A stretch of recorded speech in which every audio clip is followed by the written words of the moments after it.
Hey, David here. Welcome back to Week in Review. God bless. Hope everyone had a great week and hopefully got a good program today. Looks like my viewerships went down a little bit from the Passover break, so try to build up a little bit of viewership again. But keep the research going and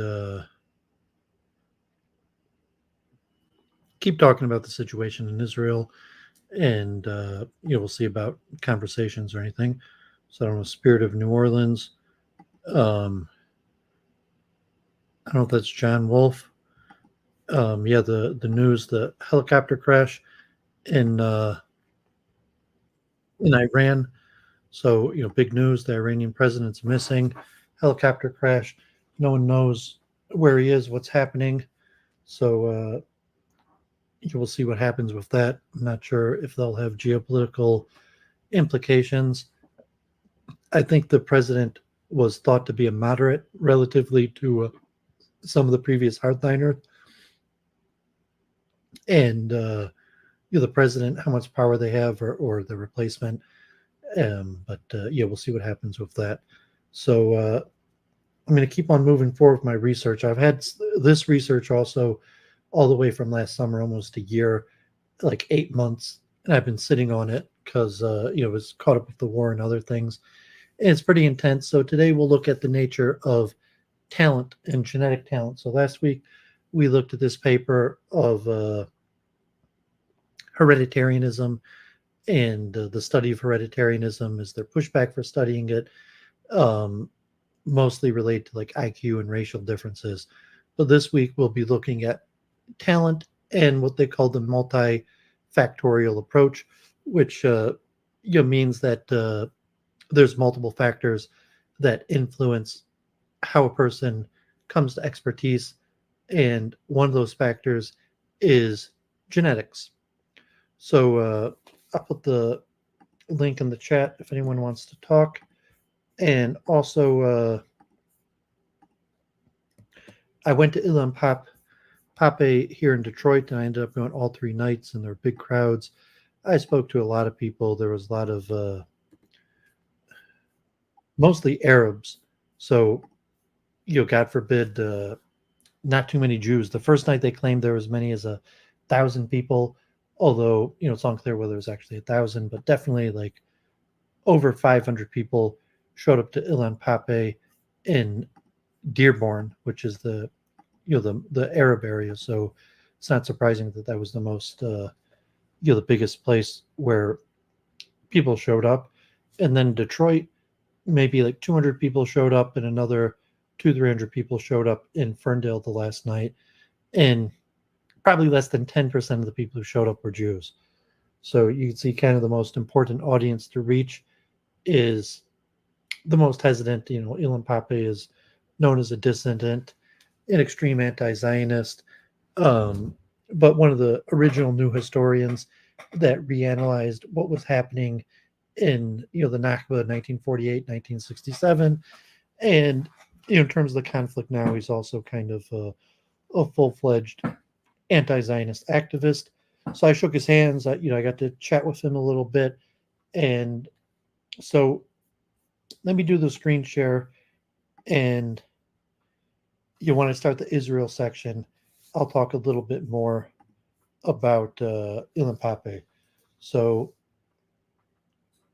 I have a few interesting things. So the science of let me just like a blessing, bro. The Science of Consciousness conference was a few weeks ago. We'll see when they post the videos. And I saw Sabina Hassenfelder is now talking about evidence supporting Penrose's theory. So just a short video. And I'm not sure it's that informative, but issue that we'll definitely talk about more in the future. Also, Neuralink, Elon Musk's Neuralink. Mark Smith, God bless, good to see you. So Neuralink, some of the results from the first human testing has been revealed, and you see that relatively it's working in terms of controlling a computer screen. They actually had a guy playing chess, through the Neuralink, or video games or other things. So relatively, the first part seemed to be successful for the Neuralink. So we'll see, for future updates on that. People check those out. Those just quick videos. Um, Two quick things.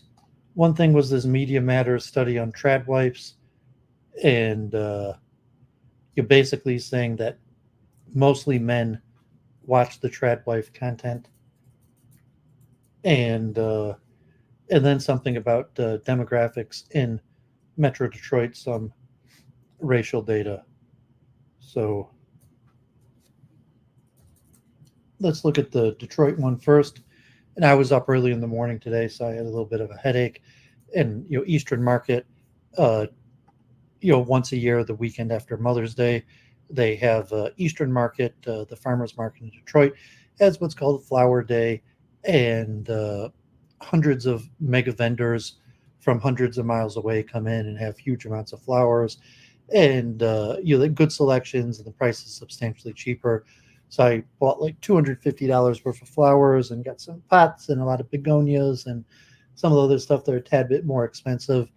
And so I got a whole bunch of flowers, and I was out in the garden, and it's record temperatures here in Detroit. Record high temperatures for the beginning of May. It's in the 80s. It was supposed to rain, but it didn't look like it rained today. So let's look at this article from the Metro Times. Detroit's population growth masks glaring racial disparities. As white flight reverses, the city's black population continues to confront inequality. And this by my friend Steve Neavling, activist, journalist in Metro Detroit. You may have woken up Thursday to the good news that Detroit's population is rising for the first time since 1957, a time when white people began flocking to the suburbs. Between July 1st, 2022 and July 1st, 2023, Detroit gained 1,852 residents, putting the city's population at 633,366, according to the U.S. Census estimates released Monday morning.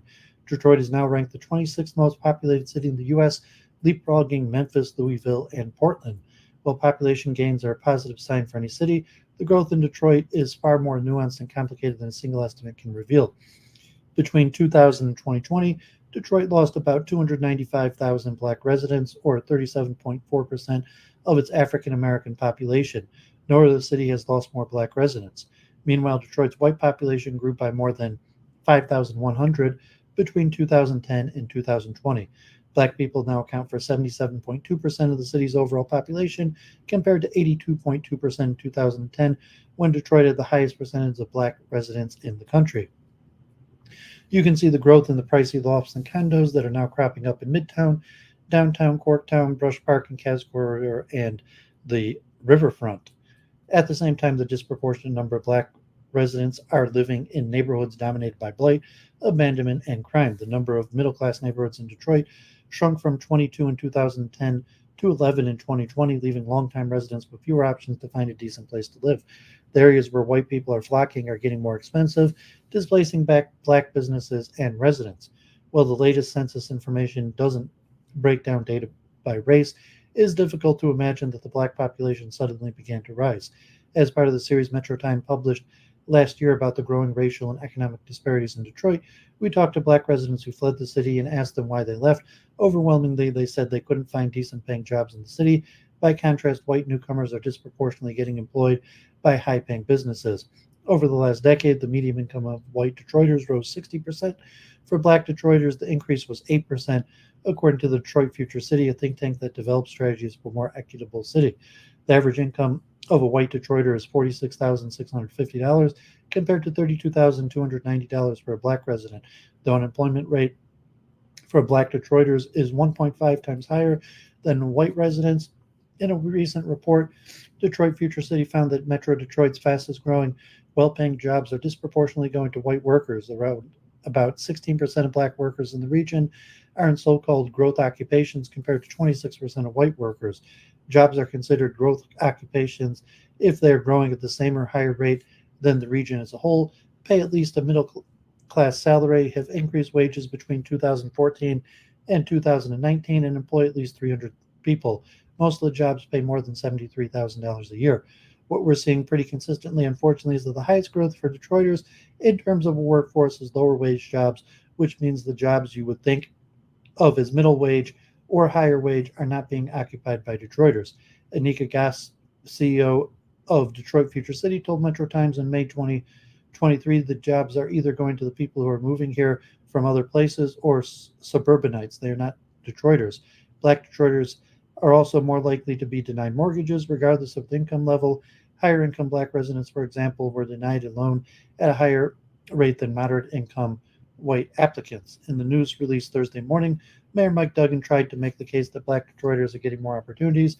He pointed to a recent University of Michigan study that indicated black homeowners gained $2.8 billion in home value. He also said the city spent $1 billion for more than 4,600 units of affordable housing over the past 5 years. Duggan has objected to a past census that showed population decline, saying many residents weren't counted.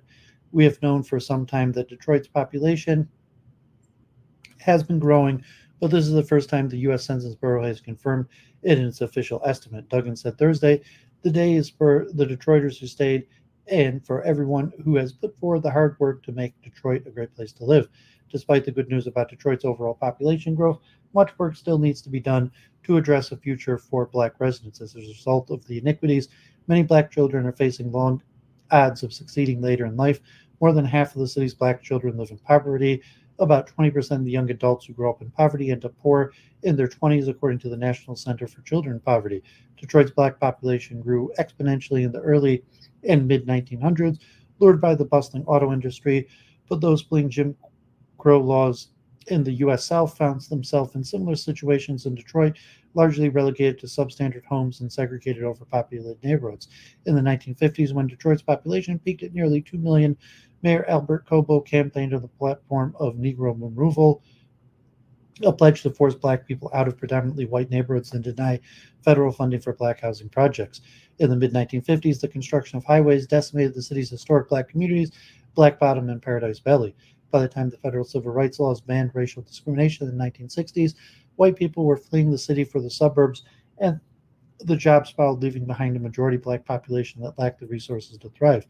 Now that white flight is reversing, it is up to the city leaders and wealthy landowners to ensure that black residents have a fair shake this time.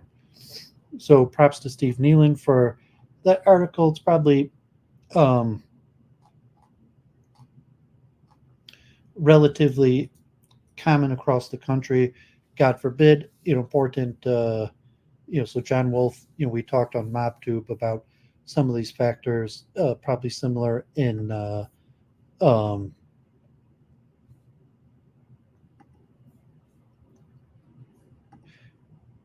New Orleans, Louisiana, and something to think about in the future, and also like the immigration to say, okay, people come to the urban areas. Most immigrants will start in urban areas and then move to other places, or the difficulties, the African Americans who largely dominate eastern urban cities, and population, politics, local governance,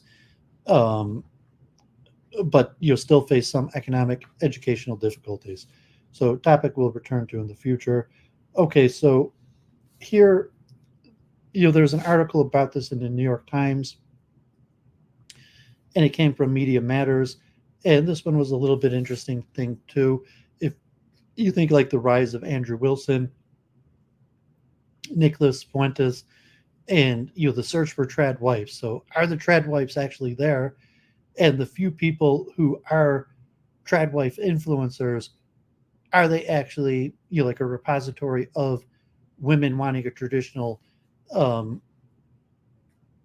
marriage and lifestyle, or are they women profiting from men, from incels, from the current situation that makes it difficult for God forbid men to find traditional women who want to settle down and build up a family? Study: Tradwife influencers are quietly spreading far-right conspiracy theories. As Media Matters analysis found, interacting with Tradwife videos on TikTok led to a deluge of conspiratorial content. TikTok For You page recommendation algorithm propels users who interact with Tradwife content, which promotes traditional values and rigid gender roles, down far-right conspiracy theory rabbit holes. Media Matter coded and analyzed 327 recommended videos after exclusively interacting with Tradwife content and documented what happened. We found that TikTok's recommendation algorithm rapidly populated our FYP with conspiracy theory content and fear-mongering, which made up nearly one-third of all the videos served by the FYP. In recent years, the Tradwife movement has shifted from far-right internet subculture to mainstream social media trend, becoming particularly popular among young people. Not every popular homemaker creator is a Tradwife, though Tradwife influencers specifically preach the gospel of rigid gender roles and biblical submissiveness, glamorizing a 1950s housewife aesthetic while calling for more variation of a return to tradition. To be considered a Tradwife influencer, according to our criteria, creator had to have a minimum of 20,000 followers, self-identity as a Tradwife, explicitly promote traditional gender roles, and primarily dedicate their account to promoting homemaking and traditional values. Media Matter identified 7 accounts that fulfilled this criteria, then liked and watched each account's 10 most recent videos. After we interacted with the Tradwife content, TikTok's recommendation algorithm began flooding our FYP with right-wing conspiracy theory content. Our FYP also began displaying medical misinformation, anti-government content, specifically fear-mongering about the need to prepare for an impending civil war. Of the 327 videos served to the For You page in Media Matters analysis, 100 or 30.6% contain conspiracy theories or apocalyptic fear-mongering. God bless. Tinkle, always a pleasure. Good to see you. Okay, so you see total number of videos, order of videos fed to FYP. So the more you watch, the more you get the high red line, conspiracy theory and apocalyptic fear-mongering, and even a little bit of far-right figures, talking points, and a tiny amount of Christian nationalism. To those unfamiliar with Tradwife influencer ecosystem, these must be unexpected or confusing results. Why would interacting with Tradwife content, which is often filled with beautiful imagery of gardening and baking, funnel a user down a conspiracy theory rabbit hole? Well, we discovered that many popular Tradwife creators are quietly couching far-right conspiracy theories between videos of bread baking and milkmaid dresses. Nearly every Tradwife influencer we identified pushed baseless right-wing conspiracy theories and right-wing talking points, often focusing on general distrust of the government and modern medicine. These messages were positioned between soft visuals of baking, gardening, and modest fashion. Tradwife influencer Jennifer Dennis typified this phenomenon. In one TikTok video, we see Dennis drinking coffee on her porch with overlaid text reading, "Being a real rebel in 2024 is."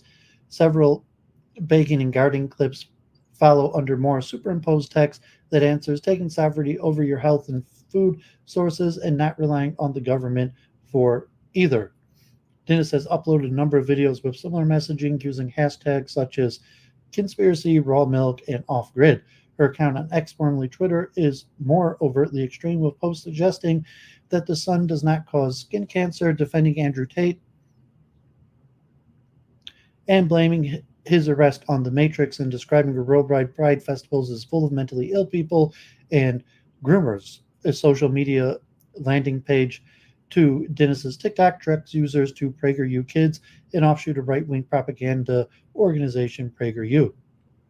Another Tradwife influencer, Gwen the Milkmaid, follows a similar video formula, posting images of prairie dresses, bows, and baking overlaid with text pushing conspiracy theories and right-wing talking points. In one recent video, Gwen prepares homemade pasta with an overlaid text reading, "Tradwives have been getting a lot of hate recently, and is it really a surprise? The elites have been working for decades to destroy femininity, masculinity, healthy marriages, and families." She captioned the video with a lengthy elaboration of this claim, asserting that these so-called elites use the same playbook with Tradwives as they do with every other truth that can't be discredited, which includes using the media to spread lies. Everything the Tradwife movement stands for goes up against the establishment elites' agenda, Gwen wrote in It's a movement that knows how much our children need us instead of letting them be manipulated by culture and government schools. She concluded the video caption by writing, "Just my latest conspiracy theory. What do you think about this?" Right wing media has also embraced one of TikTok's most popular Tradwife influencer, Esty Williams, who has appeared on Fox News, OAN, and the Daily Wire to lament about the attack on traditional values. Williams used her since new Twitter account to spread anti-trans bigotry, opposition to sending women to college at 18, and disturbing messages like any wife who denies her husband intimacy is acting against her marriage. Notably, Williams' sister is Rudy Giuliani's former spokesman, and according to her ex-bio, Turning Points USA ambassador Christiane Allen, TPSU host a young women's leadership summit that pushes high school and college-age girls to give up their career ambitions and instead become mothers and wives. Discussions of research findings. Our research findings suggest that interacting with Tradwife content can catapult users down potentially dangerous conspiracy theory rabbit holes. TikTok's recommendation algorithm radicalized their research account at a rapid pace, almost entirely saturating our For You page with conspiracy theory content within an afternoon. Of the 327 videos assessed, 100 contained conspiracy theories, which ranged from seemingly innocent speculation about UFO sightings to extremist claims about elites eating children. Some of the most notable and repeated conspiracy theories fed to our account's FYP included the Earth is flat, the U.S. government is going to institute martial law, Obama is the Antichrist, there's a domestic agenda behind household products, there's going to be a civil war, we're living in a matrix. Other significant findings within the 327 videos included 19 videos featuring extremist right-wing media figures, 13 anti-government videos, and 7 videos peddling medical information.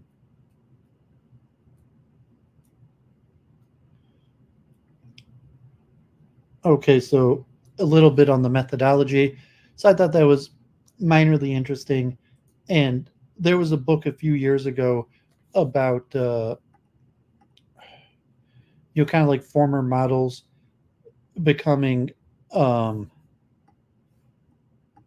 alt-right influencers, and kind of like there's still a lot of competition in the modeling and Hollywood, so kind of like failed models and actresses going to the alt-right, not necessarily because they believed it, but because that's where the audience is. I think that's one of the common thing Andrew Wilson accuses women of, just like, God forbid, like kind of like OnlyFans. You could do an OnlyFans and try to raise money that way, or you could do a Tradwife and there's somewhat crossover content. So, like, is there really a rising traditional wife phenomenon? Unlikely. But there's demand on the male side. Like Duvid, probably, the people watching Duvid right now are, relatively people seeking traditional wives and failing to find them. So, I don't tend to watch that content, but you could see, that it probably mostly men watching the content and some offspring with like cozy TV and the alt-right.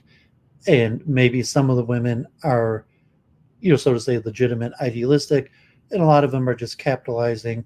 And actually, God forbid, you see, from the alt-right, you actually saw a lot of Prager, Ben Shapiro, Turning Points USA, like kind of the Trump crowd, rather than, like a alt-right, kind of like an alt-light, at least in the major influencers. There could be some traditional Tradwife content out there, although it probably doesn't have influencers. I saw there was an article in the Michigan paper, University of Michigan paper. So if you're talking like major influencers versus, just honest women exchanging like recipes and advice for each other, and then they probably don't have major personalities. So the major personalities are probably more like models that have mostly male content, and the true Tradwives probably have smaller content. But I found that interesting. Okay, so let's go to the Israel update, And I put, disaster in Israel. I'm not sure what's happening with the, the Iranian president or how that's going to influence. But John Mearsheimer gave his big speech at some Institute for Free Ideas or something like that, and he's basically like, Israel's screwed, and kind of what I've been saying for a while, that Israel has really put itself into a bad situation in the war and has got themselves into an unwinnable war that they're not going to be able to extract themselves from. And the tit for tat with Hezbollah and the Iranian proxies has definitely been favoring Iran. So that was basically my interpretation of the facts. So John Mearsheimer had a big talk this week that laid out similar things. So, but now with the protest, so I went to Ilan Pape, and like I've been going to Jewish Boys for Peace events for over 10 years, and like I don't think any of them has had more than 20 people. Like one, maybe like a co-hosted event when they played Five Broken Cameras, or Rashid Khalidi came, and it was in Dearborn, and it was mostly an Arab audience, and it was co-hosted by a whole bunch of organizations that had maybe even 100, 200 people. But the Ilan Pape, huge crowds, biggest crowds I've ever seen. I bumped into Amir Zar, Amr Zar, and a handful of Jews. So even the regular larger people from the meetings, JVP, weren't even there. So it was almost all non-Jews. And Ilan Pape, God forbid, the ethnic cleansing of Palestine, one of the original new historians, with like Benny Morris, talking about, God forbid, the disaster of Zionism, the horrible human rights abuses, and then moving on to his assessment of the war, and God forbid, saying Israel, Zionism is, God forbid, kind of dependent upon ethnic cleansing, and as the ethnic cleansing is failing, the possibility, or you're moving into genocide. Ilan Pape seemed content to consider what's going on already a genocide. John Mearsheimer said that he considered what was happening in Gaza right now already a genocide, although he had originally pushed back. But he saw that, once Israel saw that it wasn't going to be able to ethnically cleanse, which he thinks was their original intention, that they've just been killing massive amount of people. And, so now in Israel, you're starting to see the coalition falling apart. What was basically obvious, what I've been saying for months, that Israel's not really defeating Hamas. I told the Charles Moskowitz, and he's almost, God forbid, like the personal attacks on me, like, what's wrong with me? What darkness exists in my heart that I would even fathom such an idea? But that Israel's not going to be able to defeat Hamas, that Hamas has already regained most of the territory, that Israel didn't really take any territory, like in northern Gaza, or their strategy. So these kind of like basic things that anyone who's been following closely knows is accurate, just like the Ukraine Russia. I mean, it's still the fog of war, but if you just avoid the Zionist U.S. mainstream media propaganda, weed through the facts, you see that Israel's not going to defeat Gaza. I mean, not going to defeat Hamas. So now finally, you will see a few articles, but Yoav Gallant, Prime Minister Netanyahu's defense minister, has questioned, saying that there's no reason to go into Rafah because Hamas is going to end up controlling Gaza after the war, no matter what they do. And the extreme pushback, like, no, we're going to defeat Hamas, and Benny Gantz now threatening to leave the coalition unless Netanyahu produces a clear plan. And the extreme pushback because President Biden put a hard red line on going into Rafah, and now it's been a few weeks in Israel's operation into Rafah, and So now you're starting to see the media narrative. And, like 4 months ago, I did that whole stream. I read, the narrative war aspect. So you had the initial narrative that Israel pushed, and now 6 months in, and like relatively like to political and military experts, no one was buying that narrative. It was mostly propaganda, and you maybe some US politicians or Jews believe the propaganda, like some boomers. But I mean, you could see with the protest and the polling that not even most Americans were believing the propaganda. And now they're kind of giving up on the propaganda, like, oh, by the way, Israel's not going to be able to defeat Hamas. So, whether, they thought Israel was going to be able to defeat Hamas, but it was Netanyahu's fault because he messed up, or, some sort of calculation, the war was a mistake from the beginning, is unclear. So let's look at a little bit of news articles. I just have 4 articles. I'm going to read the longer New York Times article, "The Unpunished: How Extremists Took Over Israel," a little historical backdrop with Ronan Bergman. But let's look at a few quick updates on the war.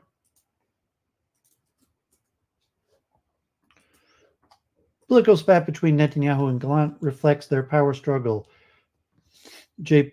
Jerusalem Post editorial: The Netanyahu-Gallant feud is essentially a power struggle over policies surrounding this fundamental question: who will rule Gaza after the war? In what may be the most vocal dispute and dissent within Israel's government and war cabinet since October 7th, Prime Minister Benjamin Netanyahu and Defense Minister Yoav Gallant publicly aired their sharp differences over the future of the Gaza Strip on Wednesday evening.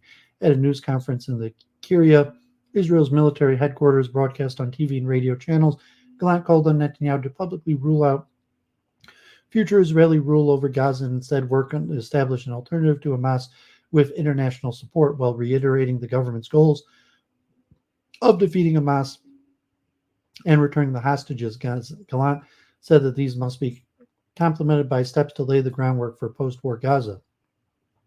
The day after Hamas will only be achieved with Palestinian entities taking control of Gaza, accompanied by international actors establishing a governing alternative to Hamas's rule, Gallant said. Gallant calls on Netanyahu to make a decision. I call on Prime Minister Benjamin Netanyahu to make a decision and declare that Israel will not establish civilian control over the Gaza Strip, that Israel will not establish military governance in the Gaza Strip, and that the governing alternative to Hamas in the Gaza Strip will be raised immediately. About an hour later, Netanyahu roundly rejected Gallant's position, stating, "I'm not willing to replace Hamasistan with Fatahstan. The first condition for the day after is to eliminate Hamas and do it without excuses." As the Prime Minister has indicated in the past, he opposes the idea that the Fatah-led Palestinian Authority returns to governing Gaza, arguing that Fatahstan could replace Hamasistan as an armed militia that would pose a security threat to Israel. Whether he is right or wrong is not the issue here. The ministers to Netanyahu's right, including Finance Minister Bezalel Smotrich and National Security Minister Itamar Ben-Gvir, immediately called for Gallant's dismissal. Such a defense minister must be replaced to achieve the war's goals, Ben-Gvir said. But ministers to Netanyahu's left, most notably National Unity leader Benny Gantz, backed Gallant's position, saying he spoke the truth and is the responsibility of the leadership to do the right thing for the country at any price. We urge the Prime Minister and his government to take the middle path, although Gallant made some salient points, including a statement that he had tried since October to promote a plan to set up a non-hostile Palestinian government alternative to Hamas, but got no response from the cabinet. He should not have aired dirty laundry and openly criticized the Prime Minister and the government. On the other hand, the government does need to do a better job of clarifying its endgame and communicating to the Israeli public, which is growing increasingly frustrated over not knowing where we're headed. And as IDF soldiers continue to fight in the war against Hamas, with more and more sacrificing their lives, the public has a right to know what the Prime Minister and his government are planning for the day after. Netanyahu has made it clear that he believes Israel must retain overall security control of Gaza after the war and signaled that he would like a multinational force to be deployed. Still, he has opposed reoccupying the territory the Sharon government withdrew from in 2005 under what became known as the disengagement. We do not support and will not support an Israeli occupation. We also, of course, do not support Hamas governance in Gaza. Blinken told journalists at a press conference in Kiev on Wednesday, adding, we also can't have anarchy in a vacuum that's likely to be filled by chaos. There needs to be a clear and concrete plan, and we look to Israel to come forward with its ideas. The Netanyahu-Gallant feud is essentially a power struggle over policy surrounding this fundamental question: who will rule Gaza after the war? This time, the prime minister might take a cue from how the military deals with such things. Gallant should be reprimanded, but his essential point, spelling out what Israel's endgame is, must be addressed. So, as Duvid would say clearly, they should have thought of this before they started the war. And if they didn't have a reasonable plan, they shouldn't have started the war. They shouldn't have went into Gaza, which is really just basic and blatant. But it's something that only a handful of dissidents have been saying, and you get shouted down just for mentioning it. So let's look at David Horowitz. Fearing disaster for Israel, Gantz issues an ultimatum, but he doesn't have the votes. If necessary, Netanyahu can simply shrug off Gantz and return to his core 64-strong pre-war coalition. It's only from within that it could be brought down. The state of Israel is heading for the rocks. War Cabinet Minister Benny Gantz told the nation on Saturday a small minority of zealots have taken the realm. As Prime Minister Benjamin Netanyahu, once a leader and an Israeli patriot, has enabled them to do so, putting his personal and political interest ahead of the existential needs of the state. Gantz charged the National Unity Party leader, a former IDF chief of staff who failed repeatedly in recent years to unseat Netanyahu at the ballot box, joined forces with him in emergency war coalition days after Hamas's devastating invasion and slaughter in southern Israel on October 7th. But the benefit of that partnership, including a genuine spirit of unity and the initial avoidance of mistakes in the subsequent ongoing war against Hamas, have long since dissipated, said Gantz. And now Netanyahu is failing to carry out the acts of leadership necessary to guarantee victory. Gantz's televised address came just 3 days after Defense Minister Yoav Gallant, a member of the Prime Minister's own Likud party, issued a similar denunciation of Netanyahu's governance or lack thereof. Thus, both Netanyahu's ministerial colleagues in the key three-strong war cabinet have now told the public that the Prime Minister is leading Israel to disaster. Gallant demanded that Netanyahu publicly rule out long-term Israeli civilian or military governance of Gaza, as sought by far-right elements in the coalition, saying he simply will not agree to it. Gantz, for his part, required Netanyahu to commit to 6 specific strategic goals for the nation and warned that his party would bolt the government if the prime minister did not do so by June 8th. On the face of it, Gantz has more political leverage than Gallant, who was fired by Netanyahu 14 months ago when he correctly warned that the coalition's ultra-diverse judicial overthrow plans were undermining Israel's security, and reinstated 2 weeks later. Without the 8 seats in the 120-member Knesset that Gantz's broadly centrist National Unity Party gives the coalition, Netanyahu would be returned to the 64-member right, far-right, and ultra-Orthodox bloc with which he won in November 2022 election, and thus more nakedly vulnerable to the pressures and demands of his extremist partners. Such a government is likely to leak international support even faster than the current one has managed and face far sharper pressure from key global partners, including in Washington. AKL and Elemental, God bless, good to see you. But the fact is Netanyahu has deferred to the far right and the ultra-Orthodox even since his coalition took office, and although every political poll since October catastrophe has indicated that Gantz would win elections if they were held today, he does not currently have the Knesset numbers to bring that coalition down.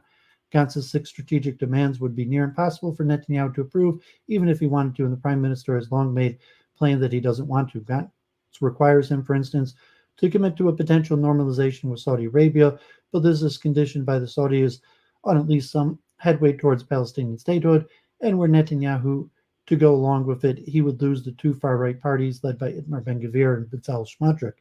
Likewise, Gantz requires him to adopt a framework for a military national service under which all Israelis would serve the state, but this laudable and necessary goal is opposed by the 2 ultra-Orthodox parties, whose young male voters almost all currently exempt from any form of national service. Those parties, too, would likely bolt the coalition if Netanyahu insisted on drafting their constituents. Gantz knows all of this.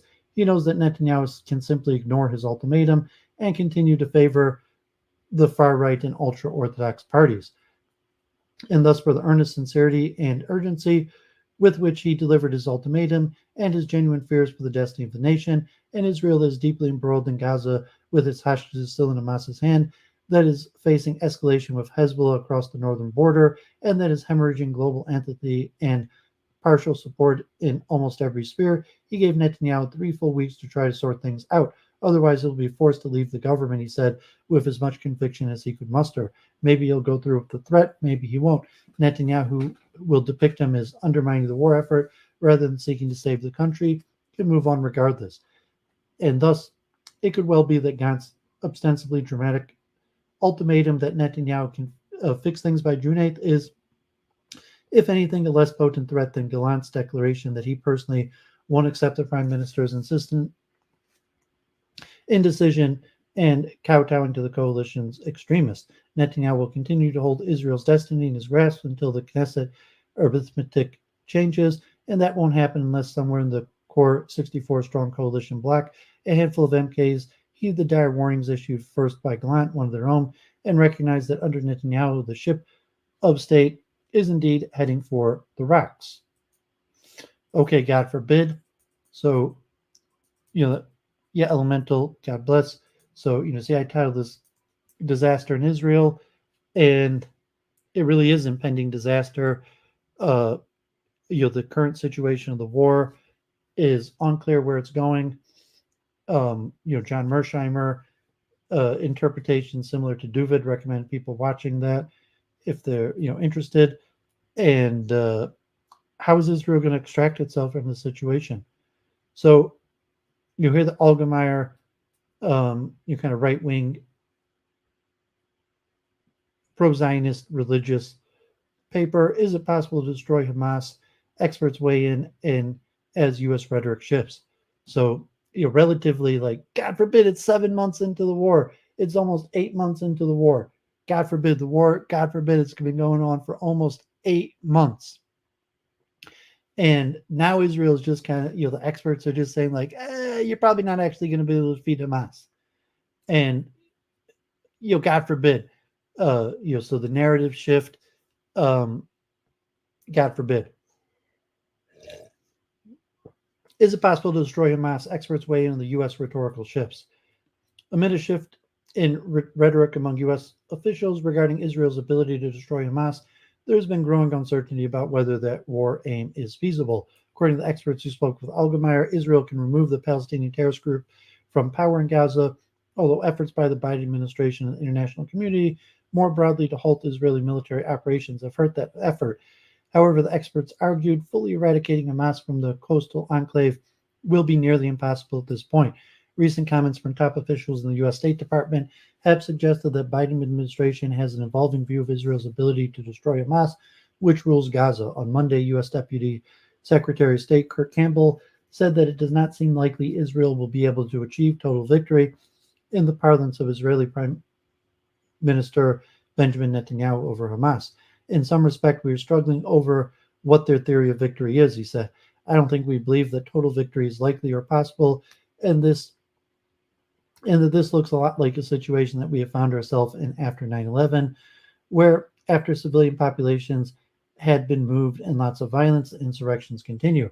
Meanwhile, Secretary of State Anthony Blinken expressed similar sentiments on Sunday. We're seeing parts of Gaza that Israel had cleared of Hamas, where Hamas is coming back, including in the north, including in Khan Yunis, he said, suggesting Israel's strategy may not be working. A lot of armed Hamas will be left no matter what they do in Rafah. The Allgemeiner asked the State Department to clarify its stance on whether it believes Hamas can be destroyed and whether it is willing to accept the terrorist group staying in power in some capacity. The president has made clear that the United States wants to see Hamas defeated and justice delivered to Yahya Sinwar, a spokesperson said, referring to the terrorist group's leader in Gaza. There can be no equivocation on that, but at the same time, the spokesperson argued the only way to completely defeat an idea is to offer a better one. Military pressure is necessary, but not sufficient to fully defeat Hamas. If Israel's military effort is not accompanied by a political plan for the future of Gaza and the Palestinian people, the terrorists will keep coming back and Israel will remain under threat. The State Department's official added that we are seeing this happen in Gaza City, referring to the fact that Hamas terrorists have returned to some areas in Gaza where they'd been driven out by the Israeli forces. Israel has not publicly articulated a clear plan for the day after Hamas is defeated in Gaza, leading critics to claim that Israel's operations may ultimately prove fruitless if the terrorists are able to reoccupy areas of Gaza where the Israeli forces have left. Max Abrams, a 10-year professor of international relations at Northeastern University and a consultant to the U.S. government agencies, disagreed with the notion that Israel has lacked any kind of strategy, suggesting those pushing such a claim may have an agenda. This constant refrain about Netanyahu not having a plan for the day after has been weaponized in order to justify pressurizing Israel into halting its military operations in Gaza, he told the Algemeyer. Abrams also argued it is unlikely Israel will be able to fully defeat Hamas at this point. On one hand, we've seen throughout history many examples of terrorists getting absolutely crushed and never recovering. One example is the counter-terrorist working, which is very salient, was ISIS based in Syria. He said, however, Abrams explained, I do not believe that Hamas will be eradicated, even as a terrorist group out of Gaza. Some of the blame, he argued, lies in the international community, including the Biden White House, which has continuously restrained the IDF from effectively going after Hamas. The enormous delay before Rafah, as well as the pressure on Israel to draw down its troops out of Gaza, enabled Hamas not only to survive in Rafah, but to reposition itself in northern Gaza. Abrams added, so it's impossible to imagine at this point that Hamas will be eradicated from Gaza, but it didn't need to be that way. Daniel Pletka, a senior fellow at the Foreign and Defense Policy Studies of the American Enterprise Institute, told the Algemeyer that she believes Israel can achieve its war aims. Removing a group from power, she argued, is a much simpler goal than eradicating it, which is actually certainly in its most absolute sense unachievable. Asking about those who are questioning the prudence of Israel's military strategy and whether it is conducive to achieving its war aims, she said, I don't question Israel's strategy here. I think they've got a good 76 years of experience in dealing with the enemy. The idea that we should be sitting here in Washington, D.C. and suggesting that the Israelis are fools, she said, is incorrect and counterproductive. So you're kind of seeing the setup for Israel to blame its failure on the Biden administration and Netanyahu. Although I don't think that's accurate. I'm saying their failure is far beyond just the fault of Netanyahu and the Biden administration, and the failure was almost guaranteed from the start. And at this point, failure is all but certain. So Israel's not going to be able to extract itself from this horrible war. And the main thing that they're worried about is blaming everybody but themselves. God forbid. Okay, so this one's pretty long. The New York Times did this was in the New York Times Magazine last week, Sunday, and it's a whole history of the West Bank and the settler movement by Ronan Bergman, their regular correspondent for kind of inside expertise in critiquing Israel. Unpunished, how extremists took over Israel. After 50 years of failure to stop violence and terrorism against Palestinians by Jewish ultranationalists, lawlessness has become the law.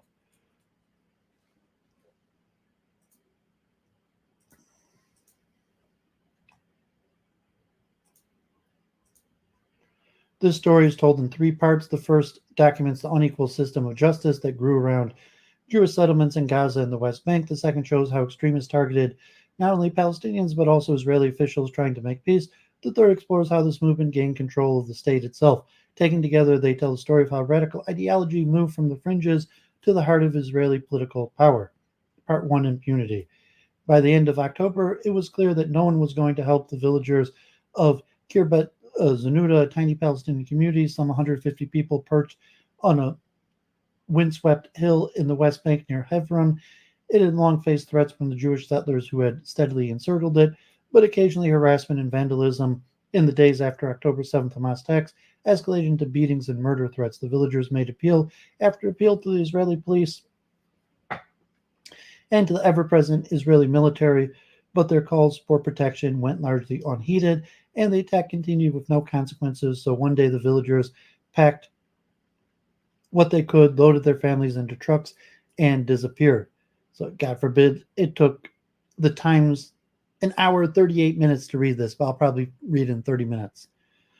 Who bulldozed the villages after this is a matter of dispute. The Israeli army says it was the settlers. A senior Israeli police officer says it was the army.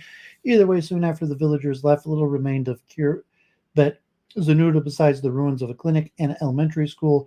One wall of the clinic leaning sideways bore a sign saying that it had been funded by an agency of the European Union providing humanitarian support to Palestinians at risk of forcible transfer in the West Bank.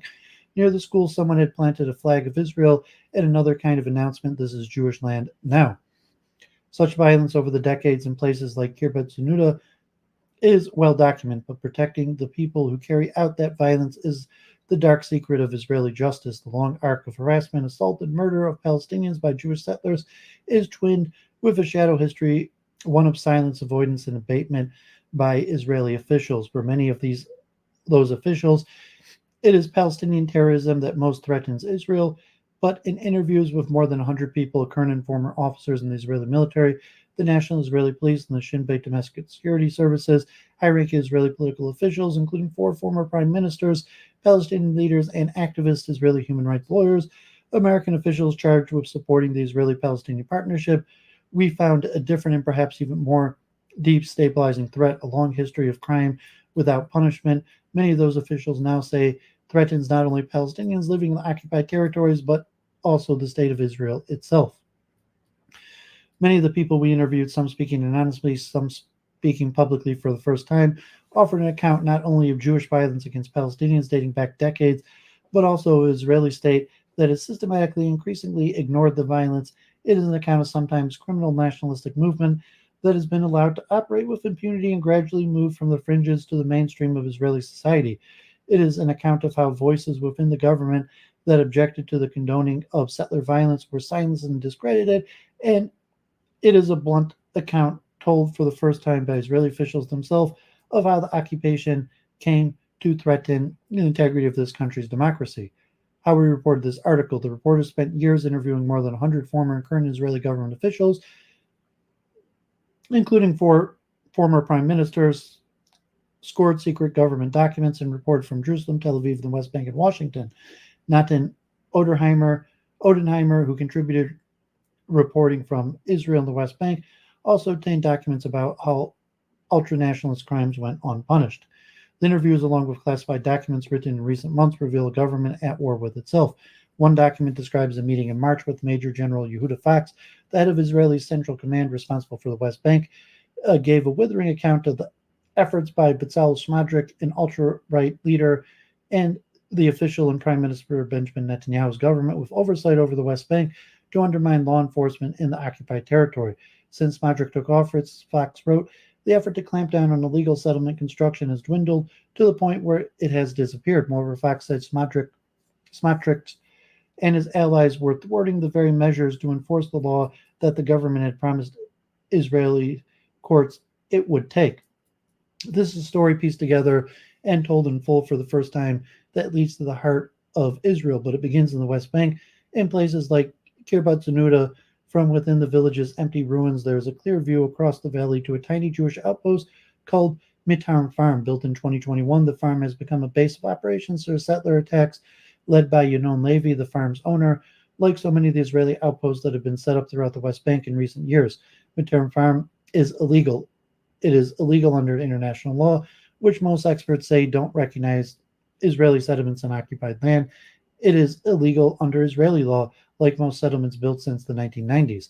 Few efforts are made to stop the building of these outposts or the violence emanating from them. Indeed, one of Levy's day jobs was running an earthworks company, and he has worked with the Israeli Defense Forces to bulldoze at least one Palestinian village in the West Bank.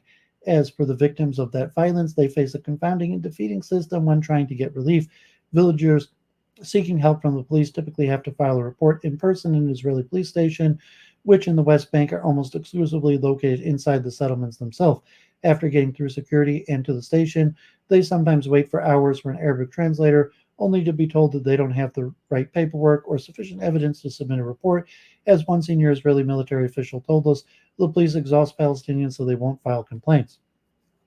And yet, in November, with no protection from the police or the military, the former residents of Kiryat Zenuta and 5 nearby villagers chose to test whether justice was still possible by appealing directly to the Israeli Supreme Court.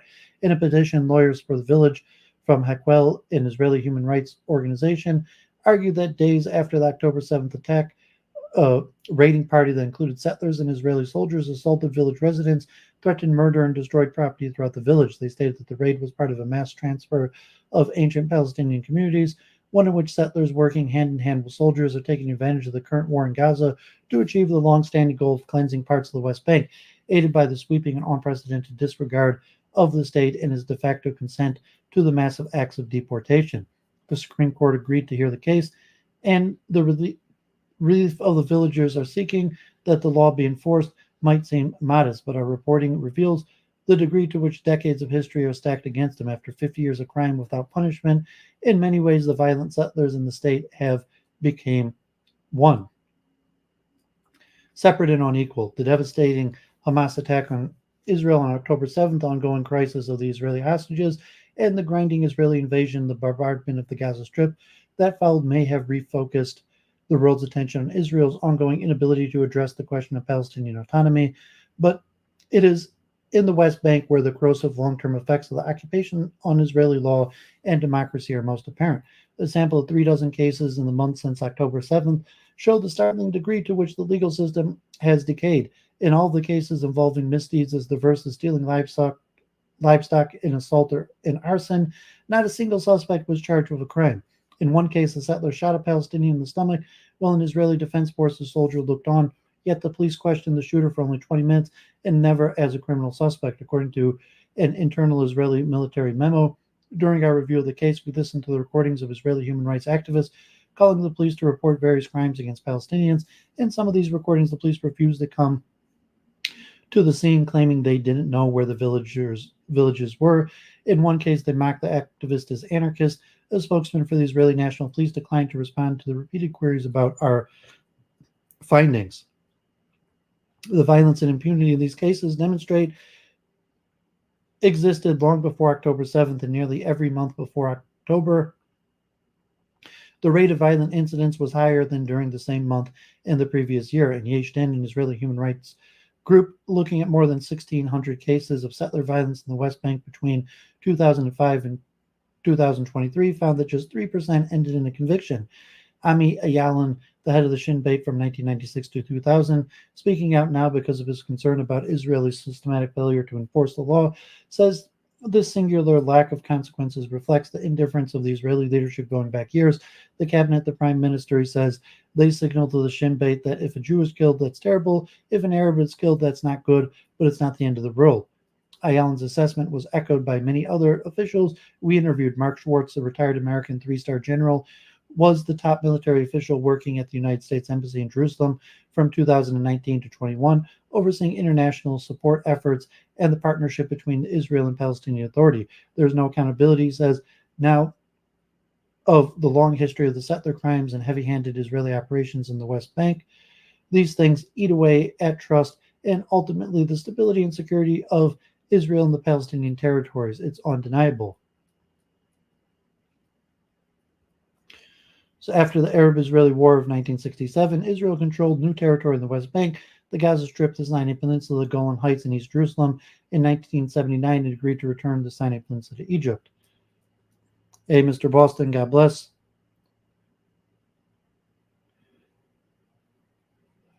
Yeah, I don't have much thoughts or interesting to say about what's happening on Iran, so we'll have to see what that means. So, God forbid, God bless. How did a young nation turn so quickly on its own democratic ideals, and at what price? Any meaningful answer to these questions has to take into account how a half-century of lawless behavior that went largely unpunished propelled a radical form of ultranationalism to the center of Israeli politics. This is the history that is told here in 3 parts. In part 1, we describe the origins of the religious movement that established Jewish settlements in the newly won territories of Gaza and the West Bank during the 1970s. In part 2, we recount how the most extreme elements of the settler movement began targeting not only Palestinians but also Israeli leaders who tried to make peace with them. And in part 3, we show how the most established members of the Israeli ultra-right, unpunished for their crimes, gained political power in Israel, even as a more radical generation of settlers vowed to eliminate the Israeli state altogether. Many Israelis who moved to the West Bank did so for reasons other than ideology, and among the settlers there is a large majority who aren't involved in the violence or other illegal acts against Palestinians, and many within the Israeli government fought to expand the rule of law into the territories with some success, but they also faced harsh pushback with sometimes grave personal consequences. Prime Minister Yitzhak Rabin's efforts in the 1990s, on the heels of the First Intifada, to make peace with Yasser Arafat, chairman of the Palestinian Liberation Organization, gave rise to a new generation of Jewish terrorists, and they ultimately cost him his life. The disagreement over how to handle the occupied territories and their residents has bred a complex and sometimes opaque system of law enforcement, and it's harder two separate and unequal systems of justice, one for Jews and another for Palestinians. The West Bank is under the command of the IDF, which means the Palestinians are subject to a military law that gives the IDF and the Shin Bet considerable authority. They can hold suspects for extended periods without trial or access to either a lawyer or the evidence against them. They can wiretap, conduct secret surveillance, hack into databases, and gather intelligence on any Arab living in the occupied territory. With few restrictions, Palestinians are subject to military, not civilian courts, which are far more punitive when it comes to accusations of terrorism and less transparent to outside scrutiny. In a statement, the IDF said the use of administrative detention measures is only carried out in situations where the security authorities have reliable and credible information, indicating a real danger posed by the detainee to the region's security. In the absence of alternatives to remove the risk, it declined to respond to multiple specific queries, in some cases saying that the events are too old to address. According to a senior Israeli defense official, since October 7th, some 7,000 settler reservists were called back by the IDF, put in uniform, armed in order to protect the settlements. They were given specific orders: do not leave the settlements, do not cover your faces, do not initiate unauthorized roadblocks. But in reality, many of them have left the settlements in uniforms, wearing masks, setting up roadblocks, and harassing Palestinians. All West Bank settlers are, in theory, subject to the same military law that applies to Palestinian residents, but in practice, they are treated according to the civil law of the State of Israel, which formally applies only to territory within the state borders. This means that the Shin Bet might probe two similar acts of terrorism in the West Bank, one committed by Jewish settlers and one committed by Palestinians, and use wholly different investigative tools. In this system, even the question of what behavior is being investigated as an act of terror is different for Jews and Arabs. For a Palestinian, the simple admission of identifying with Hamas counts as an act of terrorism that permits Israeli authorities to use severe interrogation methods and long detention. Moreover, most acts of violence by Arabs against Jews are categorized as terrorist attacks, giving Shin Bet and other service license to use the harshest methods at their disposal. The job of investigating Jewish terrorism falls to a vision of the Shin Bet called the Department for Counterintelligence and Prevention of Subversion in the Jewish sector, known more commonly as the Jewish Department. It is dwarfed both in size and prestige by the Shin Bet's Arab Department, the division charged mostly with combating Palestinian terrorism. And in the event most incidents of settler violence, torching vehicles, cutting down olive groves, falls under the jurisdiction of the police, who tend to ignore them. When the Jewish Department investigates more serious terrorist threats, it is often stymied from the outset, and even its successes have sometimes been undermined by the judges and politicians sympathetic to the settler cause. This system, with its gaps and the obstructions, allowed the founders of groups advocating extreme violence during the 70s and 80s to act without consequences, and today has built protective cocoon around their ideological descendants. Some of these people now run Israel. In 2022, just 18 months after losing the prime ministership, Benjamin Netanyahu regained power by forming an alliance with ultra-right leaders of both the religious Zionist party and the Jewish Power Party. It was an act of political desperation on Netanyahu's part, and it ushered into power some truly radical figures, people like Smotrich and Itamar Ben-Gvir, who had spent decades pledging to wrest the West Bank and Gaza from Arab hands. Just 2 months earlier, according to the news reports at the time, Netanyahu refused to share a stage with Ben-Gvir, who had been convicted multiple times for supporting terrorist organizations, and in front of television cameras in 1995, vaguely threatened the life of Rabin, who was murdered weeks later by an Israeli student named Yigal Amir. Now Ben-Gvir was Israel's national security minister, and Smotrich was Israel's finance minister, charged additionally with overseeing much of Israel's government activities in the West Bank. In December 2022, A day before the new government was sworn in, Netanyahu issued a list of goals and priorities for his new cabinet, including a clear statement that the nationalistic ideology of his new allies was now the government's guiding star. The Jewish people, it said, have an exclusive and inalienable right to all parts of the land of Israel. 2 months after that, 2 Israeli settlers were murdered in an attack by Hamas gunmen near Hawara in the village of the West Bank. The widespread calls for revenge, common after Palestinian terror attacks, were now coming from within the Netanyahu's new government. Smotrich declared that the village of Hawara needs to be wiped out, and he added, I think the state of Israel needs to do it. 2005, Israeli authorities arrested Bezalel Smotrich after hearing of a plot to slow the Israeli withdrawal from Gaza. Smotrich was later released without charges. One Shin Bet officer who questioned him said he remained silent as a fish throughout.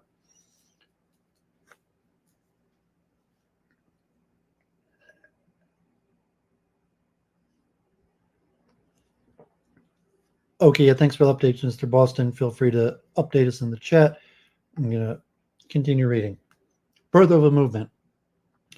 With its overwhelming victory in the Arab-Israeli War of 1967, Israel more than doubled the amount of land it controlled, seizing new territory in the West Bank, the Gaza Strip, the Sinai Peninsula, the Golan Heights, and East Jerusalem. Now it faced a choice.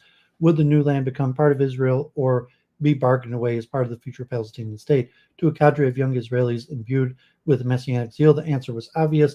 The acquisition of the territories animated a religious political movement, Gush Emunim, or Block of the Faithful, that was determined to settle the newly conquered lands.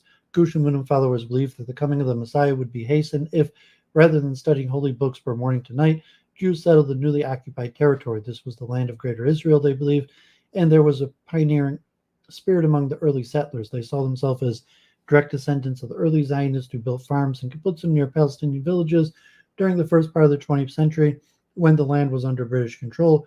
But while the Zionism of the earlier period was largely secular and socialist, the new settlers believed they were advancing God's agenda. The legality of that agenda was an open question. The Geneva Convention, to which Israel was a signatory, forbade occupying powers to deport or transfer part of its own civilian population into the territory it occupies, but the status of the territory was, in the view of many within and outside the Israeli government, more complex. The settlers sought to create what some of them called facts on the ground. This put them into conflict with both the Palestinians and, at least putatively, the Israeli authorities responsible for preventing the spread of illegal settlements. Whether or not the government would prove flexible on these matters became clear in April 1975 at Ein Yabrud, an abandoned Jordanian military base near Afra in the West Bank. A group of workers had been making the short commute from Israel most days of the month to work on rebuilding the base, and one evening they decided to stay. They were aiming to establish a Jewish foothold in Judea and Samaria, and the Israeli designation for the territories that make up the West Bank, and they found a back door that required only the slightest push. Their leaders met that same night with Shimon Peres, then Israel's defense minister, who told the IDF to stand down. Peres would treat the nascent settlement not as a community but as a work camp, and the IDF would do nothing to hinder their work. Peres' maneuver was partly a sign of the weakness of Israel's ruling Labor Party, which had dominated Israel's politics since the country's founding. The residual trauma in the Yom Kippur War in 1973, when Israel was caught completely by surprise by Egyptian and Syrian forces before eventually beating back the invading armies, had shaken citizens' belief in their leaders, and movements like Gush Emunim directly challenging the authority of the Israeli state had gained momentum amid Labor's decline. This in turn energized Israelis' political right. By the late 1970s, the settlers, bolstered in part by growing political support, were expanding in number. Camry Gillian, who joined Shin Bet in 1972 and rose in the mid-1990s to become its director, recalls the evolving internal debates. Whose responsibility was it to deal with settlers? Should Israel's vaunted domestic security service enforce the law in the face of clearly illegal acts of settlements? When we realized that Gush Emunim had the backing of so many politicians, we knew we shouldn't touch them, he said in the first interview for this article in 2016. One leader of the ultra-right movement would prove to be hard to ignore, however. Meir Kahane, the ultra-right rabbi from Flatbush, Brooklyn, had founded the Militant Jewish Defense League in 1968 in New York. He made no secret of his belief that violence was sometimes necessary to fulfill his dream of Greater Israel, and he even spoke of plans to buy a .22 caliber rifles for Jews to defend themselves. Our campaign motto will be "Every Jew a 22," he declared. In 1971, he received a suspended sentence on bomb-making charges At the age of 39, he moved to Israel and started a new life. From a hotel in Zion Square in Jerusalem, he started a school and a political party, what would become Koch and drew followers with his fiery rhetoric.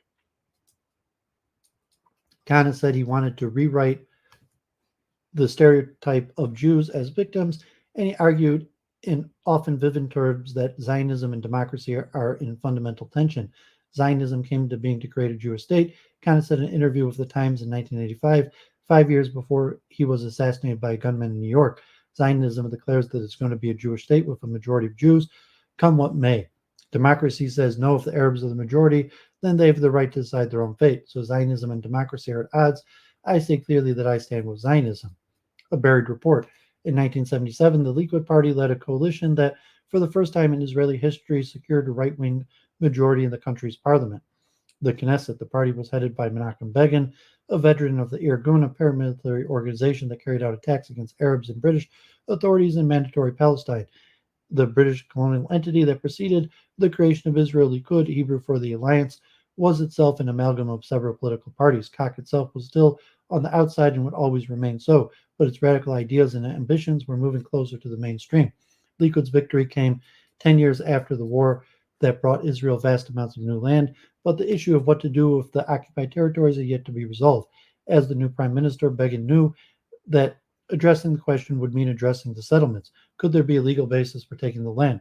Something that would allow the settlements to expand with the full support of the state. It was Plea Elbeck, then a largely unknown bureaucrat in the Israeli Justice Ministry, who found Begin's answer, searching through the regulations of the Ottoman Empire, which ruled Palestine in the years preceding the British Mandate. She lit upon the Ottoman Land Code in 1858, a major effort at land reform. Among other provisions, the law enabled the Sultan to seize any land that had not been cultivated by its owners for a number of years, and that it was not within shouting distance of the last house in the village. It did little to address the provisions of the Geneva Convention, but it was for her department precedent enough.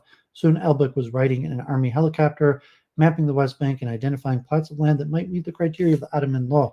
The Israeli state had replaced the Sultan, but the effect was the same. Elbeck's creative legal interpretation led to the creation of more than 100 new Jewish settlements, which she referred to as my children. At the same time, Begin was quietly brokering a peace deal with President Anwar Sadat of Egypt and the United States at Camp David. The pact they eventually negotiated gave the Sinai Peninsula back to Egypt and promised clear autonomy to Palestinians in the occupied territories in return for normalized relations with Israel.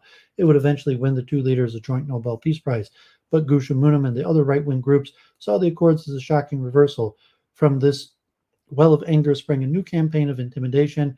Rabbi Moshe Levinger, one of the group leaders of Gush Emunim and the founder of the settlement in the heart of Hebron, declared the movement's purposes on Israeli television. The Arabs, he said, must not be allowed to raise their heads. Leading the effort would be a militarized offshoot of Gush Emunim called the Jewish Underground. The first taste of what was to come arrived in June 2nd, 1980. Car bombs exploded as part of a complex assassination plot against prominent Palestinian political figures in the West Bank. The attack blew the legs off Bassam Shaka, the mayor of Nablus. Kerem Khalaf, the mayor of Ramallah, was forced to have his foot amputated. Kana, who in the days before the attack said at a news conference that the Israeli government should form a Jewish terrorist group that would throw bombs and grenades to kill Arabs, applauded the attacks, as did Chaim Druckmann, leader of the Gush Emunim, then serving in the Knesset, and many others within and outside the movement. Brigadier General Benjamin Ben Eliezer, then the top IDF commander in the West Bank, noting the injuries suffered by the Palestinian mayors under his watch, said simply, "It's a shame they didn't hit them a bit higher." An investigation began, but it would be years before it achieved any results. Ben Eliezer went on to become a leader of the Labor Party and defense minister. The threat that the unchecked attacks posed to the institutions and guardrails of Jewish democracy wasn't lost on some members of the Israeli elite, and the violence spread. A group of professors at Tel Aviv University and Hebrew University in Jerusalem sent a letter to Yitzhak Zamir, Israel's attorney general. They were concerned, they wrote, that illegal private policing activity against the Palestinians living in the occupied territories presented a threat to the rule of law in the country. The professors saw possible collusion between the settlers and the authorities. There is a suspicion that similar crimes are not being handled in the same manner, and some criminals are receiving preferential treatment over others. The signatories to the letter said this suspicion requires fundamental examination. The letter shook Zamir, who knew some of the professors well. He was also aware that the evidence of selective law enforcement, one law for the Palestinians, another for the settlers, would rebut the Israeli government's claim that the law was enforced equally and could become a domestic scandal and an international one. Zamir asked Drew the Karp, then Israel's deputy attorney general for special duties, to lead a committee looking into the issue. Karp was responsible for handling the most delicate issues facing the Justice Ministry, but this would require even greater discretion than usual. As her team investigated, Karp said, it very quickly became clear to me that what was described in the letter was nothing compared to the actual reality on the ground. She and her investigative committee found case after case of trespassing, extortion, assault, and murder, even as the military authorities and the police did nothing or performed notional investigations that went nowhere. The police and the IDF in both action were really cooperating with the settler vandals, Karp said. They operated as if they had no interest in investigating when there were complaints and generally did everything they could to deter the Palestinians from even submitting them. In May 1982, Karp and her committee submitted a 33-page report determining that dozens of offenses were investigated insufficiently. The committee also noted that in their research, the police had provided them with information that was incomplete, contradictory, and in part false. They concluded that nearly half of the investigations opened against settlers were closed without the police conducting even a rudimentary investigation. In the few cases where they did investigate, the committee found profound flaws. In some cases, the police witnessed the crimes and did nothing. In others, soldiers were willing to testify against the settlers, but their testimonies and other evidence were buried. It soon became clear to Karp that the government was going to bury the report. We were very naive, she now recalls. Zamir had been assured, she says, that the cabinet would discuss the grave findings and had in fact demanded total confidentiality. The Minister of the Interior at the time, Joseph Berg, invited Karp to his home for what she recalls him describing as a personal conversation. Berg, the leader of the pro-settler National Religious Party, had by then served as a government minister in one office or another for more than 30 years. Karp assumed he wanted to learn more about her work, which could in theory have important repercussions for the religious right, but to my astonishment, she says, he simply began to scold me in harsh language about what we were doing. I understood that he wanted us to drop it. Karp announced she was quitting the investigation committee. The situation we discovered was one of complete helplessness, she says. When the existence of the report, but not its content, leaked to the public, Berg denied having ever seen such an investigation. When the full contents of the report were finally made public in 1984, a spokesman for the Justice Ministry said only that the committee had been dissolved and that the ministry was no longer monitoring the problem. Okay, Mr. Boston. Yeah, God bless.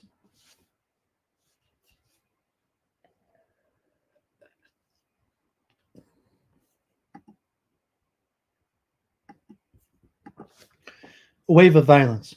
On April 11, 1982, a uniformed IDF soldier named Alan Harry Goodman shot his way into the Dome of Rock Mosque in Jerusalem, one of the most sacred sites for Muslims around the world, carrying an M16 rifle, standard issue for the Israeli army. He killed 2 Arabs and wounded many more. When investigators searched Goodman's apartment, they found flyers for CAC, but a spokesperson for the group said they did not condone the attack. Prime Minister Begin condemned the attack, but he also chastised Islamic leaders, calling for a general strike in response, which he saw as an attempt to exploit the tragedy. The next year, mass Jewish underground terrorists opened fire on students of the Islamic College of Hebron, killing 3 people and injuring 33 more. Israeli authorities condemned the massacre, but were less clear about who would be held to account. General Ori Or, commander of the Israeli forces in the region, said on the radio that all avenues would be pursued, but he added, we don't have any description and we don't know who we are looking for. The Jewish department found itself continually behind on its efforts to address the onslaught. In April 1984, it had a major breakthrough. Its agents spoiled the Jewish underground plan to blow up 5 buses full of Palestinians, and they arrested around 24 Jewish underground members who had also played roles in the Islamic College attack and the bombings of the Palestinian mayors in 1980. But only after weeks of interrogation, the suspects did. Shin Bet learned that the Jewish underground had been developing a scheme to blow up the Dome of the Rock Mosque. The planning involved dozens of intelligence gathering trips to the Temple Mount and an assessment of the exact amount of explosives that would be needed and where to place them. The goal was nothing less than to drag the entire Middle East into war, which the Jewish underground saw as a precondition for the coming of Messiah. Camry Gillen, who was head of the Sinn Féin's Jewish department at the time, said the fact that the Sinn Féin hadn't learned about a plot involving so many people and such ambitious planning earlier was an egregious intelligence failure, and it was not the Sinn Féin, he notes, who prevented the plot from coming to fruition. It was the Jewish underground itself. Fortunately for all of us, they decided to forgo the plan because they felt the Jewish people were not yet ready. You have to understand why all this is important now, Ami Ayalan said, leaning in for emphasis. The sun shining into the backyard of the former Sinn Féin director was gleaming off his bald scalp, illuminating a face that looked as if it was sculpted by a dull kitchen knife. We are not discussing Jewish terrorism, we are discussing the failure of Israel. Alian was protective as a former service, insisting that Sinn Féin, despite some failures, usually has the intelligence and resources to deter and prosecute right-wing terrorism in Israel. And he said they usually have the will. The question is why they're not doing anything about it, he said. And the answer is very simple. They cannot confront our courts, and the legal community finds it almost impossible to face the political community, which is supported by the street, so everything starts with the street. By the early 1980s, the settler movement had begun to gain some traction with the Knesset, but it remained far from the mainstream. When Khan himself was elected to the Knesset in 1984, the members of the other parties, including the Likud, would turn and leave the room when he stood up to deliver speeches. One issue was the continual expansion of the settlements was becoming an irritant in the U.S.-Israeli relations. During a 1982 trip by Begin to Washington, the prime minister had a closed-door meeting with the Senate Committee on Foreign Relations to discuss Israel's invasion of Lebanon that year, an effort to force out the PLO that had been heavy with civilian casualties. According to the Times coverage of the session, Senator Joseph Biden of Delaware, then his second term, had an angry exchange with Begin about the West Bank, telling him that Israel was losing support in this country because of their settlement policy. But Israeli officials came to understanding that the Americans were generally content to vent their anger about the issues without taking more forceful actions, like restricting military aid to Israel, which was then, as now, central to the country's security arrangements. After the Jewish underground splatter of the bombings targeted the West Bank mayors and other attacks were finally brought to trial in 1984, they were found guilty and given sentences ranging from a few months to life in prison. The plotters showed little remorse, though, and made a public campaign swelled to have them pardoned. Foreign Minister Yitzhak Shamir also made the case for pardoning them, saying they were excellent, good people who erred in their path of actions. Clemency, Shamir suggested, would prevent a recurrence of Jewish terrorism.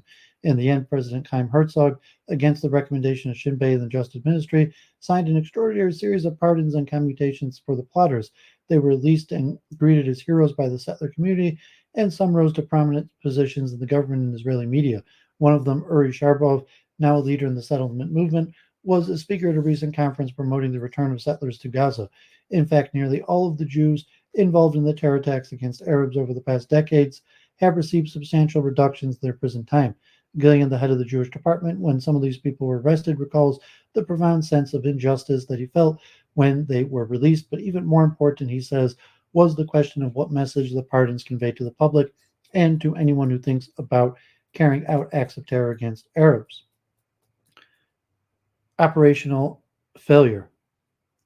In 1987, a series of conflicts in Gaza led to a sustained Palestinian uprising throughout the occupied territories in Israel. The first Intifada, as it became known, was driven by anger of the occupation, which was then entering its third decade. It would simmer for the next 6 years as Palestinians attacked Israelis with stones and Molotov cocktails and launched a series of strikes and boycotts. Israel deployed thousands of soldiers to quell the uprising. In the occupied territories, reprisal attacks between settlers and Palestinians were an increasing problem. The Gush Emunim movement had spread and fractured into different groups, making it difficult for Shin Bet to embed enough informants within the settlers. But the service had one key informant, a man given the code name Shaul. He was a trusted figure among the settlers and rose to become a close assistant to Rav Moshe Levinger, the Gush Emunim leader who founded the settlement in Hebron. Levinger had been questioned many times under suspicion of having a role in multiple violent attacks, but Shul told Shin Bet operatives that they were seeing only a fraction of the whole picture. He told them about raids past and planned, about the settlers tearing through Arab villages, vandalizing homes, burning dozens of cars. The operatives ordered him to participate in these raids to strengthen his cover. One newspaper photographer in Hebron in 1985 captured Shmuel Cash smashing the wall of an Arab marketplace with a sledgehammer. As was standard policy, Shin Bet had ordered him to participate in any activity that didn't involve harm to human life, but figured out which of the activities wouldn't cross that line became increasingly difficult. The majority of the activists were lunatics, riffraff, and it was very difficult to be sure they wouldn't hurt people and would harm only property, Scholl said. Shell, whose true identity remains secret, provided these quotes in a 2000 interview with the Bergman for the Israel Hebrew language paper Yedidot Aronoth. Some of his account published here for the first time. In September 1988, Rabbi Levinger, Shell's patron, was driving through Hebron when he later said in court, Palestinians began throwing stones at his car and surrounding him. Levinger flashed a pistol and began firing widely at nearby shops. Investigators said he killed the 42-year-old shopkeeper, Khalid Shala, who had been closing the shield stutter of a shoe store, and injured a second man. Levinger claimed self-defense, but he was hardly remorseful. I know that I am innocent, he said at the trial, and that I didn't have the honor of killing the Arab. Prosecutors cut a deal with Levinger. He was convicted of criminally negligent homicide, sentenced to 5 months in prison, and released after only 3. Shin Bet faced the classic intelligence dilemma: how and when to let its informants participate in the violent acts the service was supposed to be stopping. There was some logic in Shin Bet's approach with Shell, but it certainly didn't help deter acts of terror in the West Bank, especially with little police presence in the occupied territories and a powerful interest group ensuring that whoever was in charge for the violence was released with a light sentence. Over as many years as Shin Bet, Shell said he saw numerous intelligence and operational failures by the agency. One of the worst, he says, was December 1993 murder of 3 Palestinians in active vengeance after the murder of a settler leader and his son. Driving home from a day work in Israel, the 3 Palestinians who had no connection with the deaths of the settlers were pulled from their car and killed near the West Bank town of Turkamia. Shell recalled how one of the settler activists proudly told him that he and his 2 friends committed the murders. He contacted his Shin Bet handlers to tell him what they had heard, and suddenly I saw they were losing interest, Shell said. It was only later that he learned why 2 of the shooters were Shin Bet informants. The service didn't want to blow their cover, or worse, to suffer scandal that 2 of its operatives were involved in the murder and a cover-up. In a statement, Shin Bet said that Shell's version of events is rife with incorrect details, but refused to specify which details were incorrect. Neither the state prosecutor nor the attorney general responded to requests for comments, which included Shell's full version of events and additional evidence gathered over the years. Shell said he also gave numerous reports to his handlers about the activities of yet another Brooklyn-born follower of Meir Kahane and the Jewish Defense League, Dr. Baruch Goldstein. He earned his medical degree at Albert Einstein College of Medicine in the Bronx, and in 1983 immigrated to Israel, where he worked first as a physician in the IDF and then as emergency doctor in Kiryat Arba, a settlement near Hebron. In the years that passed, he gained the attention of Shin Bet with his eliminationist views, calling Arabs latter-day Nazis, and making a point to visit the Jewish terrorist Ami Popper in prison, where he was serving a sentence for the 1990 murder of 7 Palestinians in the Tel Aviv suburb Rishon LeZion. Shell said he regarded Goldstein at the time as a charismatic and highly dangerous figure, and repeatedly urged the Shin Bet to monitor him. They told me it was none of my business. Clean hands. On February 24th, 1994, Goldstein abruptly fired his personal driver, according to Shul. Goldstein told the driver that he knew he was a Shin Bet informer. Terrified of having been found out, the driver fled the West Bank immediately. Now Goldstein was moving unobserved. That evening marked the beginning of Purim, a festive commemorative of the victory of the Jews over Haman the Agagite, a court official of the Persian Empire and the nemesis of the Jews, the Old Testament's Book of Esther. Right-wing Israelis have often drawn parallels between Haman and Arabs, the enemies who seek the annihilation of the Jews. Goldstein woke early the next day to put on IDF uniform, and around 5:20 he entered the Cave of the Patriarchs, an ancient complex in Hebron that serves as a place of worship for both Jews and Muslims. Goldstein carried with him his IDF-issue Galil rifle. It was also the Muslim holy month of Ramadan, and on that morning hundreds of Muslims crowded in the Hall of Prayer. Goldstein faced the worshippers and began shooting and firing 108 rounds before he was dragged down and beaten to death. The massacre killed 29 Muslim worshippers and injured more than 100. The killing shocked Israel, and the government responded with a crackdown on extremists. Kach and the Kahakai, the 2 political organizations closely affiliated with the Zionist movement, were outlawed and labeled terrorist groups, as was any other party that called for the establishment of a theocracy in the biblical land of Israel and the violent expulsion of Arabs from that land.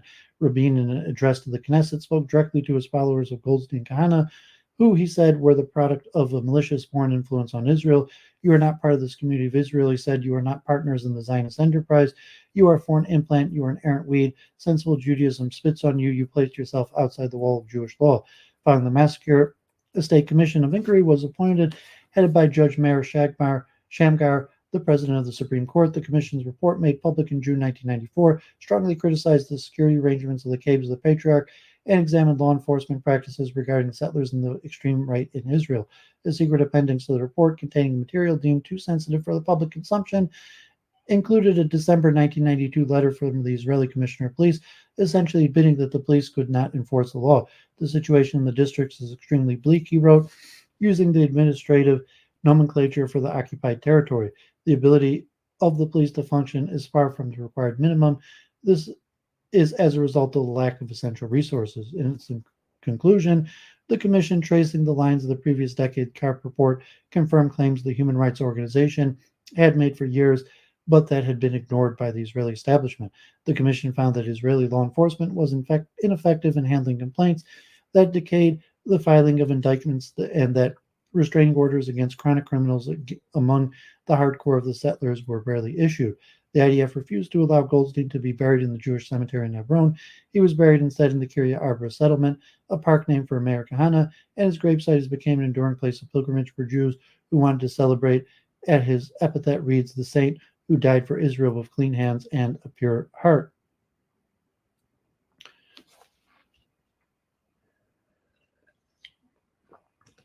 Yeah, Mark, God forbid. A curse of death. One ultra-nationalist settler who went regularly to Goldstein's grave was a teenager radical named Itamar Ben-Gvir, who would sometimes gather other followers there in Purim to celebrate the slain killer. Purim revealers often dress in costumes, and on one such occasion, caught on video, Ben-Gvir even wore a Goldstein costume, complete with a fake beard and a stethoscope. By then, Ben-Gvir had already come to the attention of the Jewish department, and investigators interrogated him several times. The military declined to enlist him into the service expected of most Israeli citizens. After the massacre at the Cave of Patriarchs, a new generation of Kahanists directed their anger squarely at Rabin for signing the Oslo Agreement and for depriving them of their view of their birthright. From my standpoint, Goldstein's action was a wake-up call, said Hazi Kallo, a longtime senior Shin Bet official who oversaw the division that included the Jewish department at that time. I realized that this was going to be a very big story, that the diplomatic moves by the Rabin government would simply not pass by without the shedding of blood. The government of Israel was finally paying attention to the threat, and parts of the government acted to deal with it. Shin Bet increased the size of the Jewish department, and it began to issue a new kind of warning. Jewish terrorists are no longer threatened only Arabs, they threatened Jews. The warnings noted that rabbis in the West Bank settlements, along with some politicians of the right, were now openly advocating violence against Israeli public officials, especially Rabin. Extremist rabbis issued rulings of Jewish law against Rabin, imposing a curse of death, a pulsa denura, and providing justification for the killing him a din rotif. Camry Gillen by then had moved on from running the Jewish department and now had the top job at Shin Bet. Discussing and acknowledging such halakhic laws was tantamount to a license to kill. He says now, looking back, he was particularly concerned about Benjamin Netanyahu and Ariel Sharon, who were stoking the fury of the right-wing rabbis and settler leaders in their battles with Rabin. Shin Bet wanted to prosecute rabbis who approved the religiously motivated death sentences against Rabin, but the state attorney's office refused. They didn't give enough importance back then to the link between incitement and the legitimacy for terrorism, says one former prosecutor who worked with the state attorney's office in the mid-1990s. Shin Bet issued warnings after warning in 1995. This was no longer a matter of mere incitement, but rather concrete information on the intention to kill top political figures, including Rabin. Kallo now recalls, in October of that year, Ben-Gvir spoke to Israeli television cameras holding up a Cadillac hood ornament, which he boasted he had broken off the prime minister's official car during chaotic anti-Oslo demonstrations in front of the Knesset. We got to his car, he said, and we'll get to him too. The following month, Rabin was dead. Conspiracies. Yigal Amir, the man who shot and killed Rabin in Tel Aviv after rallying in support of the Oslo Accords on November 4th, 1995, was not unknown to the Jewish department. A 25-year-old studying law, computer science, and Torah at Bar-Ilan University near Tel Aviv, he had been radicalized by Rabin's efforts to make peace with Palestinian leaders and had connections to Avishai Raviv, the leader of Eliyah, a new far-right group loosely affiliated with the Kach movement. In fact, Raviv was a Shin Bet informant, codenamed Champagne. He had heard Amir talking about the justice of din rotif judgments, but he did not identify him to his handlers as in immediate danger. No one took Yigal seriously, he said later in a court proceeding. It's common in our circles to talk about attacking public figures. Lear Ackerman, who the first Shin Bet investigator to interrogate Amir at the detention center where he was being held after the assassination, there was, of course, no question about his guilt, but there was the broader question of conspiracy. Did Amir have accomplices? Did they have further plans? Ackerman now recalls asking Amir how could he reconcile his belief in God with his decision to murder the Prime Minister of Israel. Amir, he says, told him that the rabbis had justified harming the Prime Minister in order to protect Israel. Amir was smug, Ackerman recalls, and he did not respond directly to the question of accomplices. Listen, he said, according to Ackerman, I succeeded. I was able to do something that many people wanted, but no one had dared to do. I fired a gun that many Jews held, but I squeezed the trigger because no one else had the courage to do it. The Shin Bet investigators demanded to know the identities of the rabbis. Amir was coy at first, but eventually the interrogators drew enough out of him to identify at least two of them. Kalo, the head of the division that oversaw the Jewish department, went to the attorney general to argue that the rabbis should be detained immediately and prosecuted for incitement to murder. But the attorney general disagreed, saying the rabbis' encouragement was protected speech and couldn't be directly linked to the murder. No rabbis were arrested. Days later, however, the police brought Raviv, the Shin Bet operative known as Champagne, into custody in Tel Aviv Magistrate Court on charges that he had conspired to kill Rabin, but he was released shortly after. Raviv's role as an informant later came to light, and in 1999 he was arrested for his failure to act on previous knowledge of the assassination. He was acquitted on all charges, but he has since become a fixture of extremist conspiracy theories that pose his failure to ring an alarm as evidence that the murder of the Prime Minister was not due to violent rhetoric of the settler right, or the death sentences from the rabbis, or the incitement of leaders of the opposition, but to the all too successful efforts of the Shin Bet agent provocateur. A more complicated and insidious conspiracy theory, but no less false, was that it was Shin Bet itself that assassinated Rabin or allowed the assassination to happen.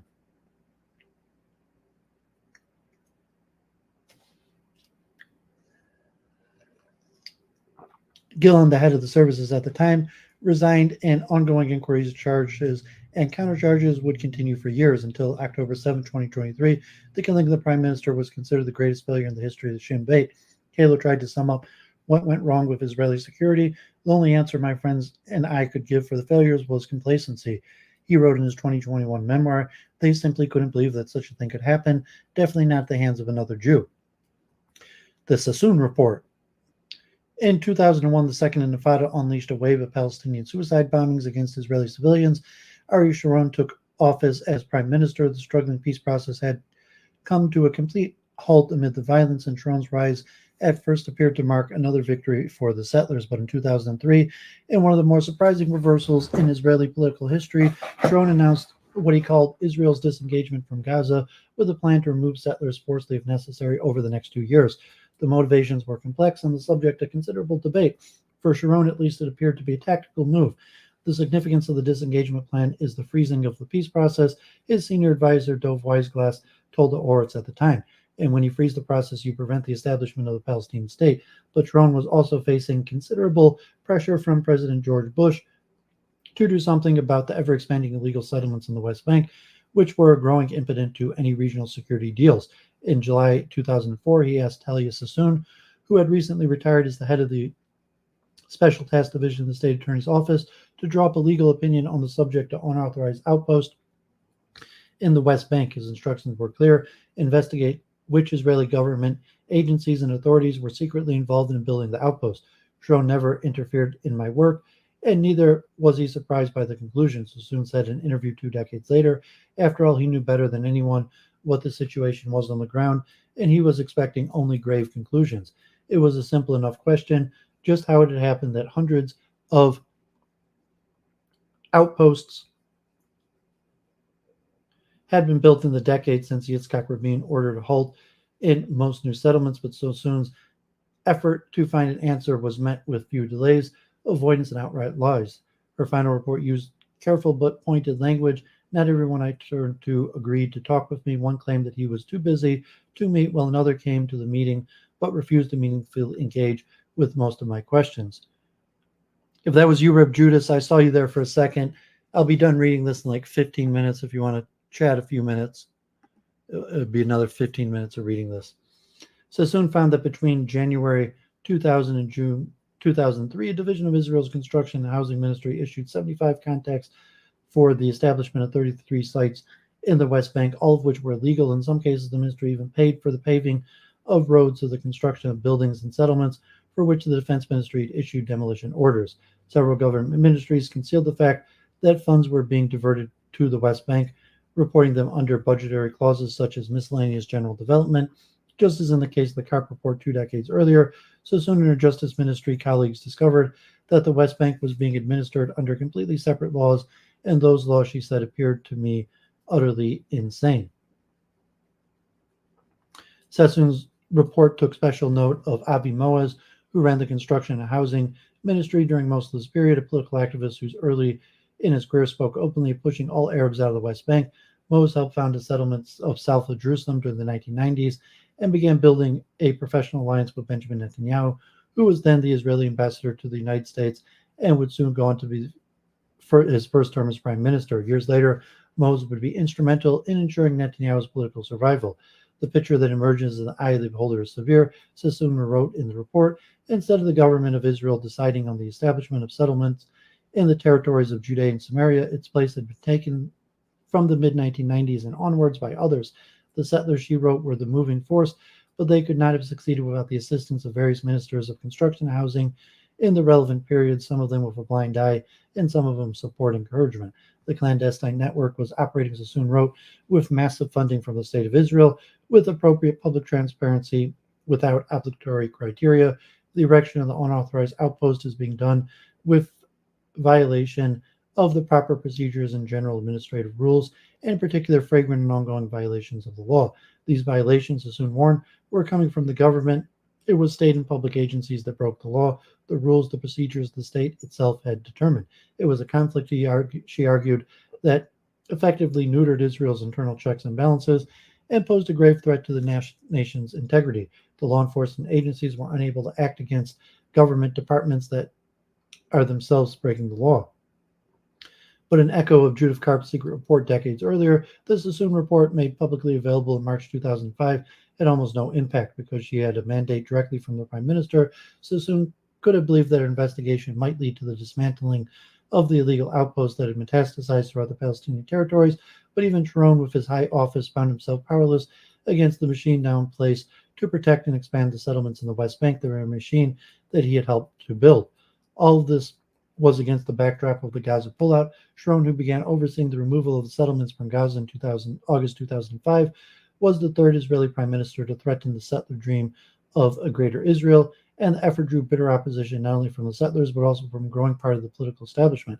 Netanyahu has served his first term as prime minister from 1996 to 99, and who was previously voted in favor of a pullout, resigned his position as finance minister in Sharon's cabinet as a protest and in anticipation of another run for the top job. The settlers themselves took more active measures. In 2005, the Jewish Department of Shin Bet received intelligence about a plot to slow the Israeli withdrawal from Gaza by using 700 liters of gasoline to blow up vehicles on a major highway. Acting on the tip, officers arrested 6 men in central Israel. One of them was Bezalel Smotrich, the future minister overseeing the civilian affairs in the West Bank. Smotrich, then 25, was detained and questioned for weeks.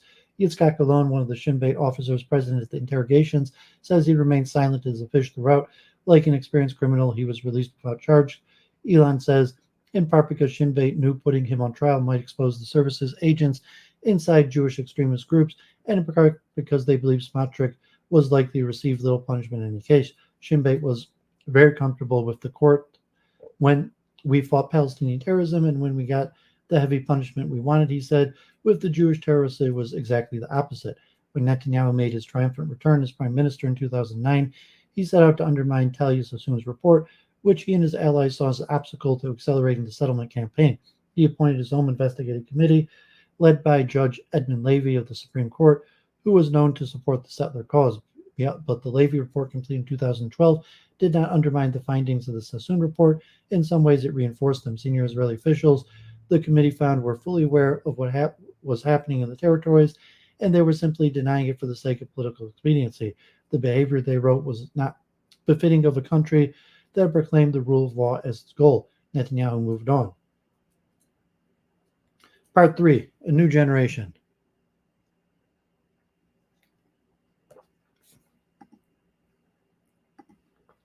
The ascent of the far-right prime minister did little to prevent the virulent anti-government strain inside the settler movement from spreading. A new generation of Kahanists was taking an even more radical turn, not only against Israeli politicians who might oppose or insufficiently abet them, but against the very notion of a democratic Israel state. A group calling itself the Hilltop Youth advocated for the total destruction of the Zionist state. Mayor Ettinger, named for his grandfather Mayor Kahana, was one of the Hilltop Youth leaders, and he made his grandfather's views seem moderate. Their objective was to tear down Israel's institution and to establish Jewish rule, anointing a king, building a temple in the place of Jerusalem's mosque sacred to Muslims' rule right, imposing religious regime on all Jews. Ehud Olmert, who served as Israeli prime minister from 2006 to 9, said in an interview that Hilltop Youth generally deeply emotionally believe that this is the right thing to do for Israel. This is a salvation. This is the guarantee for Israel's future. A former member of Hilltop Youth, who asked to remain anonymous because she fears speaking out could endanger her, recalls how she and her friends used an illegal outpost on a hilltop in the West Bank as a base to lob stones at Palestinian cars. The Palestinians would call the police, and we would know that we would have at least 30 minutes before they arrive, if they arrive, and if they do arrive, they wouldn't arrest us. We do this tens of times. The West Bank police, she says, couldn't have been less interested in investigating the violence. When I was young, I thought that I was outsmarting the police because I was clever. Later, I found out that they are either not trying or very stupid. The former Hilltop Youth member says she began pulling away from the group as their tactics became more extreme, and once Ettinger began speaking openly about murdering Palestinians, she offered to become a police informant, and during a meeting with police intelligence officers in 2015, she described the group's plan to commit murder and to harm any Jews that stood in their way. By her account, she told the police about efforts to scout the homes of Palestinians before settling on targets. Police could have began an investigation, she says, but they weren't even curious enough to ask her the names of the people plotting the attack. In 2013, Ettinger and other members of the Hilltop Youth formed a secret cell calling itself the Revolt, designed to instigate an insurrection against the government that prevents us from building the temple, which blocks our way to true and complete redemption. During a search for one of the group's safe houses, Sinn Féin investigators discovered the revolt's founding documents. The State of Israel has no right to exist, and therefore we are not bound by the rules of the game, one declared. The document called for an end to the State of Israel, made it clear that in the new state that would arise in its place, there would be absolutely no room for non-Jews and for Arabs in particular. If those non-Jews don't leave, it will be permissible to kill them without distinguishing between women, men, and children. This wasn't just idle talk. Ettinger and his comrades organized a plan that included timetables and steps to be taken at each stage. One member even composed a training manual of instructions of how to form terror cells and burn down houses in order to prevent the residents from escaping. The manual advised you can leave burning tires in the entrances to the house. The revolt carried out an early attack in February 2014, firebombing an uninhabited home in a small Arab village in the West Bank called Silwad, and following with more arson attacks, the uprooting of olive groves and the destruction of Palestinian granaries. Members of the group torched mosques, monasteries, and churches, including the Church of the Multiplication of the Loaves of Fish on the banks of the Sea of Galilee. A police officer spotted Ettinger himself attacking a herd of sheep belonging to an Arab shepherd. He stoned the sheep and then slaughtered it in front of the shepherd. The officer later testified it was shocking. He said there was a sort of insanity to it. Sinn Féin defined the revolt as an organization that aimed to undermine the stability of the State of Israel through terror and violence, including bodily harm and bloodshed, according to an internal Sinn Féin memo, and sought to place several of its members, including Ettinger, under administrative detention, a measure applied frequently against Arabs. The state attorney, however, did not approve the request. The UN Office of the Coordination of Humanitarian Affairs documented 323 incidents of violence by settlers against Palestinians in 2014. Palestinians were injured in 170 of these incidents. By the following year, the revolt escalated the violence by openly advocating for the murder of Arabs. The Sinn Féin and the police identified one of the prominent members of the revolt, Amiram Ben Ulil, making him the target of surveillance, but the service failed to prevent the wave of violence that he unleashed. On the night of July 31st, 2015, Ben Ulil set out on a killing spree in a central West Bank village called Duma. Ben Ulil prepared a bag with 2 bottles of incendiary liquid, rags, and a lighter, and a box of matches, gloves, and a black spray paint. According to the indictment against him, Ben Ulil sought a home with clear signs of life to ensure that the house he torched was not abandoned. He eventually found the home of Raham and Saad Dawbsheh, a young mother and father. He opened a window and threw a Molotov cocktail into the home. He fled, and the blaze that followed, the parents suffered injuries that eventually killed them, their older son Ahmed surviving the attack, but their 18-month-old toddler Ali was burned to death. It was also clear, says Ackerman, to the former Shin Bet official, that those wild groups would move from bullying Arabs to damaging properties and trees, and eventually would murder people. He is still furious about how the service had handled Jewish terrorism. Shin Bet knows how to deal with such groups using emergency orders, administrative detention, and special methods and interrogations until they break, he says. But although it was perfectly willing to apply those methods to investigating Arab terrorism, the service was more restrained when it came to Jews. It allowed them to incite, and then they moved on to the next stage and began to torch mosques and churches. Still undeterred, they entered Duma and burned a family. Sinn Féin at first claimed to have difficulty locating the killers, even though they were all supposed to be under constant surveillance. When Ben Ulul and the perpetrators were finally arrested, right-wing politicians gave fiery speeches against Sinn Féin and met with the families of the perpetrators to show their support. Ben Ulil was sentenced to life in prison, and Ettinger was finally put in administrative detention, but a fracture was spreading. In December 2015, Hilltop Youth members circulated a video clip showing members of the revolt ecstatically dancing with rifles and pistols, belting out songs of hatred for Arabs, with one of them stabbing and burning a photograph of the murdered toddler, Ali Daubsha. Netanyahu, for his part, denounced the video, which he said exposed the real face of the group that poses danger to Israeli society and security. American friends. The expansion of the settlement had long been an irritant in Israel's relationship with the United States, with American officials spending years dutifully warning Netanyahu both in public and private meetings about his support for the enterprise. But the election of Donald Trump in 2016 ended all that. His new administration, Israeli policy, was led mostly by his son-in-law, Jared Kushner, who had long personal relationship with Netanyahu, a friend of his father who stayed at their family home in New Jersey. Trump, in a broad regional agenda that lined up perfectly with Netanyahu's own plan, also hoped to secure to scuttle the nuclear deal with Iran that Barack Obama had negotiated and broker diplomatic pacts between Israel and Arab nations that left the matter of Palestinian state unresolved and off the table. If there were any questions about the new administration's position on settlements, they were answered once Trump picked his ambassador to Israel. As Joyce David Friedman was a bankruptcy lawyer who for years had helped run an American nonprofit that raised millions of dollars for Bet Il, one of the early Gush Emunim settlements in the West Bank, and the place where Bezalel Smotrich was raised and educated. The organization, which was also supported by the Trump family, had helped fund schools and other institutions inside Bet Il. On the heels of the Trump transition, Friedman referred to Israel's alleged occupation of Palestinian territories and broke with long-standing U.S. policies by saying the settlements are part of Israel. This didn't make Friedman a particularly friendly recipient of the warnings regularly delivered by Lieutenant General Mark Schwartz, the three-star general who in 2019 arrived at the Embassy of Jerusalem to coordinate security between the Israeli government and the Palestinian Authority. A career Green Beret who had combat deployment in Afghanistan and Iraq and served as deputy commander of the Joint Special Operations Command, the military task force with the authority over U.S. counterterrorism special missions unit. Schwartz wasn't short on Middle East experience, but he was immediately shocked by the landscape of West Bank, settlers acting with impunity, a police force that was essentially non-existent outside the settlements, and the Israeli army fanning the tensions with its own operations. Schwartz recalls how angry he was when he called the army's collective punishment tactics, including the razing of Palestinian homes, which he views as gratuitous and counterproductive. I said, guys, this isn't how professional militaries act.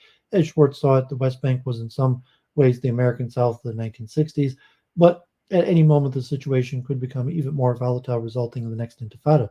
Schwartz is diplomatic when recalling his interactions with Friedman, his former boss. He was a good listener, Schwartz says, but when he raised concerns about the settlements, Friedman would often deflect by noting the lack of appreciation by the Palestinian people about what the Americans are doing for them. Schwartz also discussed his concern about settler violence directly with Sinn Féin and IDF officials. He says, but as far as he could tell, Friedman didn't follow up with the political leadership. I never got the sense he went to Netanyahu to discuss it. Friedman sees things differently. I think I had a far broader perspective on the acts of violence in Judea and Samaria than Schwartz, he says now, and it was clear that the violence coming from Palestinians against Israelis overwhelmingly was more prevalent. He says he wasn't concerned about the appreciation from the Palestinians. I was concerned by their leadership embrace of terror and unwillingness to control violence. He declined to discuss any conversations he had with Israeli officials. Weeks after Trump lost the 2020 election, Secretary of State Mike Pompeo traveled to Israel for a trip that delivered a number of gifts to Netanyahu and the settler cause. He announced new guidelines requiring that goods imported to the United States from parts of the West Bank be labeled Made in Israel. And he flew by helicopter to Sagat, a winery in the West Bank, making him the first American Secretary of State to visit a settlement. One of the winery's large shareholders, the Florida-based Fellick family, have donated millions to various projects in the settlements. During his lunchtime visit, Pompeo paused to write a note in the winery's guest book. May not be the last Secretary of State to visit this beautiful land, he wrote. A settler coalition. Okay, glib. God bless. Settler coalition. Benjamin Netanyahu's determination to become prime minister for an unprecedented sixth term came with a price, an alliance with the movement that he once shunned, but had been brought into the political mainstream by Israel's steady drift to the right. Netanyahu, who is now on trial for bribery and other corruption charges, repeatedly failed in his attempts to form a coalition after most of the parties announced that they were no longer willing to join him. He personally involved himself in negotiations to ally Ben-Gvir's Jewish Power Party and Bezalel Smotrich's religious Zionist party, making them kingmakers for anyone trying to form a coalition government. In November 22, the bet paid off with the now critical support of the extreme right. Netanyahu returned to office. The two men ushered into power by this arrangement were some of the most extreme figures ever to hold such high positions in an Israeli cabinet. Shin Bet had monitored Ben-Gvir in the years after Yitzhak Rabin's murder, and he was arrested on multiple charges, including inciting racism and supporting a terrorist organization. He won acquittals or dismissals in some of the cases, but he was also convicted several times and served time in prison. During the Second Intifada, he led protests calling for extreme measures against Arabs and harassed Israeli politicians he believed were insufficiently hawkish. Then Ben-Gvir made a radical change. He went to law school. He also took a job as an aide to Michael Ben-Ari, a Knesset member from the National Union Party, which had picked up many followers of the Kach movement. In 2011, after considerable legal wrangling around his criminal record, he was admitted to the bar. He changed his hairstyle and clothing to appear more mainstream and began working from the inside, once saying he represented the soldiers and civilians who find themselves in legal entanglements due to the security situation in Israel. Netanyahu made him Minister of National Security with authority over the police. Smotrich also moved into public life after his 2005 arrest by Shin Bet for plotting road blockages to halt the Israeli withdrawal from Gaza. He made Shin Bet's Jewish department a frequent target of criticism, complained that it was wasting time and money investigating crimes carried out by Jews when the real terrorists were Palestinians. His ultra-right allies sometimes referred to the Jewish department as Hamakala HaYehudit, the Hebrew phrase for the Gestapo unit that executed Hitler's final solution. In 2015, while campaigning for a seat in the Knesset, Smotrich said that every shekel invested in the department is one less shekel invested in real terrorism and saving lives.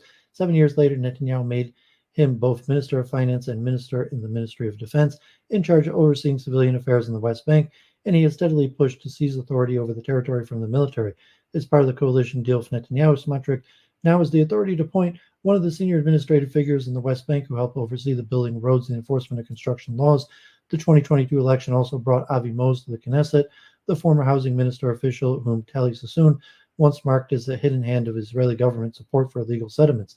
Since then, Mose has joined the far-right Noam Party, using it as a platform to advance racist and homophobic policies, and he never forgot or forgave Sassoon.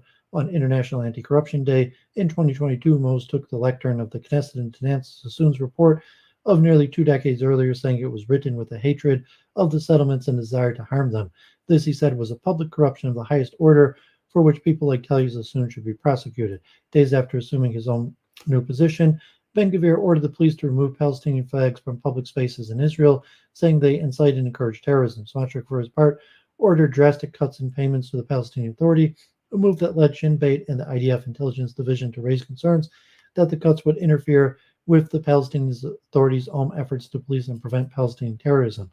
Weeks after the new cabinet was sworn in, the Judean Samaria Division of IDF distributed an instructional video to the soldiers of the ground unit about to be deployed in the West Bank, titled Operational Challenge: The Farms. The video depicts settlers as peaceful farmers living on pastoral lands, feeding goats and herding sheep and cows in dangerous circumstances. The illegal outposts multiplying around the West Bank are small and isolated places of settlement, each with a handful of residents. A few of them are none at all bearing arms, the means of defense meager or non-existent.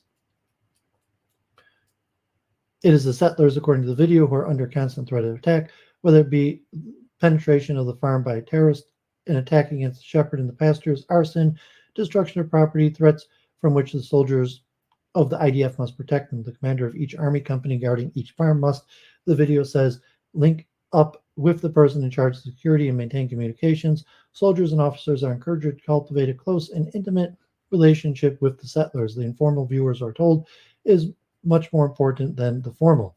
The video addresses many matters of security, but it never addresses the question of law. When asked, the commander of the division that produced the video, Brigadier General Avi Bluf, why the IDF was promoting the military support of settlements that are legal under Israeli law, he directly asserted that the farms were indeed legal and offered to arrange for us to tour some of them. Later, a spokesman for the army apologized for the general's remark, acknowledged that the farms were illegal, and announced that the IDF would no longer be promoting the video.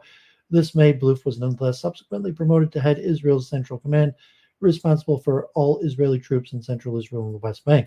In August, Bluth would replace Major General Yehuda Fox, who during his final months in charge of the West Bank had seen a near total breakdown of law enforcement in his area of command. In late October, Fox wrote a letter to his boss, the chief of Israel's military staff, saying that a surge of Jewish terrorism carried out in revenge for October 7th attack could set the West Bank on fire. The IDF is the highest security authority in the West Bank, but the military's top commander put the blame squarely on the police, who ultimately answered to Ben-Gvir. Fox said that he established a special task force to deal with Jewish terrorism, but investigating and arresting the perpetrators entirely in the hands of the Israeli police, and he wrote they aren't doing their jobs.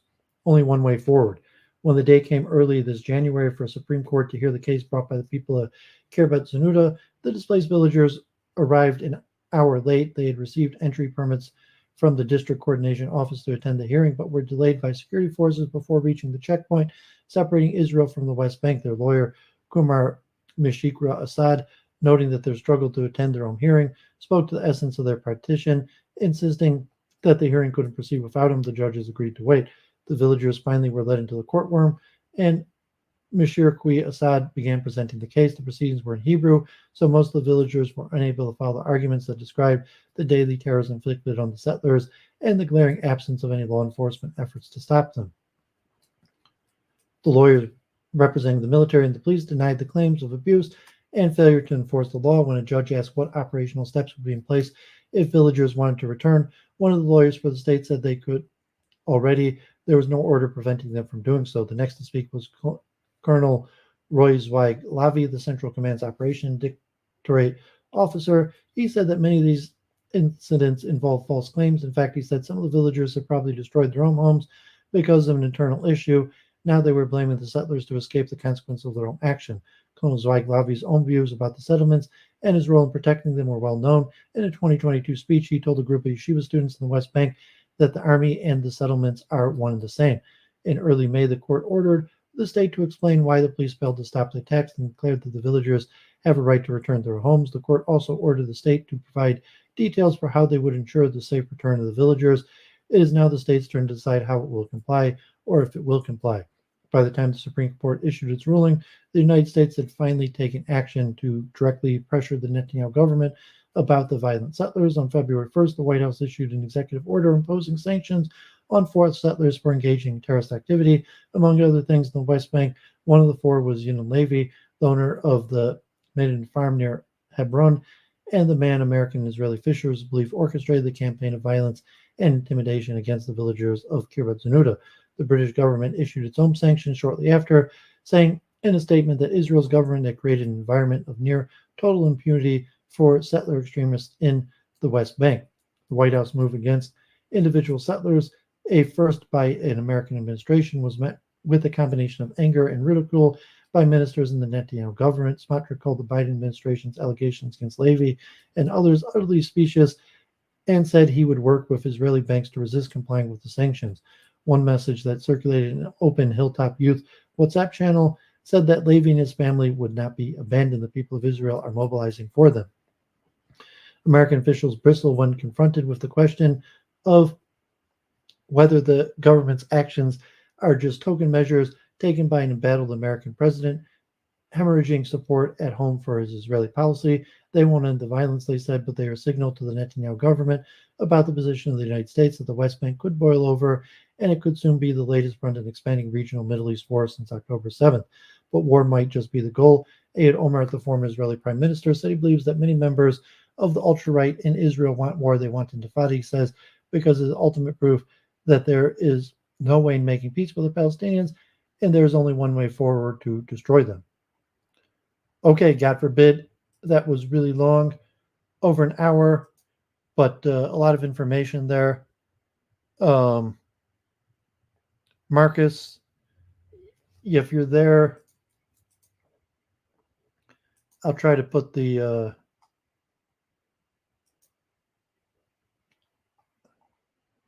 link in the Twitter. I have the link in the StreamYards, but if it's there um, in the Twitter chat, um, you could pop on. Otherwise, I have some more research. So King Jogmill, yeah, God forbid. So a lot of information. A lot of this was, some of it was newly released, but God forbid, a lot of this is known information, and um, just a sign of the continuing disaster. And now all this information is coming out really when it's too late. So Israel's already um, basically stuck in this forever war, and um, just this new information coming out now about the settlements is kind of like too little, too late. God forbid. So, yeah, that was pretty long. I have 3 papers. All of these are long. So, yeah, I'm not sure, Marcus. So there you are. Hello, Hello? Marcus. Yes? Do Hey, you thanks for hear me? joining. So this is the first time we've spoken. Yes. Okay, you want to introduce yourself, or if you're anonymous, or just how you came to my channel, or a little information, then, and I assume you want to talk about what I just read. Uh, it's uh, um, it's 3 a.m. in Paris right now, and I'm a little bit sick.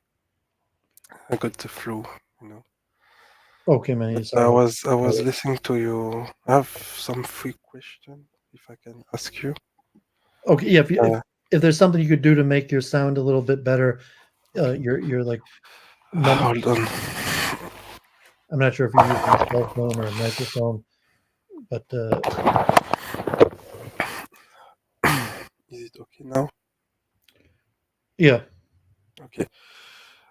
Um, I have a question. I discovered you from some space, you know, on like your opinion, you know.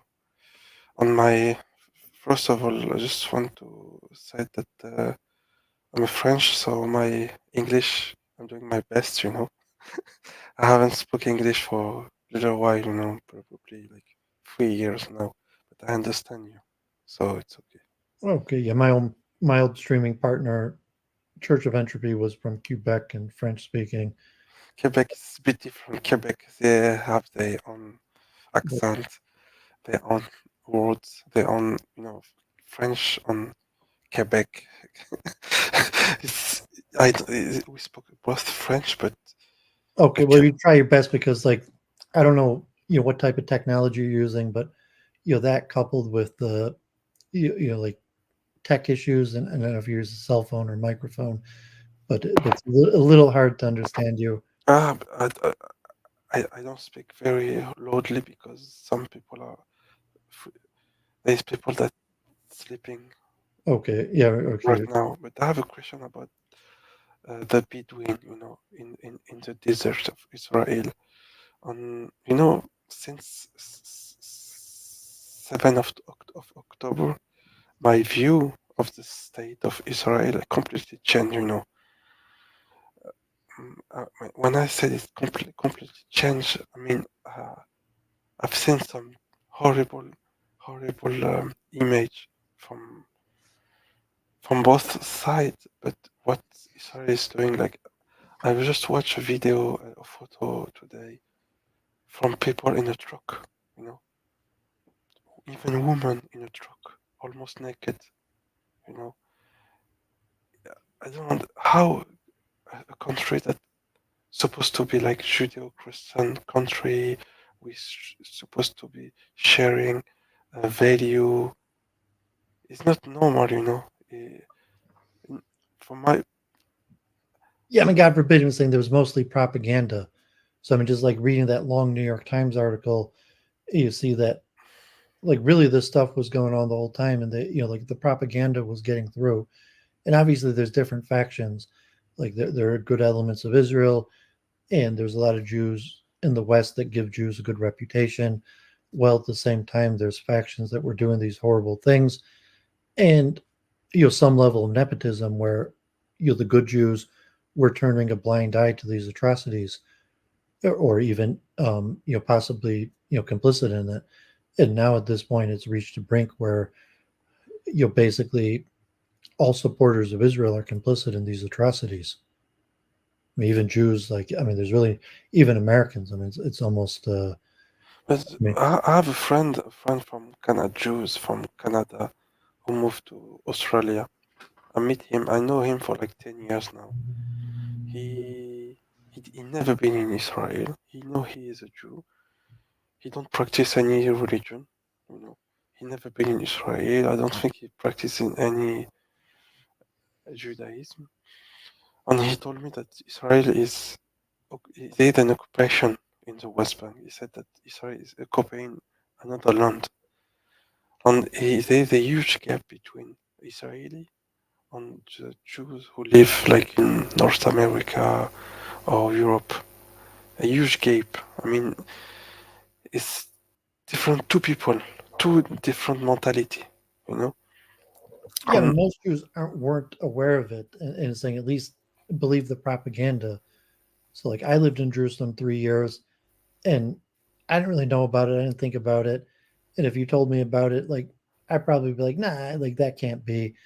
And until I really started studying it about a decade ago, and even like different people in the IDF serve in different areas, may or may not be exposed to it, and the Bedouins or whatever different people, the different levels of complicity, and then just the level of believing the lies that that for decades people are just not believing it or saying it's the Palestinians' fault, false reports, to this point where it's hit a brink where Bezalel Smotrich and Ben Gvir are actually in charge. Ben Gvir, Ben Gvir is a shame of humanity. I mean, is a guy who said that it's okay to spit on nuns. I mean, how in 21st century, right now, you have people who follow him. He said that is from the tradition. I've never heard of Amalek or Isaiah prophecy. Never heard of my life. You know what all of this is. I how a minister of I thought that Israel was a secular state like France. In France, there is a separation between the church, and the state. Is it There's different impossible? elements. So like a lot of the Jews you may have known, you might have been similar to the French and saying so. Smotrich and Ben Gvir were elements of rising. But I mean, because Israel was turning a blind eye and covering up for these crimes, like for a decade, I mean, how that eventually Israeli now he's in charge. how I can And so, make a like, how did it come to be? why they don't remove him? This guy. I mean, it's a shame. Well, because it's democracy. Now he's representative of popular Israeli opinion. And so if you say like that's not the Judaism I support or no, um, but were you complicit in it? Like did you like you heard rumors about this stuff if you dismissed it, like that can't be happening. And like I can't be complicit in that. And it's saying, well, yeah, it was happening, and we were complicit in it, and now Ben Gavir's in charge. And so now it's kind of like too late that just like the mess in Gaza, and I was saying earlier where they said like, okay, Hamas isn't going to be destroyed, or they don't have a plan. So it's like, well, you should they had a plan before they invaded Gaza, but like they didn't. And so now at this point with the tens of thousands of dead people, it's like, how could this be? And you say, well, I mean, you really should, like people should have looked into that before, because I've been talking about this for decades. And like, like I was just a Jewish kid from Detroit who went to Israel, and I was pro-Israel, but like I learned about this stuff, and I didn't want to turn a blind eye. Although I largely turned a blind eye To to be this honest, stuff. you when I listen to your I was part of Kahana. Like I wasn't a Kahanist, but like when I was in Brooklyn, like a third of my colleagues were Kahanist, and I'd argue with them or debate them, and but like relatively, like that was just Brooklyn. I was hanging out with Kahanists, even though I disagreed with them, and like probably a lot of the people I knew, they were doing these atrocities, but I was turning a blind eye. It's like, well, I disagree with you. We could agree to disagree, but I was still their friend. uh, to be honest with you, David, since I listen to your space, you you make me like you open my eyes, on for a few months now. I start to think, question myself, ask many myself some question, And when I'm listening to you, I mean, it's part of some, I mean, of a Jew that I think I think some people call you a self-hating Jew, no? Do you have some people that call you like this? Like some Muslim also that they hate what ISIS is doing, or they reject, or they have some rejection of religion or something like this. Because I know, I heard, and I Yeah, I read. mean, most people that would just reject my Judaism because like my father's not Jewish, and I'm somewhat like an outsider. So even though like my mother's Jewish, but rather than call me a self-hating Jew, they were just, he's probably not Jewish at all, and so that's more likely, the response that I get, or they just think I'm delusional, or just the complete inversion, where like they would accuse me of being the genocidal one somehow, like I'm the genocidal one because I'm, and like for 20 years I've been talking about a one state solution, and just really at this point, where it's hit such a brink that people are interested in learning about this, because because really I dedicated my life to Judaism. I love Judaism, and I just like, thank God my rabbis taught me anti-Zionism, and I saw that the problem in Israel is Zionism, but that's such an unpopular position even now. Like I went to Elam Pape, and there were so few Jews. Like in Detroit, like probably over 2,000 people went to his collective events, and like less than 100 of them were Jews. And That's a lot to 2000. what I 2000. say, I'm saying like 2,000 people came to see Elam Pape in Metro Detroit at various events. Only 5% of them were Jews. And because anti-Zion, and like he, like, I mean, he's older than me. He's been saying this since before I was alive, that Zionism's the problem. But that's an extremely unpopular opinion among Jews, just to say like you got to give up on the Zionism. I mean, because like people were brought up believing this stuff, dedicated their life to it, and Is it true that, David, that as I read some article that some Israeli are very upset on what's going on in Gaza, that they left Israel, they moved somewhere else, like they immigrate somewhere else. Even some convert to Christianity or Islam, that they reject what's going on in Gaza and atrocity they're seeing. That they is it true?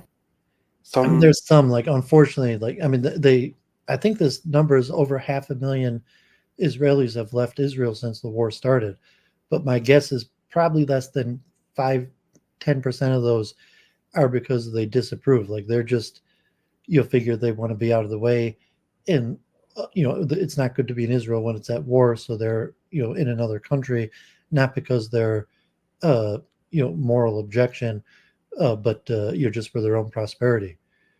The moral objectors are very small. Like the polling, I mean, I went to see Elon Pape who say like it makes a big difference to non-Jews, Arabs, Palestinians, the handful of conscientious objectors even if it's only 1 out of 25.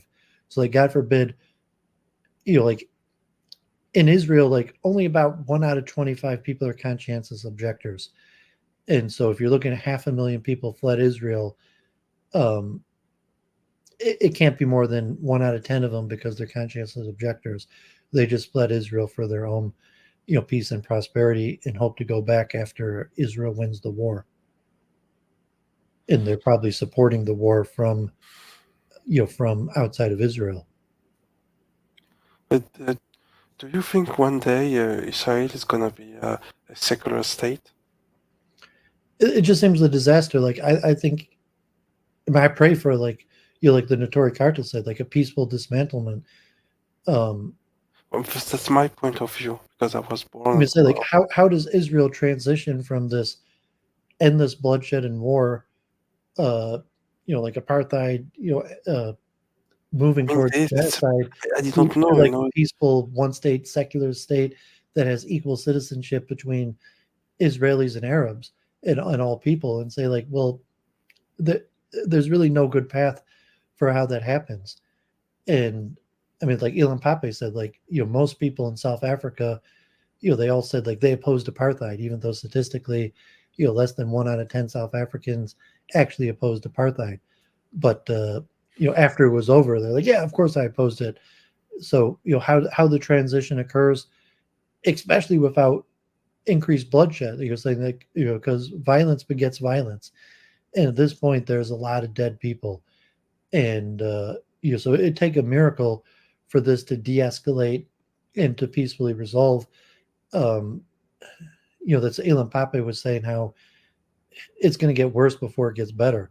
And then they had here in Metro Detroit, God forbid, the Doctors Against Genocide. I was speaking with some Arab Palestinian experts, and most of them thought that the death toll in Gaza would probably reach hundreds of thousands. Yeah, yes, I think it's between 50,000 and 100. I'm At least. saying that they think that it's going to reach into the hundreds of thousands, and it's saying, well, how does it end? I mean, like, how do they stop it? And saying like, I saw some. I mean, like ceasefire immediately, stop, firing the guns, whatever. But like at this point, there's really no path for Israel to stop it, and more likely they're going to double down. And I mean, it's really just, I mean, that's why I put it as a disaster. And however much bloodshed has happened already, that God forbid, the worst is probably still to come. I still don't understand how can we bomb. Do Uh, you have any idea? at, Like, how does this peacefully resolve? I mean, you say like, yeah, like everyone can just drop their arms and try to apologize. I'm sorry. Let's make peace and live together. But I mean, realistically, how does this end? I think if we need a Palestinian state or a secular state for all. That's the two solutions that I see. All one state for all, like Gaddafi said. I like this idea of Israel, Yeah, I mean, we agree Christian. on that, but it's like, how does that transition happen? And so, I mean, that's why I'm reading the news. So, like, yeah, I mean, like, like the guy Samish last week was saying, like, yeah, I mean, like, that's just ridiculous. No one believes that. No one wants that. Why are you even talking about it? So, like, yeah, me and you agree about that. But, I mean, there's more Arabs that want that than Jews and Israelis. Uh, but the numbers are extremely small. So, how do you get from here to there? And, like Albert Bashir, that, people say, well, Israel has to lose, suffer some sort of strategic defeat, maybe a military defeat. And, looks like it'll be disaster because Israel's probably going to, just double down in Gaza, and the war could drag on for years, which is just a complete disaster. I mean, we're in agreement, but how do you get from this situation to that peaceful one? It's like, it's basically like, Messiah is going to come and everybody's going to live in peace. Although, like most of the Jews, they don't think that's what Messiah coming means. They think Messiah coming is, going to lead to the purging of the Arabs and, building the temple, not some sort of like, peace and universal brotherhood of man. good question. Is last time you in a space you were talking about how some Jew are scared. On in my job, in my at work when I work, I know a woman, a Jewish woman, and she always use a Uber, Uber taxi. She said, "Oh, yes, my origin. You know my name. My name is Amar. My name is Amar. Listen, look, listen. Don't be scared." I think you're right, that David, when you said some Jews are very, very scared. I mean, they're scared of everything. You do you remember when you were talking about this subject? Yeah, I mean, I mean, there's a certain element of the power players that want to keep on doubling down and, God forbid, might not mind the big losses. They might not mind, um, Jews taking big losses.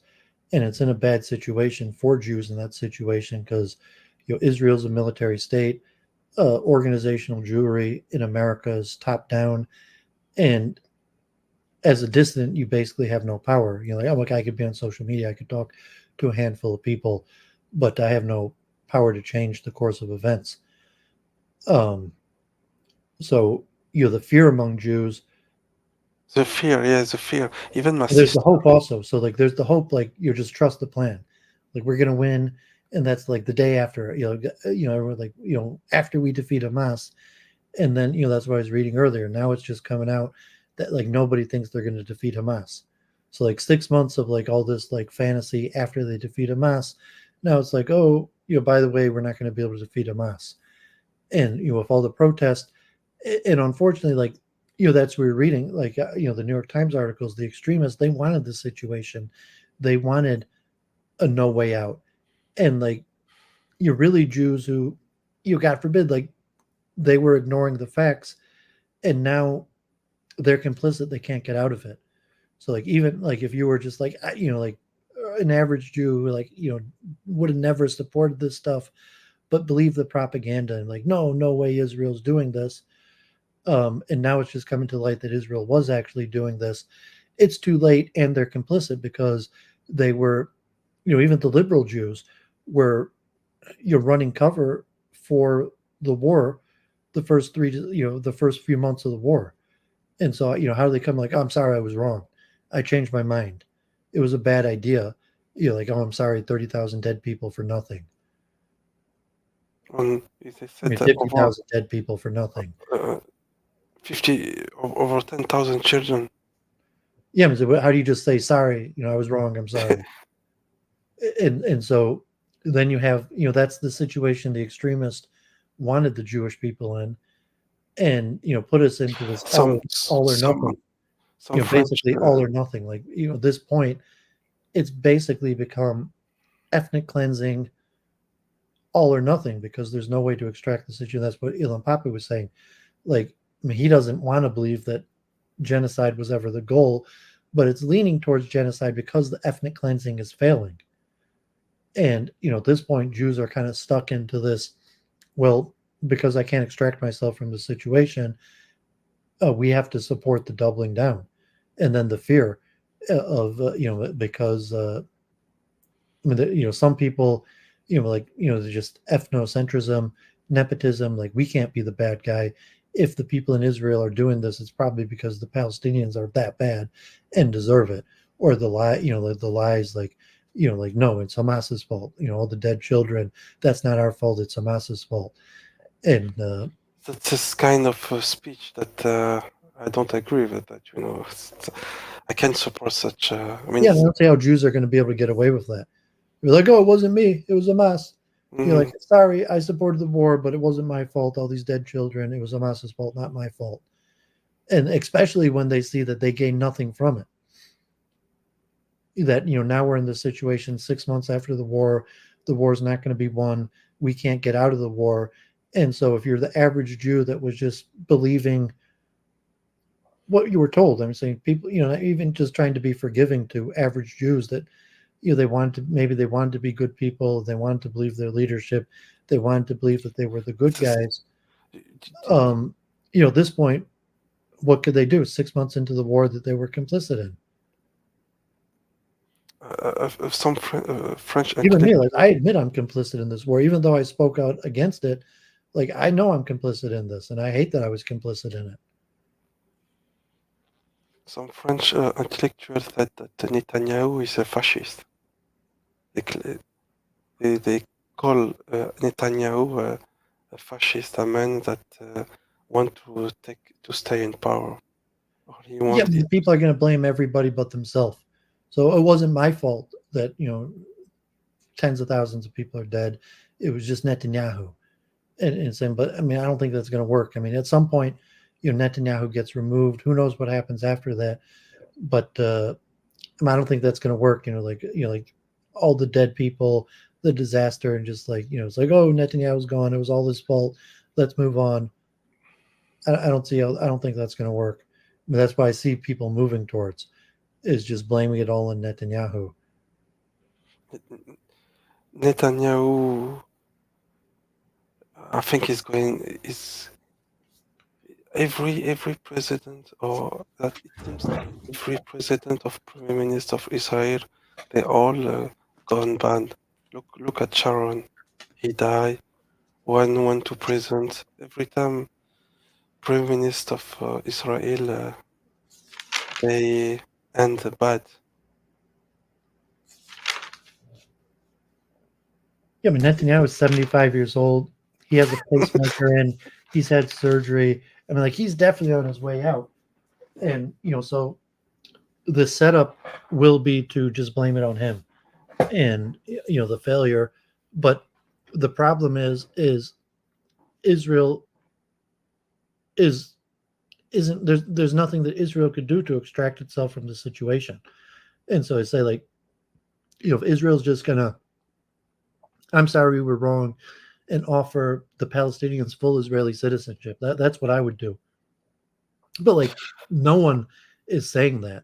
So like Do at this you know? point, what You what know what what's Israel going to do? Like the best case scenario that Israel could do is just try to return to the status quo, rebuild the siege wall in Gaza, and stop the war, allow Hamas to rebuild, and I mean that's like the best case scenario. And just hope this goes away. Then I wouldn't be surprised if that's what happens. But at this point, I think it might be too late. That Israel might, you know, God forbid, double down. did you read in a French newspaper about the Arab plans? Egypt, Saudi Arabia, UAE, Bahrain, on 5 Arab countries. They have a plan from Israel and Palestine. Good plan, I think. It seems like good. That Yeah, but USA. it's dependent on the fallacy after they defeat Hamas. Okay. I mean, so Yeah, it's like after they defeat Hamas, then they're going to like build up a utopian Palestinian state that will be administered by these yes. Arab Uh, countries that have peace deals, and everyone's going to get along together. they But want international army, like a police force, like I mean, Casper. it's basically like a false utopian messianic vision, and like there's no reason. Like, like the first thing, it's all predicated on the defeat of Hamas, which I was just reading earlier. All the experts now are saying that they're not actually going to defeat Hamas. So these plans that are based on after the defeat of Hamas, are basically just fantasy visions that mean nothing. I just it's the US, the United States that they put a veto on everything. I mean, No, they I don't. said this at the beginning. Like I was saying, Israel, if they wanted to defeat Hamas, had to do a ground invasion with boots on the ground, going building to building, tunnel to tunnel. And originally, Yoav Gallant in October said that just taking northern Gaza was going to cost 10,000 Israeli soldiers' lives. That because it'd be extremely difficult to defeat Hamas. They have to go building to building, tunnel to tunnel, and um, all the military experts were saying this, including Israel. But Israel, God forbid, they didn't want to lose 10,000 soldiers to defeat Hamas, so they just went for bombing and starvation. And now, 6 months into the war, they really haven't accomplished much. So if they go back, okay, we need to defeat Hamas, it still comes down like, well, they got to send. I mean, they called up 300,000 reservists. They really only send in a few thousand here and there, special missions and bombings. But do you know that the son of Netanyahu is in Miami? Yeah, I mean, I follow that. I mean, the corruption is not surprising. That's what we said. Like 500,000 Israelis left Israel, and it's not because they're conscientious objectors, just because they want to. Honestly, if I was an Israeli in the army, I saw the son of my prime minister in Miami, uh, risking my life for someone who Well, you knows. don't have the choice. I said like, I mean, every president is like this. I mean, look at Putin. and that's what you see Uh, changing now. Like, so there was patriotism at the beginning, because God forbid October 7th was so disastrous, and people were volunteering and they were gung ho, but they were misled and didn't have a thought out strategy. And at this point, like, yeah, like like Israeli soldiers, they don't want to fight. Like in the last few months, there's been more deaths from friendly fire than anything. And I mean, it could be a complete disaster. You could see desertion and various things. But if you're Israeli, in U.S. Army, when they went to Iraq and Afghanistan, many deserters, they left the army. Many U.S. soldiers. Even I have a friend of mine I grew up with. He went to the French army. He said, "I'm never, never, never going to die for a man sit on a chest." That's what he told me. He joined the army. He went to Africa. He said, "I'm never going back to the army, to the French army. Never."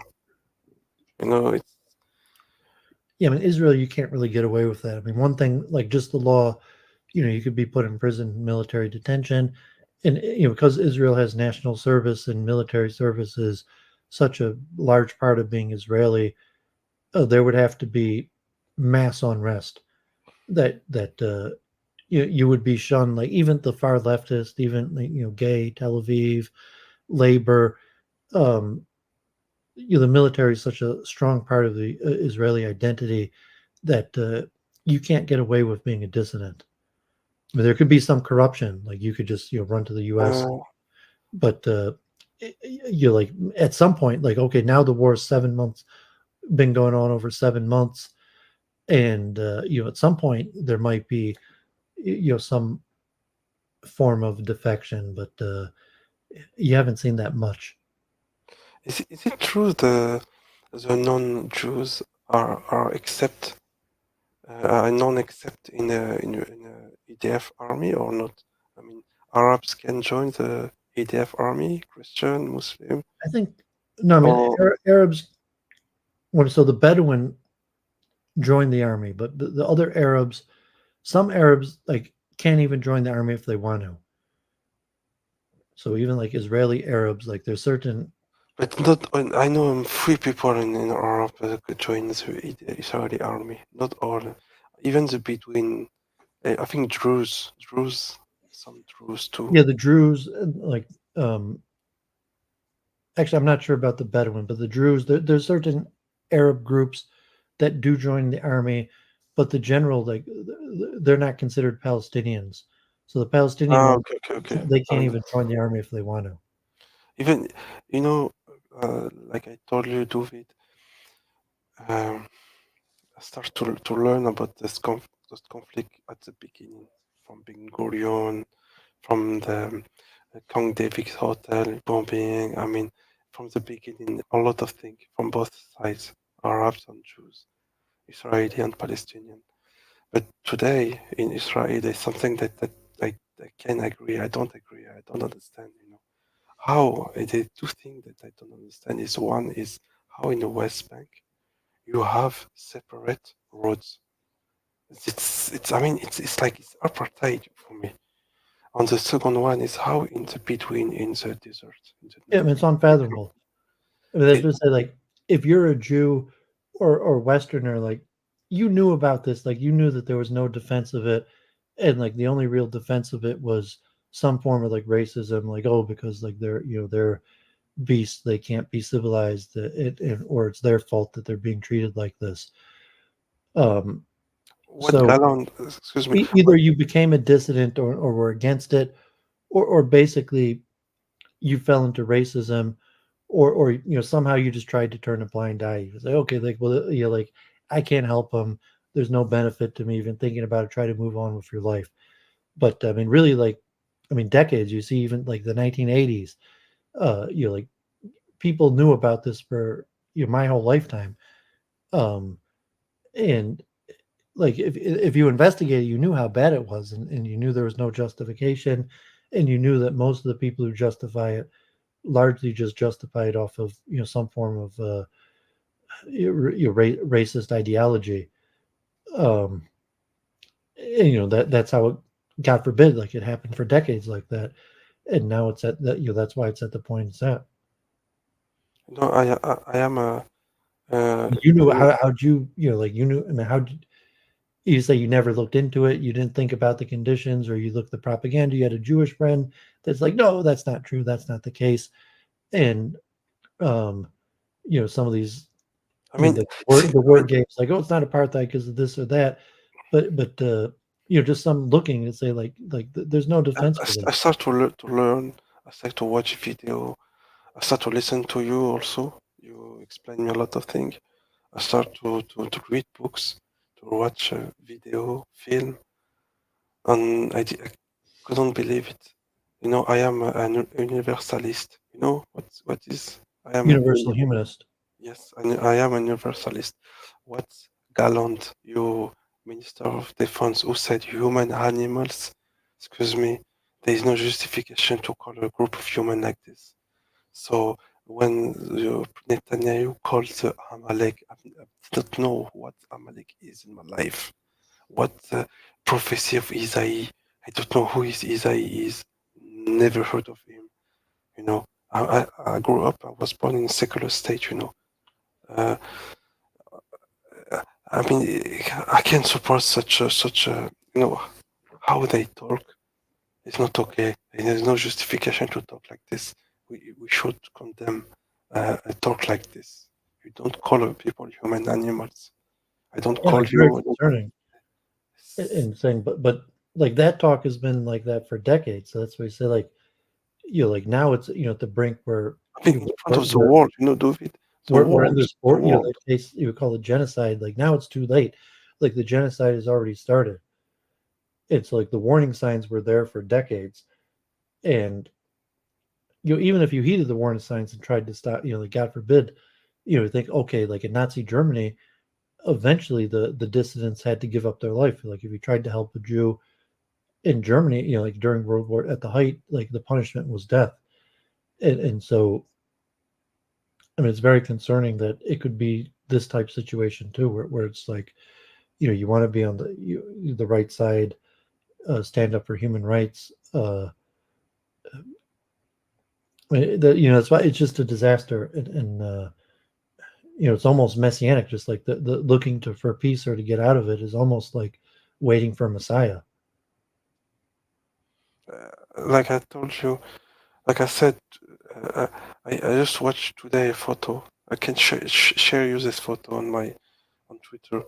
A naked human, I mean man, even one woman in a truck. I mean almost naked. It's even French army had never done this. Even the French army or British army, even my army, never in war they done such an act to put human being in a truck almost naked. You know. So Yeah, I mean, I they start might to have, like, I start to picture historically. myself. I said, Historically, they probably did a long time ago. But I mean, you're saying, like, universal humanism is both ways. So you say, like, the essential goodness of all people, but also the ability to do evil is also part of universal human nature. I mean, say anybody could conceivably be complicit or even be drawn into doing these evil actions because it's something natural about human nature. I'm how can I say it? I'm not. I don't have any community, I don't believe in border, I'm not a patriotism, uh, those kind of people who uh, are more supporting of federalism, region. We have in France many regions, the south, the east, the west.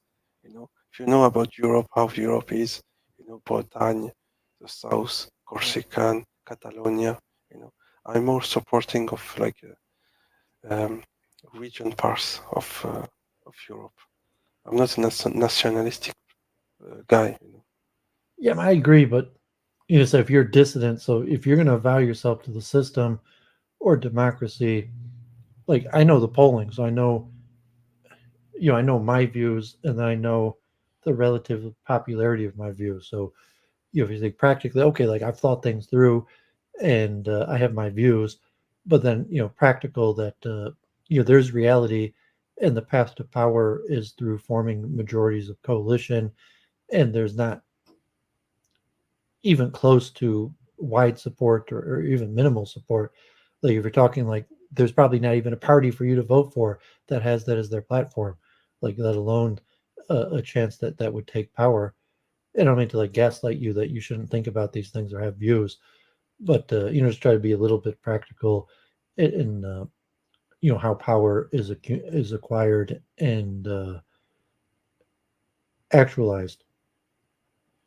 And the second question I wanted to ask you is about the Bedouin in the desert. How is it possible that 22% of the population of the desert, I mean, when I say the Bedouin, you know that Arab Bedouins live there for like 1,000 years. I studied a little bit of anthropology, like in the Egypt, Saudi Arabia, in Syria, in every part of the world. Arabs were nomadic people long time ago, long time ago, even before Jesus, long time ago, even before Islam.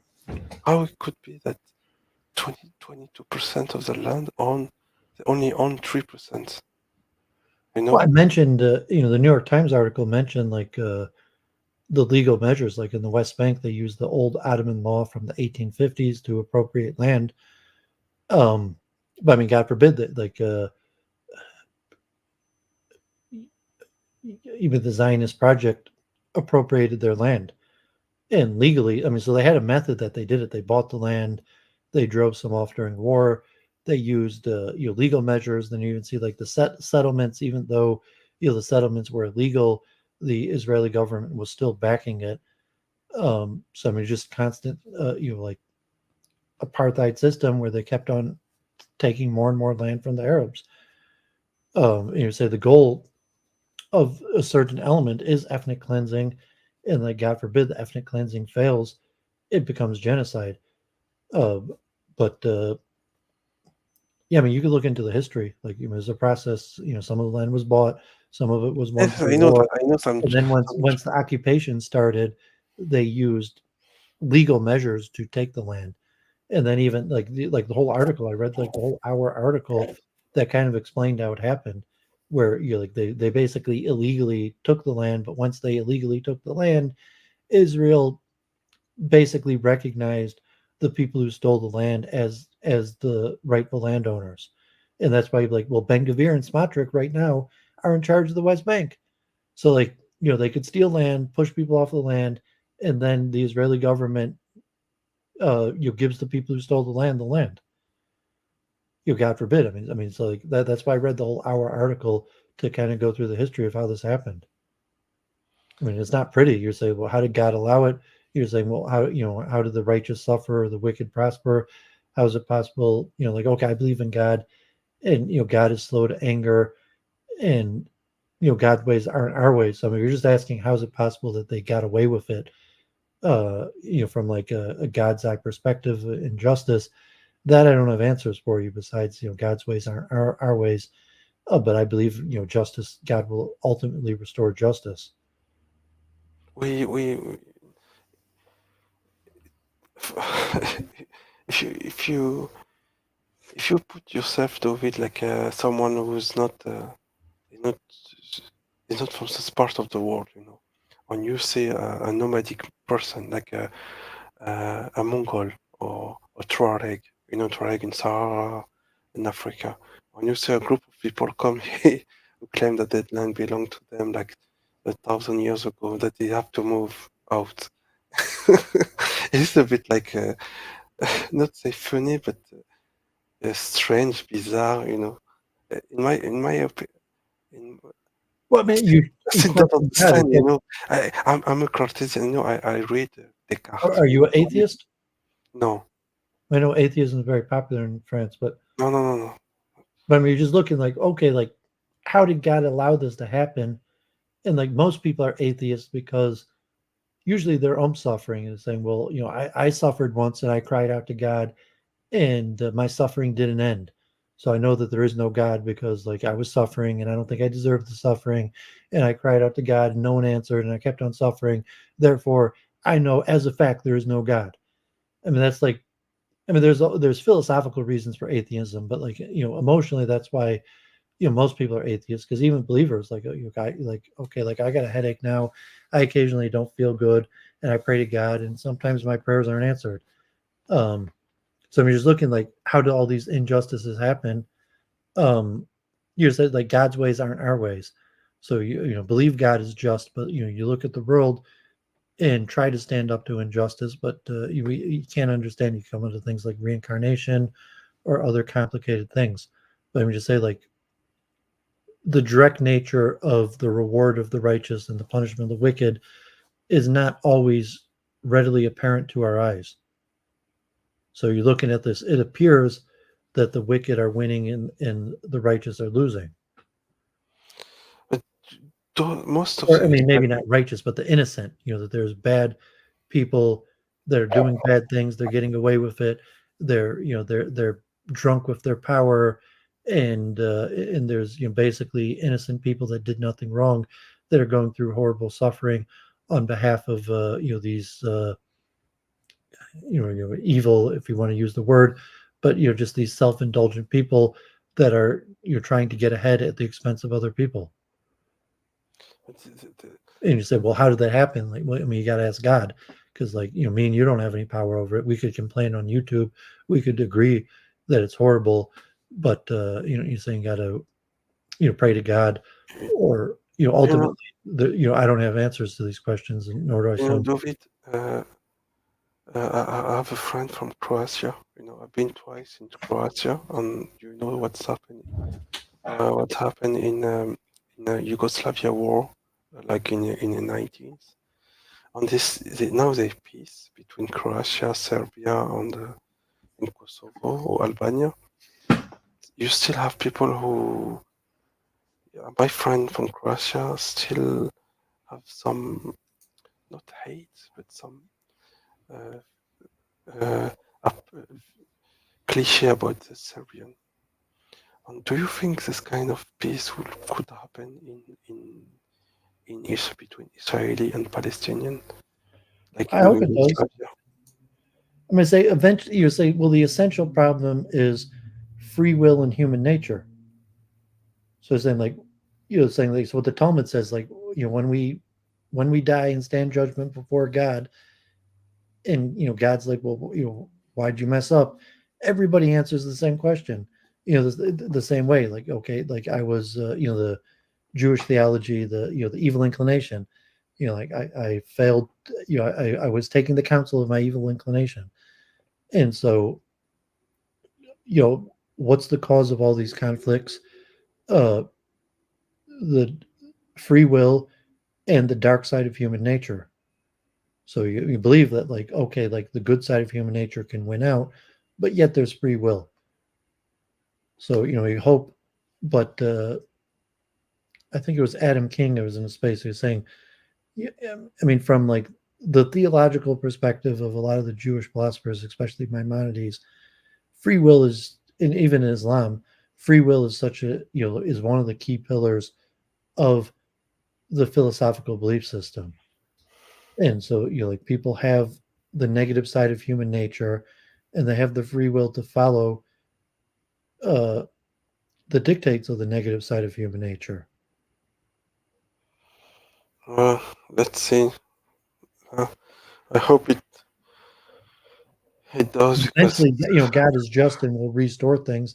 God is slow to anger, gives a long time to repent, and the God of the Hebrew prophets leads to these boom bust cycles. And the reason they're, like I was, with Daniel, the Muslim skeptic, explaining the Hebrew sage's conception. God is slow to anger and wants us to repent, but eventually has to restore justice, and that's what creates these boom bust cycles.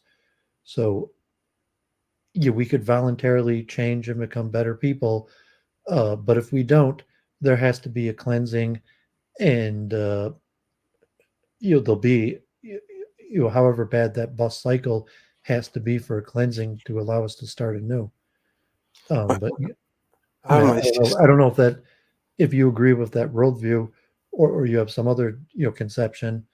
And so all we could do as individuals is try our best and say, well, I stood by God and what I thought was right. I did my best, but I can't interfere with other people's free will. So, I don't know what to say.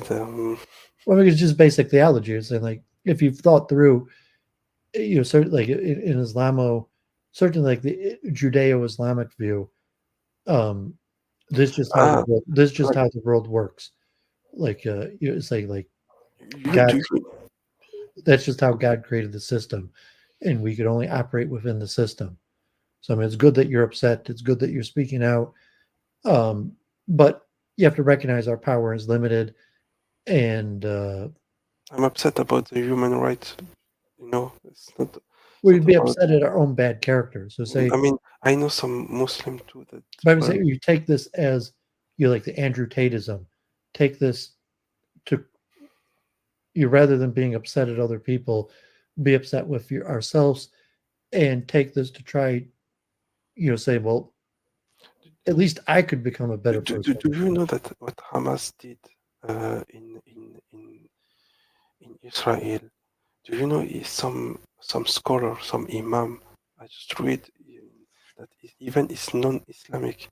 I mean, there is no justification even in the religion of Islam to attack a woman, to kill a woman, to even some um, imam, some scholars said that what Hamas did, it's beyond Well, you're always going to Judaism, like expect Islam. I mean, if you say that it's not legitimate, but you're going to have some scholar, some imam that's going to justify unjustifiable things. Because Some Judaism people is like who listen to Islam. them, just like we were reading, like the rabbis that like when Yigal Amir, who killed said that his rabbi Baruch Goldstein, that some crazy rabbi out there condoned these things and said it was God's will, and it's probably a mirror of all things that let me say, like, you like legitimately. I mean, Because I it's studied, tough to interpret these things and I say understand. I there's studied still the like fog of war. If you're talking like individual crimes, so we talk like October 7th, there's 3 to 4,000 people that were part of the invasion, and so if Israel went about it, Israel took it as an act of war and declared war on basically Palestinians and waged collective punishment. But if they had looked at it as a legal matter of crime, then you would have had 4,000 individuals who committed different types of crimes.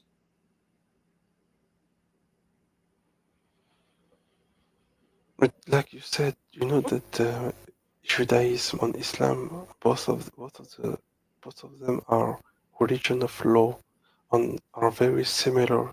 I mean, in some aspect, I studied a little bit, and I talked to a Jewish friend last time. He told me that that we Jews live under the Muslim for 1,000 years. If they wanted to kill all of us, they could easily. They didn't. You know that? I mean, the Jews living under Christian in Europe and the Jews living in the Muslim world was very different in terms of how they live.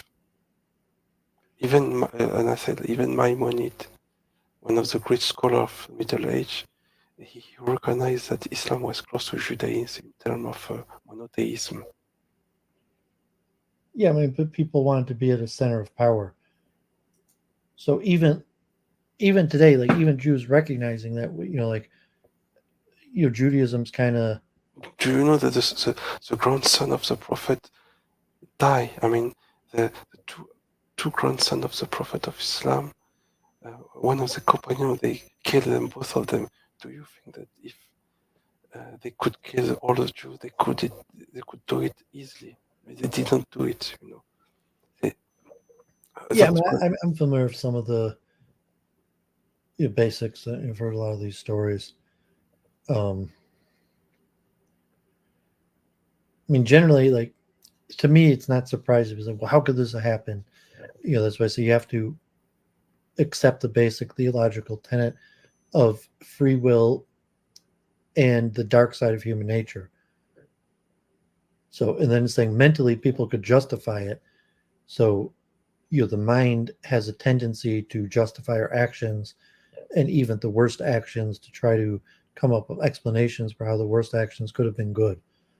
So it's that like none of it's surprising that that somebody used their free will to do the worst of things and then perverted some system of justice to defend their bad action. I mean, say like that's just human nature.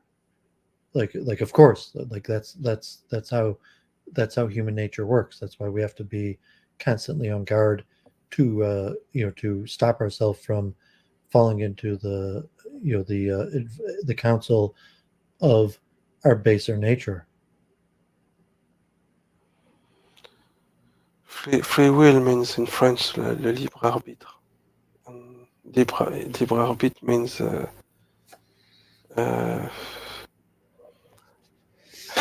free will is what means libre arbitre. Yeah, I mean, there's Hebrew terminology like this basic. I'm just using English words, but like, I mean, that's my theological framework, and that's my understanding of the basic Judeo and even Islamic theological framework. Although there's different schools, so like, like I tend not to be surprised. So like, okay, well, bad things happen, because like there's a reason why bad things happen. There's a reason why people justify the bad things that they do. And then you look at myself, like I would like, saying like I would like to do bad things, and when I do bad things, usually I don't take responsibility for the bad things I do. I justify the bad things I do. But So you have the remorse. thing that's a righteous person that goes beyond that to You to have recognize that I desire to do bad things, and then to recognize that when I do bad things, instead of taking responsibility, I justify them. but you have remorse, moral or more remorse. Yeah, but that's the You sign didn't of have, enlightenment or character refinement. To say to put myself and say, well, I could see myself doing any of these bad things also because the same thing that caused these people to do these bad things also exists in me. The negative aspects of human nature. I mean, God forbid, I've never done anything close, like relatively, but I say like I could see that if I followed the baser uh, instincts of my human nature, I could also do these things. yes. Uh, don't think it's 4 a.m. in Paris. I think Okay, I appreciate you tuning in and you're sharing your thoughts. Again, every time you go in space, I'll like listening to you. I learn a which lot. day you mean, Albert Bashai or Yes, Primordial Chaos? not every day, but you're from eastern part of USA. Is it right? Eastern part. You're from A lot east. of the spaces are repetitive, so like I mean, I don't do spaces too often because like, or Kevin. I mean, but because I don't like just repeating myself again and again. I'd rather that's why I'm going to go into my research. Because okay, God forbid it's a horrible situation. Um, I'd like to do what I can, but You, relatively. I donate some money to a Jewish French organization for peace. I donate some money also to GoFundMe also. I am a donor of French Doctor of Border, the Médecins du Monde, Doctor of the World, on the EDF destroy the building in Gaza. So I still don't understand why they bombed humanitarian building. They kill no one, but they destroy it. And that's why from 3 months now I start to understand what's going on there, for what's the reason. And you help me a lot, and I learn a lot, myself. I watch. You should watch a video on YouTube from. Okay, well, I appreciate the positive feedback, and like that's why Not I do it. every Jew I like you. I do talk some Jews, some Israeli. They very like. I almost didn't do week in review. Like I had a You're little very bit of headache. open-minded. Yeah, I almost didn't do week in review this week, but it's like okay, like God forbid, you do what I can, like minimal, just do week in review once in a week, and like I almost didn't want to do it tonight.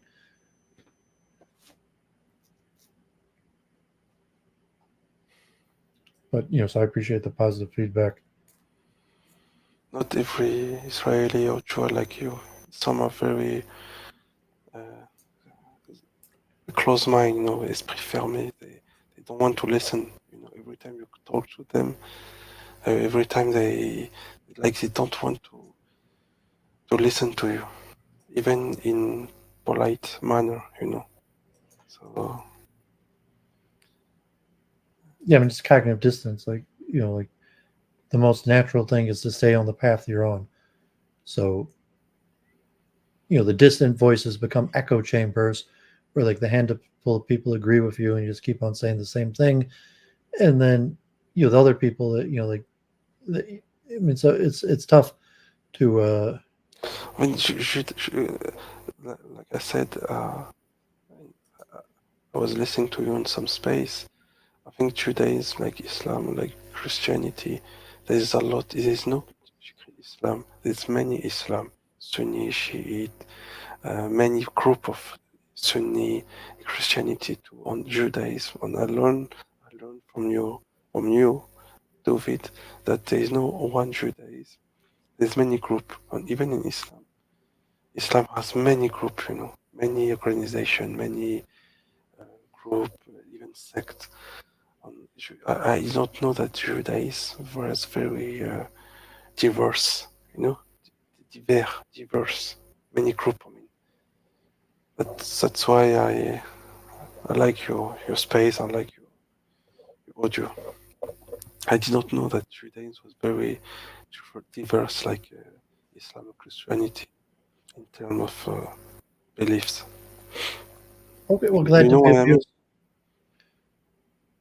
So I let you get to sleep, and then I'll I want to do some research, also cover like God forbid I want to talk about the war all night, so I get back to some of my research too. Okay, thank you. I'm going to sleep. Okay, yeah, thanks for tuning in. God bless.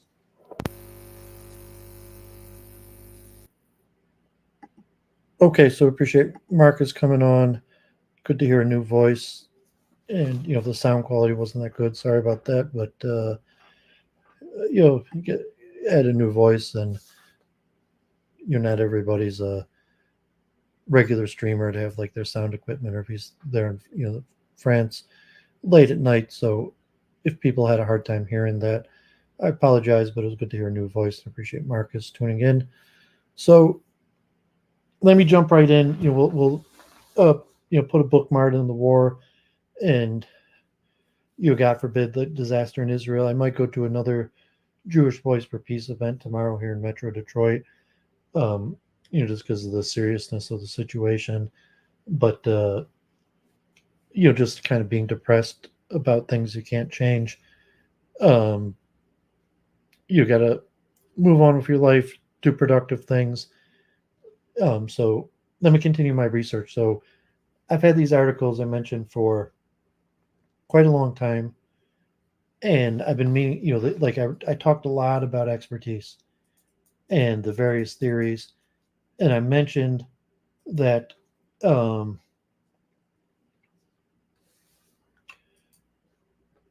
you obviously like there's a genetic aspect and there's multiple factors. So you're like deliberate practice, the stages, what it takes, and so there's different factors and they can have different weightings. And so most of the modern theories of expertise, talent are multifactorial, and they include gene environment interaction. So it gets a little complicated. I hadn't talked much about genetics and talent. Most of the models, like Erickson's deliberate practice, are completely environment based. So I look to some of the genetic aspects. So let's jump right in. Some of these articles are long. I had three. We'll see if I read all three of them. Um, so rethinking expertise, a multifactorial gene environment interaction model of expert performance. And Ulan, these two of these articles, or this article I've read before from Friedrich Ulan from Finland. Scientific interest in expertise, superior performance within a specific domain has a long history in psychology. Although there is a broad consensus that a long period of practice is essential for expertise, a long-standing controversy in the field concerns the importance of other variables such as cognitive abilities and genetic factors. According to the influential deliberate practice theory, expert performance is essentially limited by a single variable, the amount of deliberate practice an individual has accumulated. Here we provide a review of the literature on deliberate practice, expert performance, and its neural correlates. A particular emphasis is on recent studies indicating that expertise is related to numerous traits other than practice as well as genetic factors. We argue that deliberate practice theory is unable to account for major recent findings related to expertise and expert performance and propose an alternative multifactorial gene environment interaction model of expertise, which provides an adequate explanation for all the available empirical data and may serve as a useful framework for future empirical and theoretical work performance. And this from 2015. Learning and neuroplasticity are ubiquitous in the animal kingdom, but the learning capacity of humans appears remarkable compared to most other animals. One reason for this is that humans can engage in both practice persistent goal-directed activities designed to increase knowledge and skills, and teaching, the active training of learners by more experienced individuals. Together, practice and teaching enable individuals to gradually acquire highly specialized competencies which are needed for achieving consistently superior levels of performance within a particular domain, that is, to become experts. The variety of different forms of vocational and avocational expertise across cultures is further testament to the flexibility of human learning. One domain-specific task, the performance differences between experts and non-experts can be massive from both a statistical and a practical perspective. A striking feature of human societies is thus not just a complex division of labor, but also a vast range of individual variability in skills and abilities. Scientific interest and expertise in related topics has a long history. Indeed, psychologists have been interested in the origins of expertise for as long as psychology has been a field. A long-standing controversy in the area concerns the relative importance of nature and nurture for the achievement of expertise. In the late 1800s, Francis Galton analyzed family trees of eminent scientists, musicians, writers, and other professionals, and noted the accomplishment tends to run in families. Based on these observations, Galton concluded that natural ability is important for eminence and achievement. More than half a century later, the behavioralist John Watson famously articulated the alternative environmental view when he speculated that in a hypothetical scenario in which the environment is completely controlled, he could take any infinite random and train him to become any type of specialist regardless of his talents. More recently, scientists from a number of different research traditions have used a wide variety of methods and approaches to study the origins and underpinnings of expertise, ranging from histometric and biographic studies of high-achieving individuals to sociological, psychological, computational, and neurobiological studies of exceptional performance and its mechanisms. A paradigm that has been particularly influential in psychological research on expertise over the past 2 decades is the expert performance framework developed in particular by Erickson and colleagues. The expert performance framework emphasizes the importance of studying expert performance using objective measures of performance on standardized representative tasks rather than more direct indices of expertise such as estimates by raters, credentials, or educational level. The roots of this research tradition can be traced back to the early studies of complex skill learning, but A decisive influence came from the computational approach to studies of information processing and human problem solving promoted by Alan Newell, Herbert Simon, and others. In seminal studies based on earlier work by de Groot, this approach was applied to the analysis of cognitive processes underlying chess playing and experts, chess players by Simon and Chase. From the beginning, there was a strong interest in understanding how information processing in experts differs from that of novice, although fundamentally different from classical behaviorists in its focus on the internal representations and processes underlying skilled behavior. In one important sense, the expert performance framework can be seen as a continuation of the tradition from Watson, its strong emphasis on the importance of acquired characteristics for expertise. In particular, this framework proposes that expert performance reflects the accumulated amount of deliberate practice defined as explicit, effortful, goal-directed activities that are specifically designed to improve performance. The expert performance framework further proposes that merely spending time with an activity without any effort to or intention to improve performance results in minimal, if any, improvement of skill. In fact, a cornerstone of expert performance framework is that deliberate practice is not only important or necessary for expert performance, but also sufficient to account for the major facts of expert performance. As Erickson stated, high levels of deliberate practice are necessary to attain expert level performance. Our theoretical framework can provide a sufficient account of the major facts about the nature and scarcity of exceptional performance. Our account does not depend on scarcity of innate ability talent. We will henceforth refer to this theory as the deliberate practice theory. According to the deliberate practice theory, other variables may matter for performance differences among novices, but with sufficient deliberate practices, the effects of such factors are bypassed or circumvented. In other words, for healthy individuals, the level of performance in a domain is essentially limited by the amount of deliberate practice they've accumulated. Research on expert performance and its relation to the deliberate practice has substantially increased our understanding of high-level performance and achievement. The present review begins with a summary of some general observations in the field that are well supported by data and that are of particular theoretical interest because they appear to hold true across different domains of expertise. We then review findings that seriously challenge deliberate practice theory, focusing in particular on findings from recent studies demonstrating that variables other than deliberate practice account for individual differences in expertise.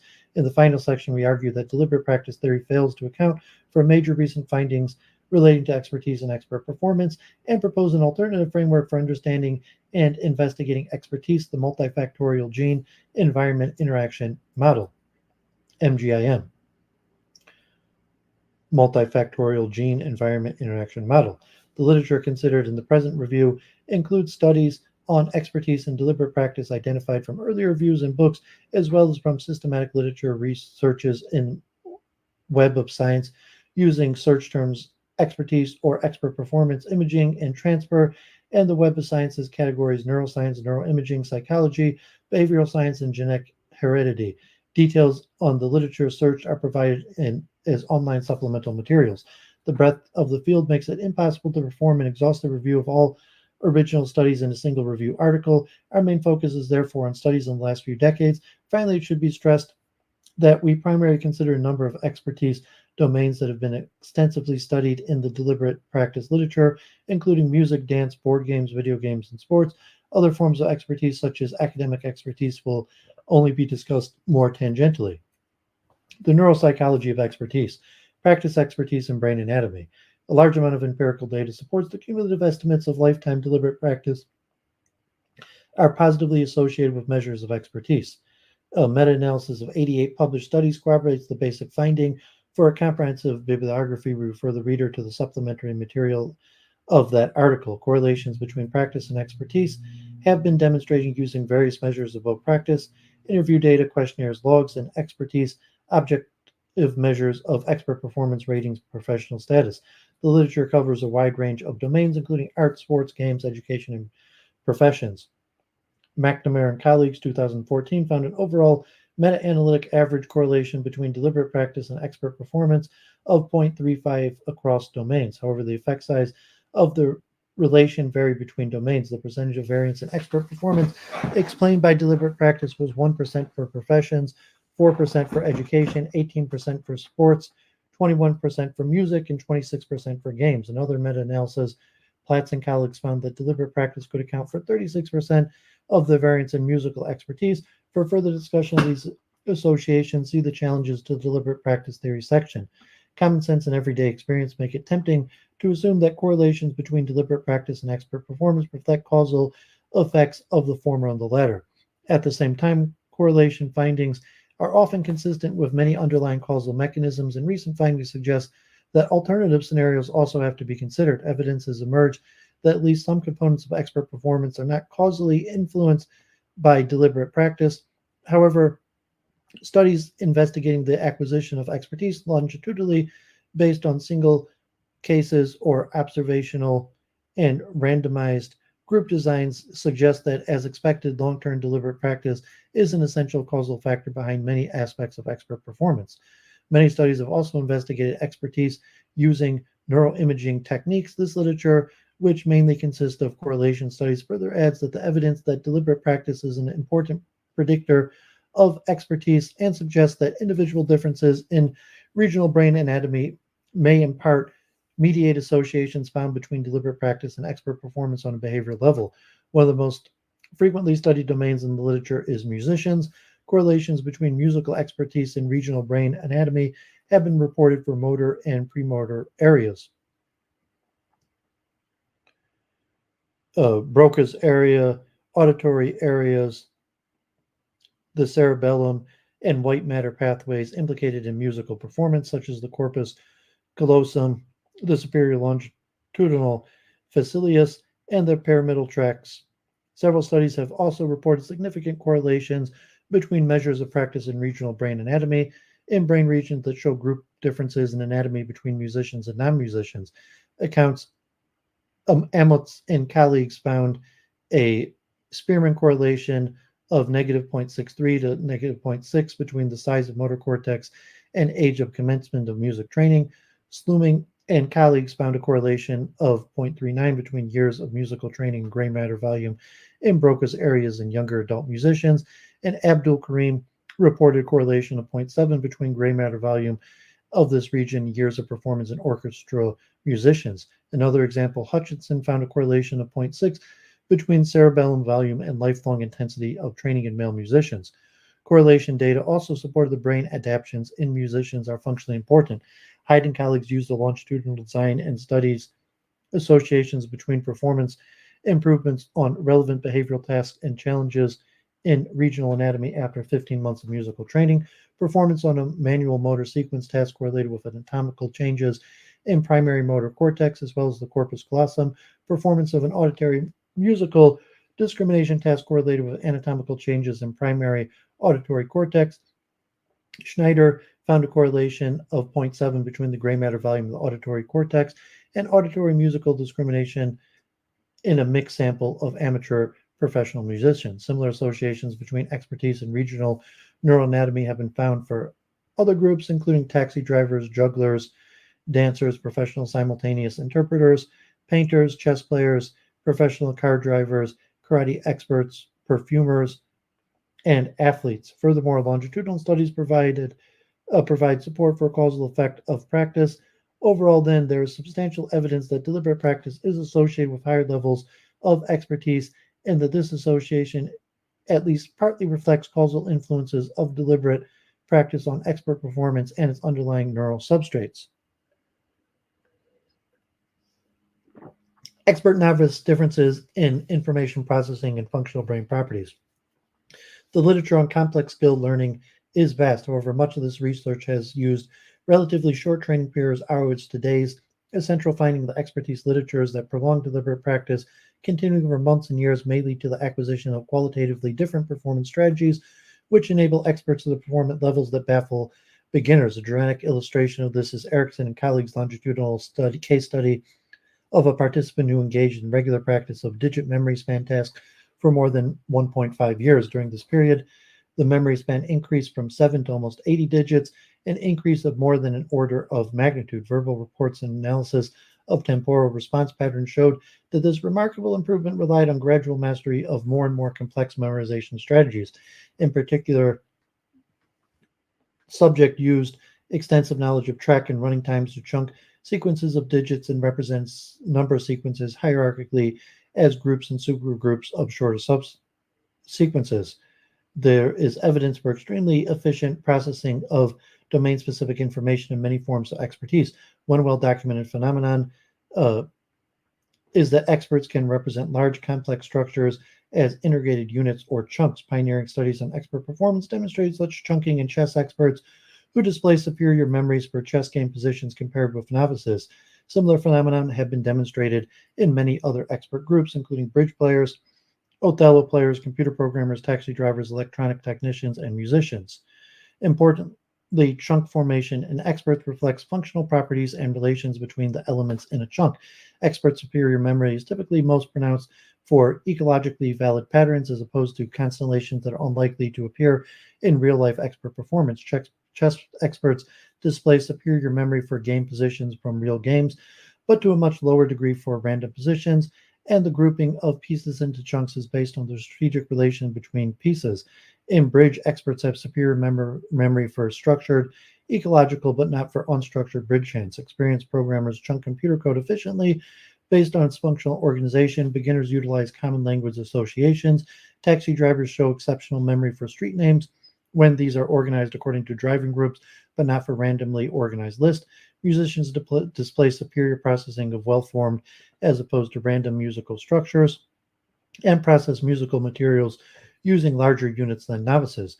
Clearly, these findings suggest that domain specific information retained in long term memory is important for expertise mechanisms, allowing for efficient interactions between long term memory storage and working memory.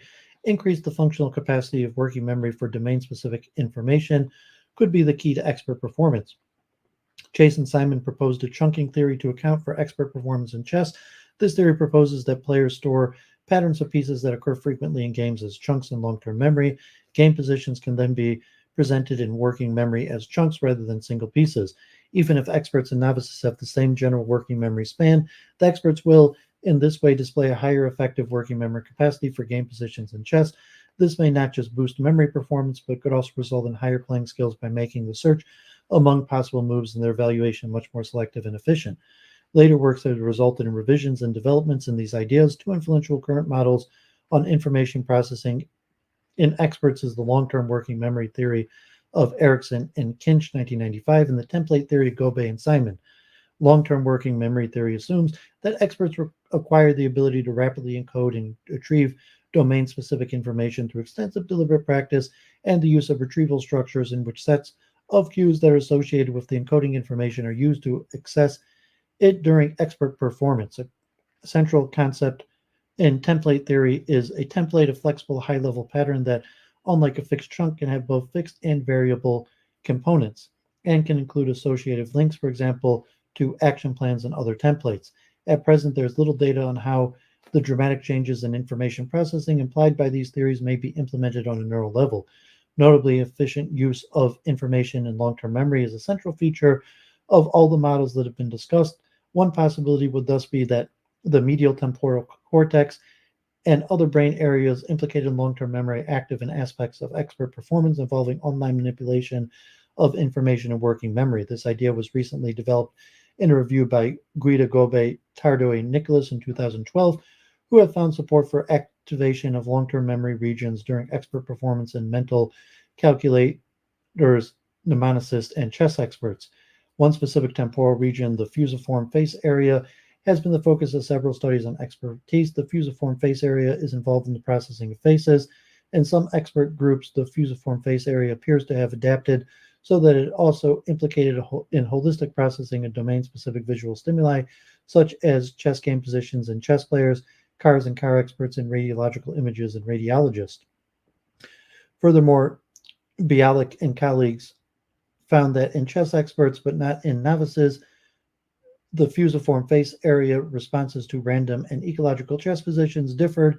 This suggests that the fusiform face area is adapted not just to process chess stimuli in general, but also to process relations between chess pieces and potential relevant for expert performance. These studies clearly show that expert performance may involve sophisticated functional adaptations and higher visual area processing objects in the domain of expertise. However, the extent to which the fusiform face area is evolutionarily adapted to specifically process spaces, and more generally, whether visual object processing involves modular or distributed representation in the interferal temporal cortical areas remains controversial issues.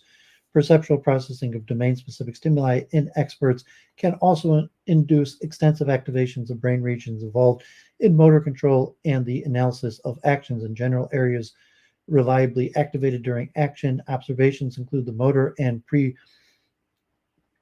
areas, the inferior frontal cortex, the superior and inferior parietal cortices, and the cerebellum. Several studies have demonstrated that activity in this network may differ between experts and novices during observation of domain-specific actions. Balzer, Lowry, Pilgrim, Newman, 2014, found stronger activation in the superior parietal cortex, the supplementary motor area, the cerebellum, where experts in tennis and volleyball observed tennis and volleyball serves, respectively, than when they observed serves in the non-trained sport. The same group also found that tennis players had higher activity than novice and action observed related brain areas during domain-specific motor anticipation tasks. Similarly, Calvo, Marino, Glazer, Gerson, Passingham, and Haggard 2005 compared ballet and capoeira dancers and found higher activity in premotor and parietal regions where the participants observed movements from their trained dance than when they viewed the untrained dance. Wright, Bishop, Jackson, and Abernathy 2013 found greater activation in action observation regions during visual discrimination of soccer moves in skilled than in unskilled soccer players. Piano showed higher activity than controls and action observation areas, as well as auditory areas during observation and piano playing. Activation of motor areas in experts has been observed not just during domain-specific action observation, but also during perception of more abstract stimuli that are associated with actions in the domain of expertise. For instance, Wood, Hernandez, Wagner, and Bialik 2014 found higher activity in sensomotor and premotor areas in athletes than novices during perception of sports-related environmental sounds. Belmar and Janssen used EEG to compare brain activity in musicians and non-musicians during passive observation of sheet music. A significantly stronger desynchronization of the sensomotor mu rhythm, indicating an activation of the motor system, was found in the musicians. Found that hockey player Lyons 2010 found that hockey players compared with novices had higher activity in motor areas during passive listening to verbal stimuli sentences relating to ice hockey. These findings indicate that functional reorganizations within distributed brain networks for the planning and control of actions may be important for forms of expertise that involve the sensor motor skills. A few studies have also used fMRI to find direct evidence for altered functional connectivity in experts. Fruval 2014 reported numerous differences in resting state functioning connectivity between musicians and non-musicians, including enhanced connections between temporal and frontal regions that could reflect adaptations in neural circuits for auditory motor integration. Pinot, Di Manzano, Franson, Erickson, and Ullin 2014 measured brain activity during improvisation in classical and jazz pianists and found higher functional connectivity between prefrontal and premotor areas in the experienced improvisers, which could reflect a more efficient exchange of information within associative networks of importance for generation of music.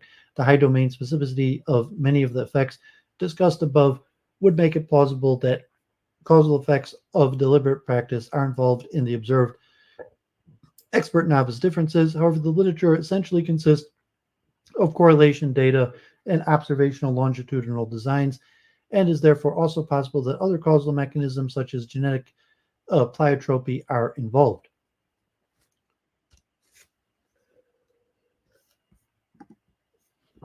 Expertise in near transfer. Near transfer. Transfer refers to influences of training on non-trained tasks and skills. One of the most influential theoretical accounts of transfer, the identical elements theory, originates with 3 papers by Thorndike and Woodworth from 1901. These articles discuss results from a series of experiments in which participants were trained in a variety of tasks that included detecting and marking words with particular properties in a text, and judgment tasks in which the size of geometric figures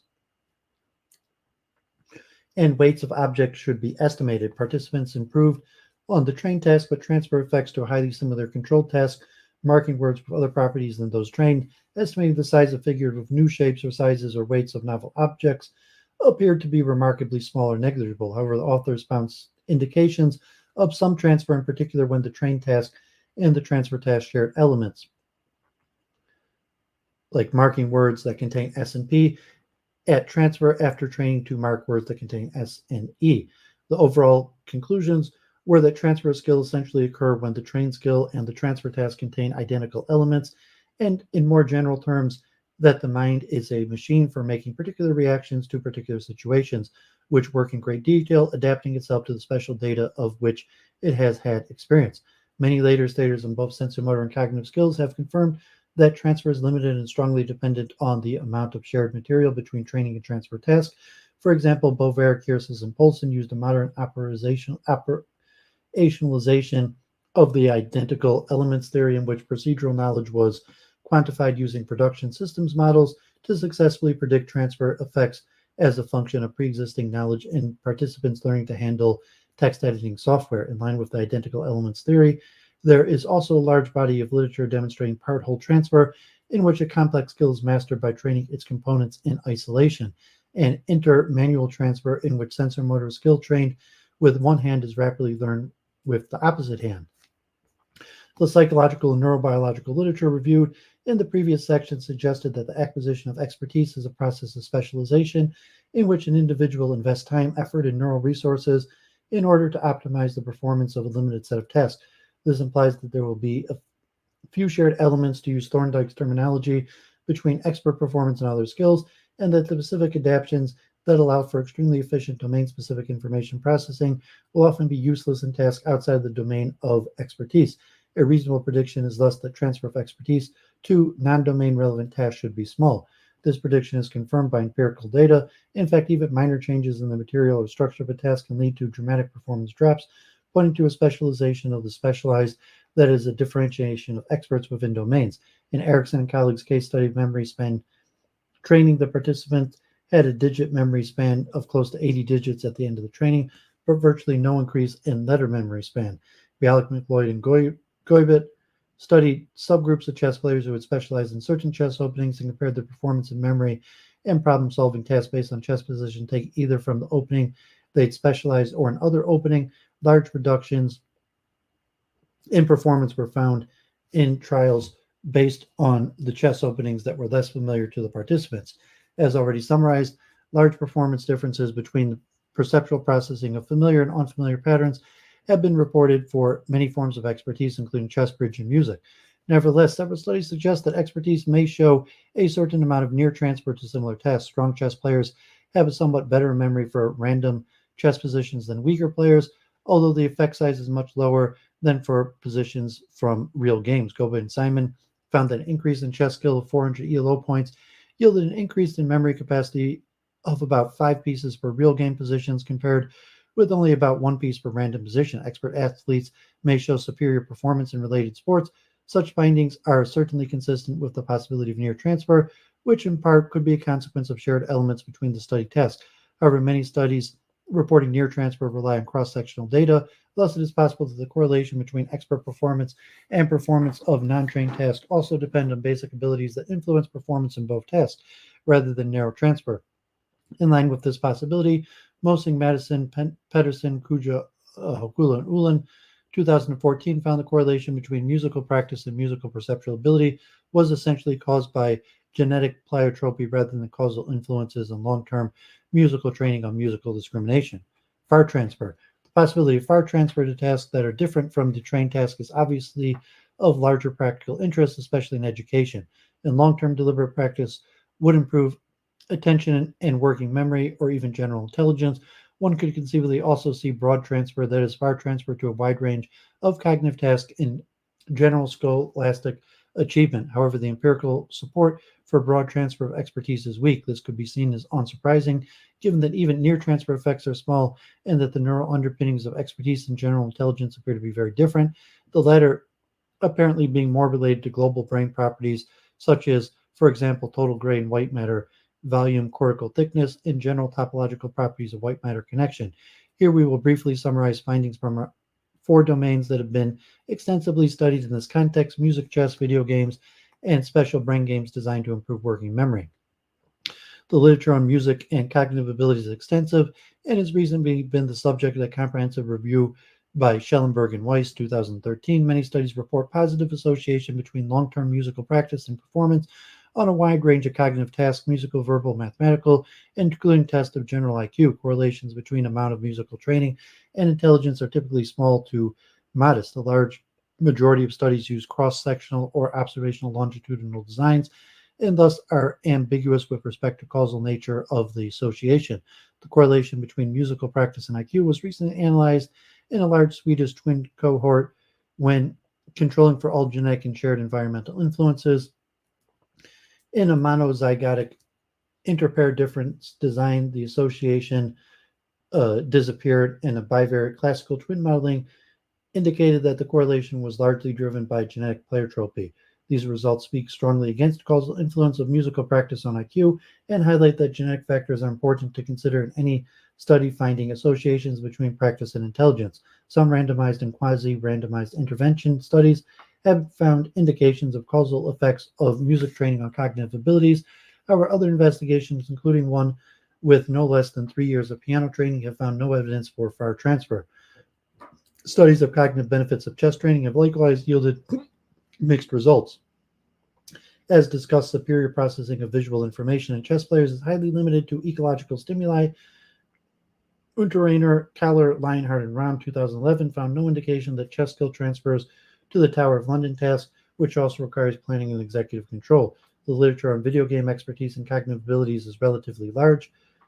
Many of these studies have focused on the possible transfer effects on visual tasks such as reaction time, visual spatial rotation, visual research, and visual attention tasks. Cross-sectional studies comparing expert video gamers with novices have commonly found superior performance of gamers on such tasks. West Stevens, Pun, and Ferguson 2007 found a meta-analytical pooled correlation of 0.36 between violent video game playing and measures of visual spatial cognition.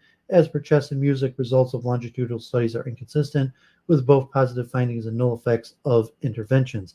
And the meta-analysis by Ferguson indicates the presence of a publication bias. One can note that Sims and Mayer 2002, in a carefully designed study, found entirely in line with the predictions from expertise research that skilled Tetris players outperform non-players in visual spatial rotation tasks that involve Tetris pieces or highly similar visual states, but not on other spatial tests. Experiment 1, furthermore, no transfer effects on Tetris training on spatial ability were found in a longitudinal follow-up study. Experiment 2, in a recent study by Gobe, found no effects on video game expertise on an attention task, nor on visual change detection task. Brain games designed to increase working memory capacity typically include extensive practice on various working memory tasks in which the difficulty level changes adaptively during training. Many large-scale studies demonstrate that such training improves performance on the trained task, but the extent to which the training also gives far transfer to other contexts is highly controversial. Detailed discussion of these disagreements is beyond the scope of this present review, but we should note that several recent reviews and meta-analysis have found little evidence for broad transfer of working memory training. However, for a different interpretation of literature, see, for example, Chanavir 2014. In any case, it appears evident that the acquisition of a relatively narrow task-specific expertise is one important mechanism underlying performance improvement in working memory training tasks, as in other forms of skill learning. In line with this, performance in visual spatial working memory tasks depend not just on working memory capacity, as typically operationalized the number of stimuli to be remembered, but also on the spatial pattern of the stimuli and their familiarity, previous exposure to the same stimuli.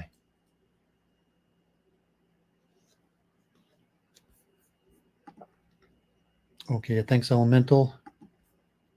Challenges to deliberate practice theory. The literature summarized in the previous section illustrates that research on expert performance and its relation to deliberate practice has advanced scientific understandings of expertise and skill learning in important ways. Nevertheless, recent research has seriously challenged the central tenets of expert performance framework. In short, deliberate practice theory appears incompatible with findings of a growing number of studies which show that variables other than deliberate practice are highly relevant to expert performance. We will now turn to these data. Let's get a drink.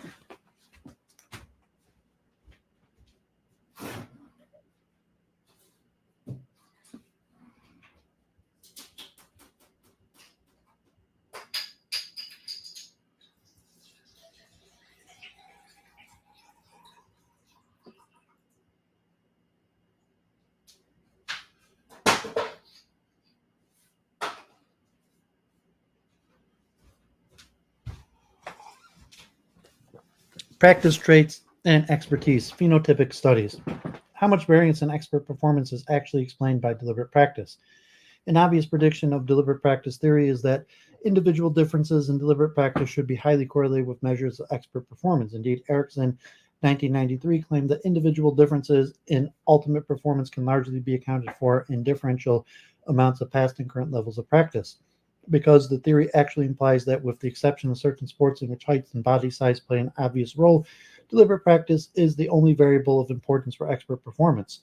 It would be tempting to conclude that we should predict not just a high but a more or less perfect correlation. However, in reality, neither deliberate practice nor expert performance can be measured with perfect reliability. Nevertheless, even a liberal reading of the deliberate practice theory leads to a minimal prediction that most of the variance in expert performance should be explained by deliberate practice, taking measurement error into account.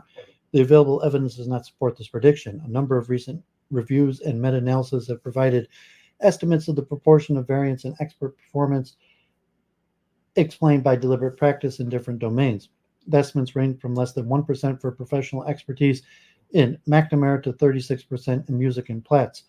2014. Another important finding was that correlations between deliberate practice and expert performance varied systematically with certain moderated or variables as well as between domains. Expert performance in games and music showed the strongest relation to practice. Predictable tasks showed a relatively strong relation to deliberate practice, whereas more unpredictable tasks showed a weaker relationship. Furthermore, in striking contrast to predictions from expert performance framework, relations were stronger for retrospective estimates of a deliberate practice than for deliberate practice logs, which presumably yield more valid estimates of deliberate practice and when professional status or ranking was used as an index of expertise than when experimental measures of performance were used.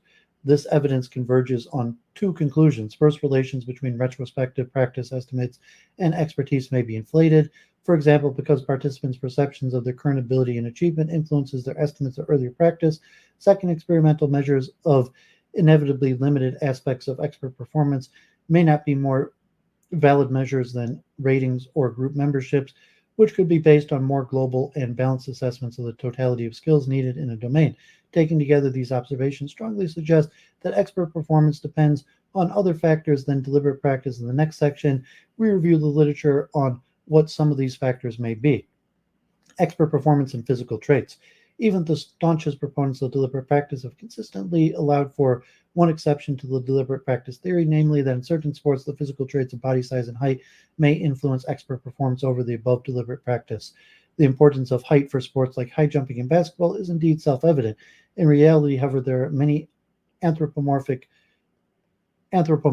variables that influence biomechanical body properties of relevance for physical expert performance. Energy economy during running is related to body height, as well as ponderal index, physique, and morphology of the feet and legs and the pelvis. Runners tend to have longer legs than swimmers, and the size of upper extremities matters for sports like handball. For example, Devane and Lafayette found that ball throwing velocity is substantially correlated with both general anthropometric properties such as height and body mass, and handball-specific anthropometric properties such as arm span and hand size. Anthropometric properties are also of importance for other expert performance that involve physical activity, such as music performance and dancing. Dancers specialize in dances with different functional requirements, show characteristic group differences in height and somiotype. Hand morphology influences dexterity in pianists, and a small hand makes it difficult to play wide chords and increases the risk of overuse disorders.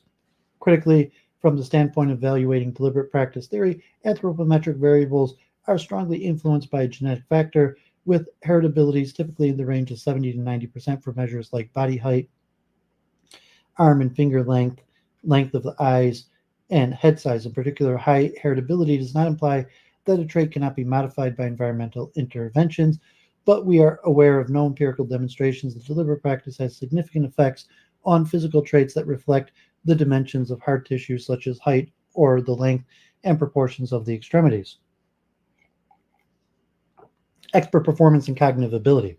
The claim that cognitive abilities do not limit expert performance is a particularly controversial claim of deliberate practice theory, given the strong theoretical reasons to expect the opposite.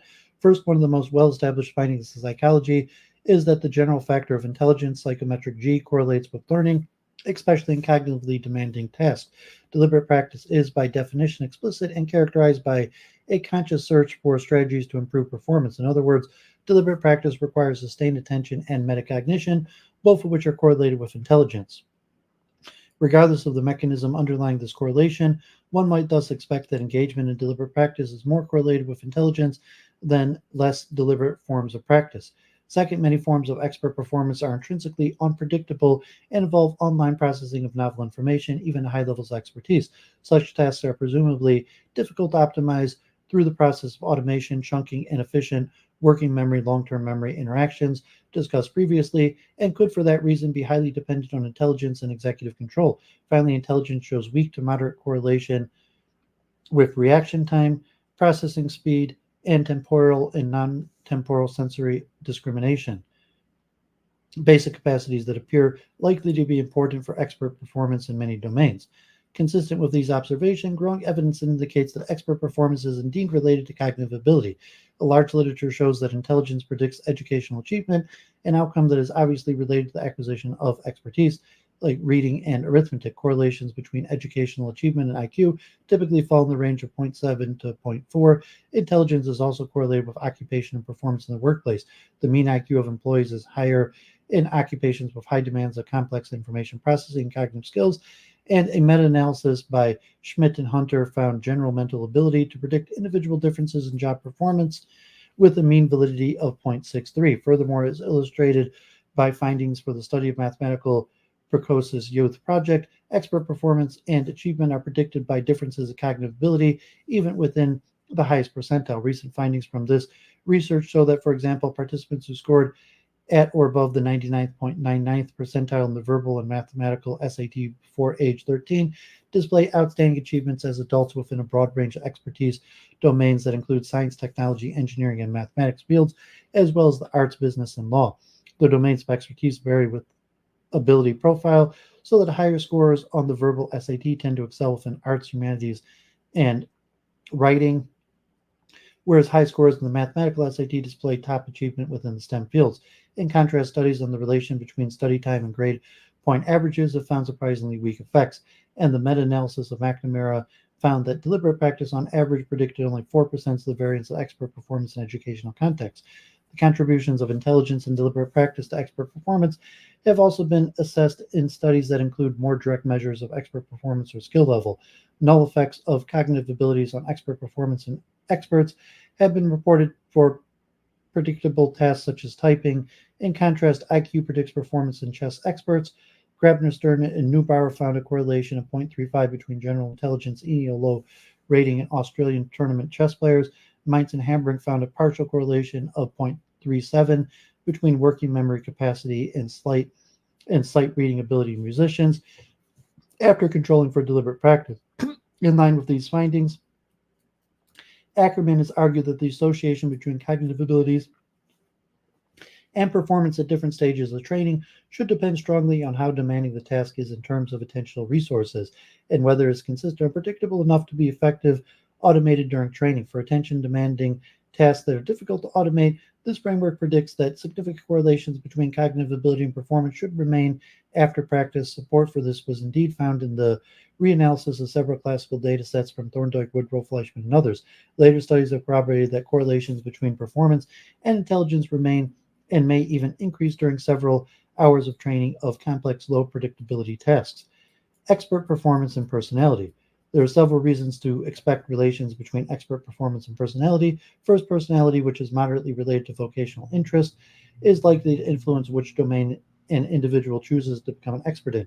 Second, personality could impact both amount and quality of practice. Third, personality may even have a direct influence on expert performance, independent of the deliberate practice in certain domains. For example, extroversion could influence expert performance in stage arts, and personality traits related to emotional competence could play a role for expert performance in domains that involve a high degree of interpersonal interaction, like psychotherapy. The few relevant studies in the literature suggest that personality is indeed related to deliberate practice. Grit, a personality variable reflecting a persistence in pursuing long-term goals that is strongly correlated with conscientiousness, predicted deliberate practice and performance in a spelling competition for children, whereas openness did not. In contrast, Butkovich, Ullin, and Mosing found voluntary music practice to be predicted by openness and a proneness to experience psychological flow during musical activities. In a study, chess players Grabner, 2007, found association between playing strength and personality measures reflecting domain-specific performance, motivational and emotional expressional control as other examples.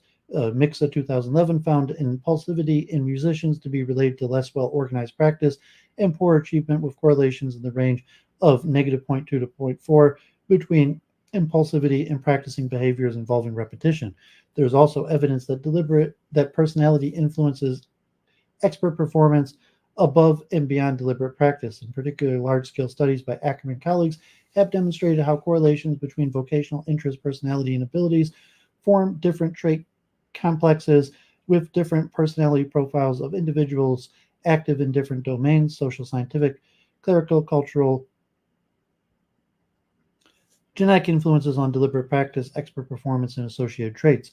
Given that most complex traits, including those associated with expert performance, such as personality, interest, and cognitive abilities, have been shown to be partly heritable, it is reasonable to also expect some genetic influence on variation in expert performance. Moreover, as summarized earlier, expertise critically depends on neuroplasticity. Experts and non-experts show extensive differences in regional brain anatomy in both the gray and white matter. Animal data supports the macroanatomical effects of long-term training, in part reflect formation of new neuronal processes and synapses. Functional reorganizations in experts include both altered functional properties of specific brain regions and changes in connectivity between regions, adaptations that presumably serve to optimize the processing of domain-specific information. The animal literature is replete with evidence for the importance of genetic factors in neuroplasticity, many of which appear to be highly conserved through the animal kingdom. In light of this, it would be most surprising to find that genetic factors played no role in the acquisition of expert performance. Indeed, recent twin studies have confirmed substantial genetic effects on music practice, as well as self-rated expertise. Furthermore, genetic pleiotropy is a major mechanism behind associations between openness, psychological flow experiences during musical activities and music practice, as well as between intelligence and music practice. Behavioral genetic studies have also shed light on the nature of phenotypic associations between practice and performance. Musical aptitude is influenced by genetic factors, and Mosing Madison 2014 found genetic pleiotropy to be the major factor behind associations between music practice and musical aptitude. This was supported by two analyses. First, the results of a monozygotic interpair difference co-twin controlled design showed that the phenotypic relations between practice and ability disappeared entirely when controlling for both genetic factors and shared environment. Furthermore, bivariate classical twin modeling suggested that the association was essentially driven by common genes, that is, pleiotropy. These results thus speak strongly against the causal effect of practice on musical perceptual ability. Similarly, Ullin, Mosing, and Madison recently reported that the association between music practice and accuracy of motor timing disappears when controlling for genetic and shared environments. Furthermore, Hambrick and Tucker-Drob reported common genetic effects of musical practice and achievement and found implications that the importance of genetic factors for musical achievement, contrary to predictions from the deliberate practice theory, increased with practice. This is in line with the twin study on training of the rotary pursuit task, which found genetic influences on performance as well as rate of learning, with an increased heritability of performance after 3 days of training. Rethinking expertise. Deliberate practice theory and recent empirical challenges. Criticisms of the extreme claims of deliberate practice theory are not new and have on several occasions been highlighted in published exchanges focusing on various aspects of the expert performance framework, including the questions of innate talent, the relative importance of deliberate practice, and other variables for expert performance, and giftedness. We would like to emphasize that, as pointed out by philosophers of science Imre Lakatos, 1978, it is essential to evaluate a model in terms of how well it can explain major findings of the field taken together and how fruitful it is in terms of generating new hypotheses. In any complex field, unpredicted results of individual experiments can usually easily be made compatible with a theory using one ad hoc explanation or another. We believe, therefore, that it is instructive and revealing to briefly examine a few of the more common themes in recent debates on deliberate practice theory keeping these observations in mind. First, as detailed in the previous section, meta-analysis demonstrate that deliberate practice fails to account for nearly all or even most of the variance in expert performance, and often even explains only a surprisingly small proportion of the total variance. A common objection to such findings is to question the study's validity, and more specifically to suggest that the participants did not engage in sufficiently deliberate practice that and or the employed practice measures did not tap deliberate practice unambiguously enough. This argument may appear circular. Deliberate practice explains expert performance, and if the data shows something else, the practice was not real deliberate practice. But of course, the point would be completely valid if there was a general agreement on exactly what activities qualify as deliberate practice in various domains, as well as solid data showing that deliberate practice with this definition predicts expert performance, whereas other forms of practice do not. However, the distinction between deliberate practice and other forms of practice is in reality often very unclear. Furthermore, there is abundant evidence showing that forms of domain-relevant experience other than deliberate practice lead to improvements of performance, and that the optimal practice style can vary depending on personality. In fact, entirely implicit forms of learning from experience and exposure are important, for example, for the acquisition of linguistic expertise. Finding there is evidence from chess that number of games played of domain-related activity that cannot be regarded as solitary deliberate practice in any sense of the term is a strongly predictor of skill level. A second common objection is that studies showing modest effects of deliberate practice have ignored effects of injury, disease, and related variables. These variables should obviously be considered among the many variables, apart from deliberate practice, that potentially influence expert performance. However, it is important to note that the proportion of variance in expert performance that should be explained by deliberate practice, taking the mentioned variables into account, is not specific by deliberate practice theory. This makes the proposal impossible to evaluate empirically, to falsify. More importantly, deliberate practice theory provides no plausible explanation for recent empirical findings on the issue, including the systematic differences in deliberate practice expert performance, relationship between tasks and domains, and their dependence on moderator variables. Deliberate practice theory does not explain why. For example, deliberate practice explains a relatively large portion of expert performance variance in musicians and athletes, groups highly susceptible to injury and overuse, and a much smaller amount of the variance in domains which injury and overuse are uncommon, such as professions with minimal physical demands.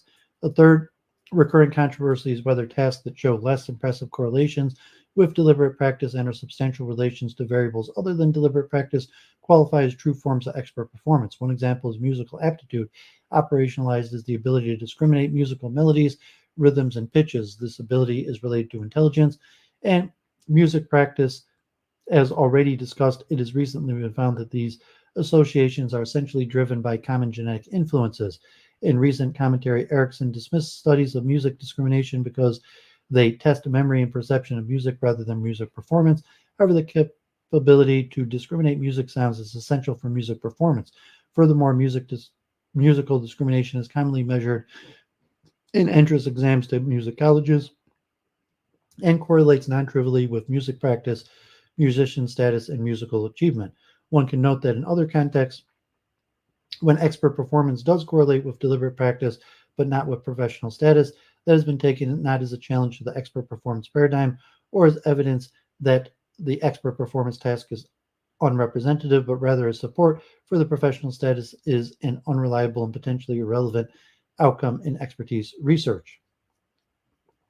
A closely related issue is the question of who does and does not qualify as an expert in the field. Early studies suggested a fairly liberal criterion for expertise, namely that anyone performing at 2 standard deviations or more above the mean of the general population on a representative task is an expert. This definition regards expertise as one end of a continuous distribution and would reasonably imply that many individuals should be considered as experts in various tasks. However, as discussed, an important additional characteristic of expertise is that it requires relatively extended periods of training. An often quoted rule of thumb is that 10 years of practice might be required for mastery of the domain. Recently, Erickson has gone even further, suggesting that true expertise may only be displayed by less than a handful of individuals.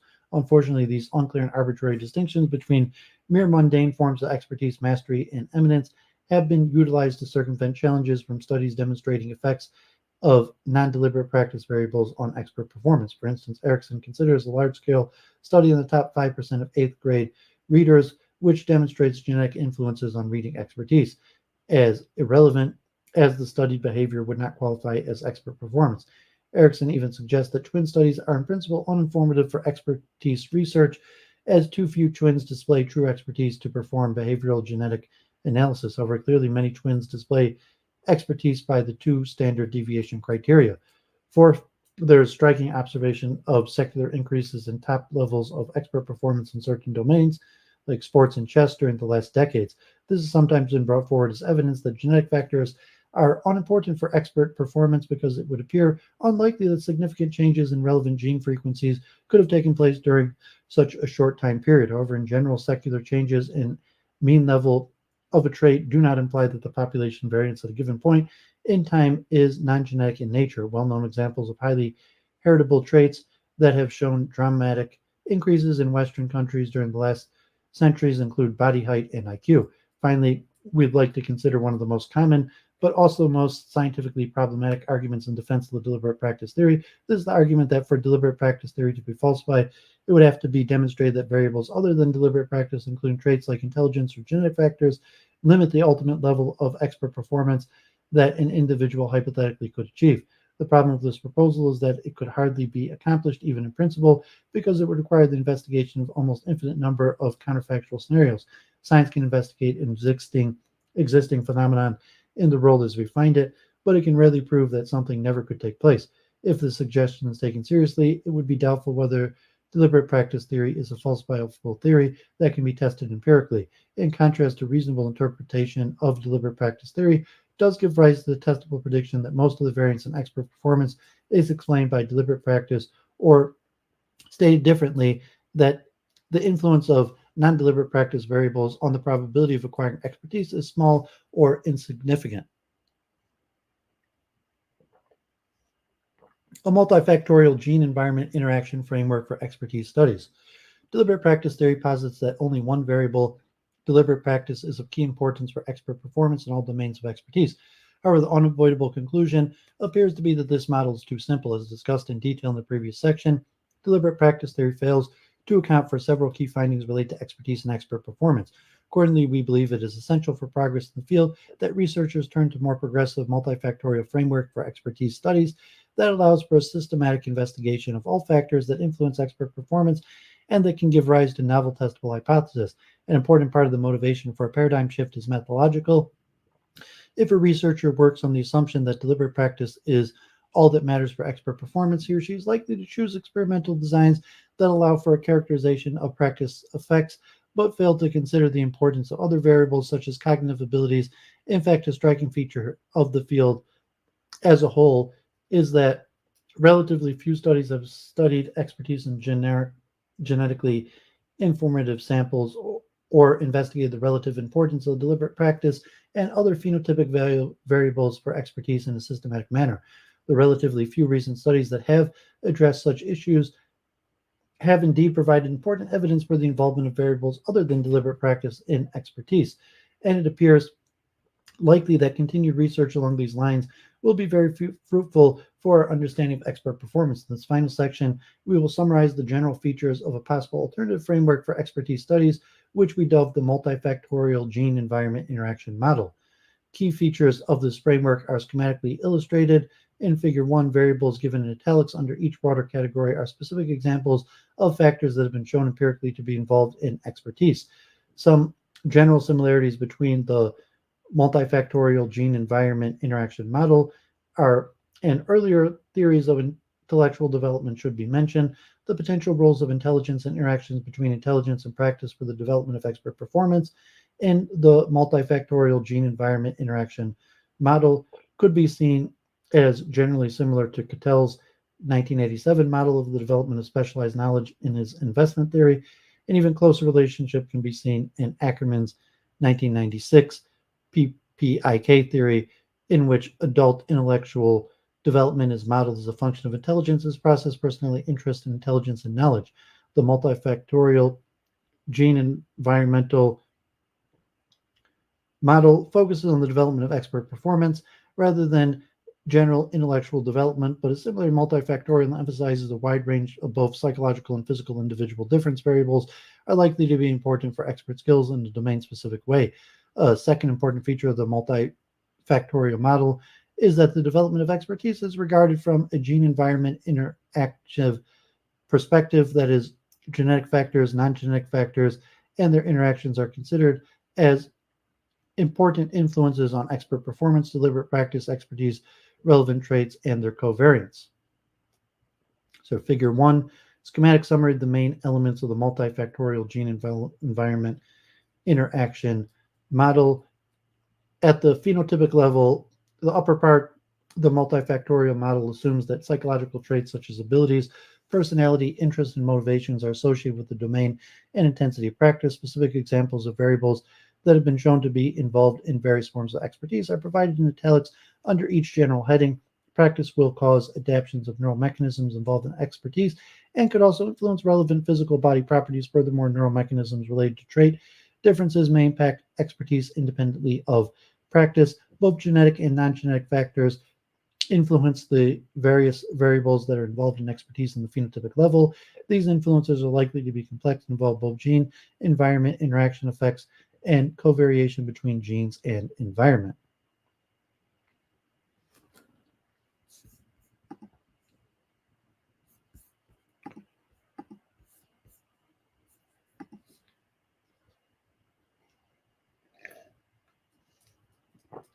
The role of deliberate practice on the multifactorial gene environment interaction model and deliberate practice theory. It may be useful to prevent misunderstandings to begin with the points at which the multifactorial model and deliberate practice theory agree. One major point of agreement is that deliberate practice is important for expertise. There is ample empirical evidence that deliberate practice is an important predictor of expert performance, and in many domains, it may well turn out to be the most important single predictor, even when other variables are taken into account.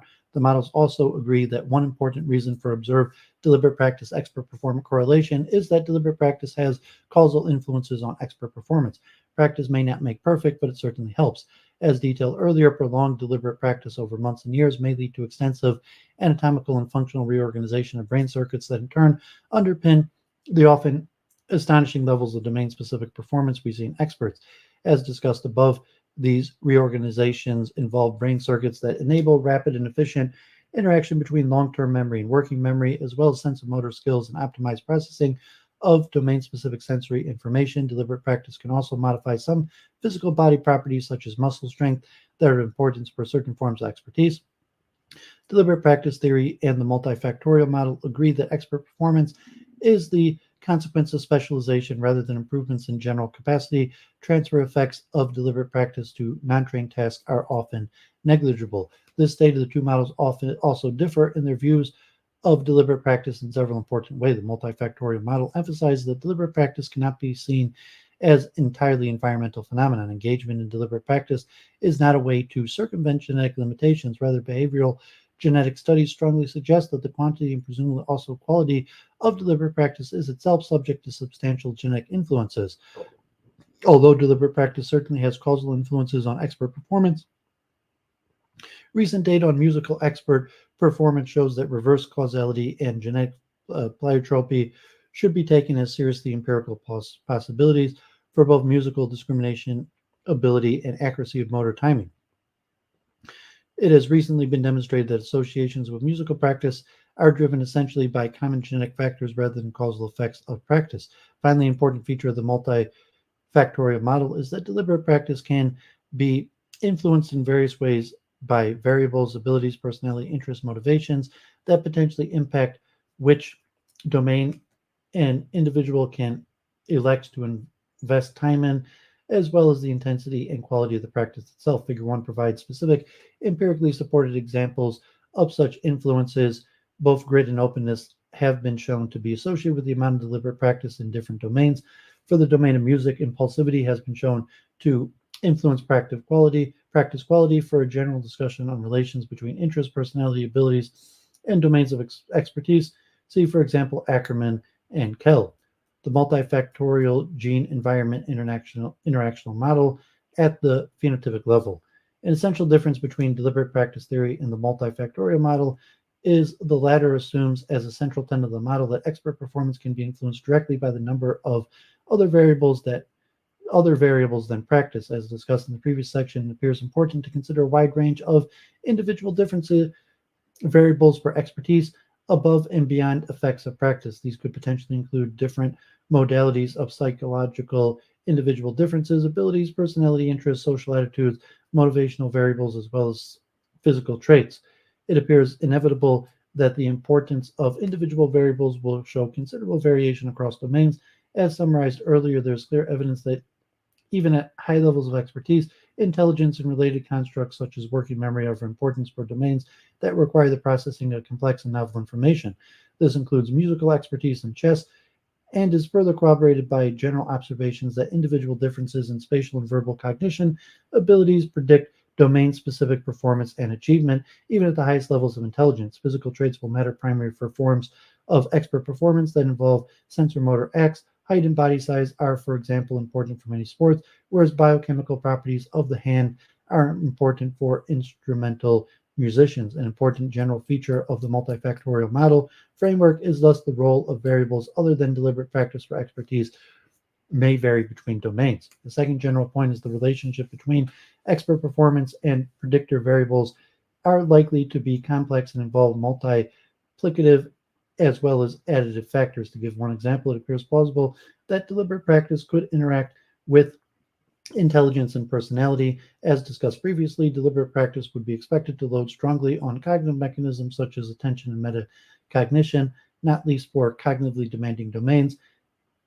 It thus appears possible that the effect of each hour of deliberate practice varies as a function of intelligence. In other words, that there is an interaction between deliberate practice and intelligence. Furthermore, studies on musicians have found relations between personality, impulsivity, and practicing habits. This suggests the possibility of the interactions between deliberate practice and personality. Such nonlinear relationships are also of interest in relation to the exceptional achievement of prodigies and eminent creators compared with individuals with comparable levels of deliberate practice. These provide yet another anomaly for deliberate practice theory, whereas it would seem that they can be readily explained within the multifactorial model if performance assumed to depend on both additive effects and multiplicative interactions between deliberate practice and other variables. The multifactorial gene-environment interaction model, genetic perspectives. Major reason for the shortcomings of deliberate practice theory is the extreme environmentalist perspective. In contrast, the multifactorial model assumes on basis of both available data and theoretical considerations that genetic factors are likely to be important for expertise in a number of ways. First, one should consider practice-independent genetic factors and traits that are relevant for expert performance. One obvious variable of interest is the context of intelligence, which is highly heritable and likely to be important for many forms of expert performance, even at high levels of deliberate practice. Many genetic effects on anthropometric properties are also likely to fall in this category. Training independent genetic effects should also be considered in relation to more narrow abilities of relevance for expert performance. One already mentioned example is musical discrimination, which shows a genetic overlap with intelligence as well as more specific genetic influences. Other genetic factors will affect expert performance through their effects on deliberate practice and its covariates. This suggests that the genetic architecture of expert performance may be different at different levels of deliberate practice. Indeed, preliminary findings support that the heritability of expert performance may actually increase rather than decrease with deliberate practice, contrary to predictions of deliberate practice theory. More generally, also highlights the potential importance of more complex interplay between genes and environment, that is, gene-environment interactions, and various forms of gene-environment covariation for expertise. Conclusion, the last decade has witnessed impressive development in expertise research through the combination of expert psychology with more novel methods, in particular human neuroimaging techniques. An important reason for this is that cognitive modeling of expert performance now can be integrated with neurobiological studies of its underlying mechanisms. We believe that there's every reason to expect continued development in the field if expertise research is performed in a multivariate framework that also includes methods from differential psychology and behavioral genetics. This will presumably lead to more complex but also more interesting and fruitful models of expertise than currently exist, in which the development of domain-specific competence is seen to depend on genes, environment, practice, and traits in complex interactions. Okay, so that was a really good article. Covered a lot of data. I want to do at least one more. I'm probably not going to do the three that I planned. Thanks to Marcus for coming on. So down to just a handful of people watching, but you appreciate people tuning in. Hopefully they gain something from this, but my research goes on. So here, from genes to talent, the DMGT and CMTD perspectives. And from François Gagné from the University of Quebec, this 1988. And this one I downloaded so people could search it up on their own. And this one should be a little bit shorter.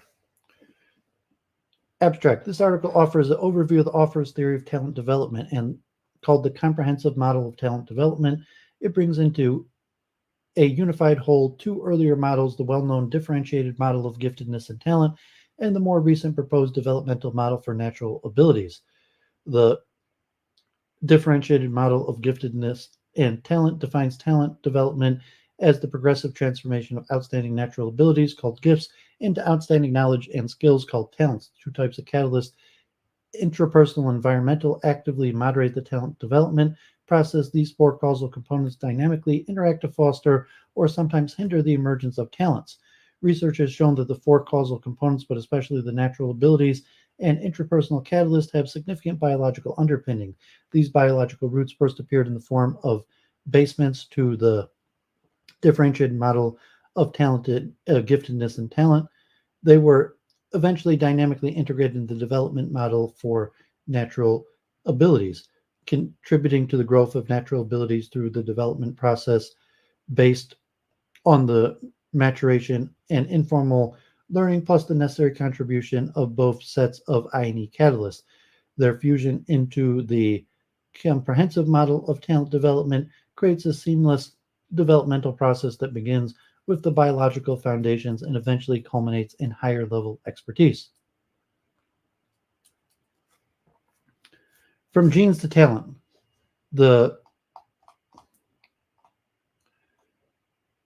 differentiated model of giftedness and talent, and the comprehensive model of talent development perspective.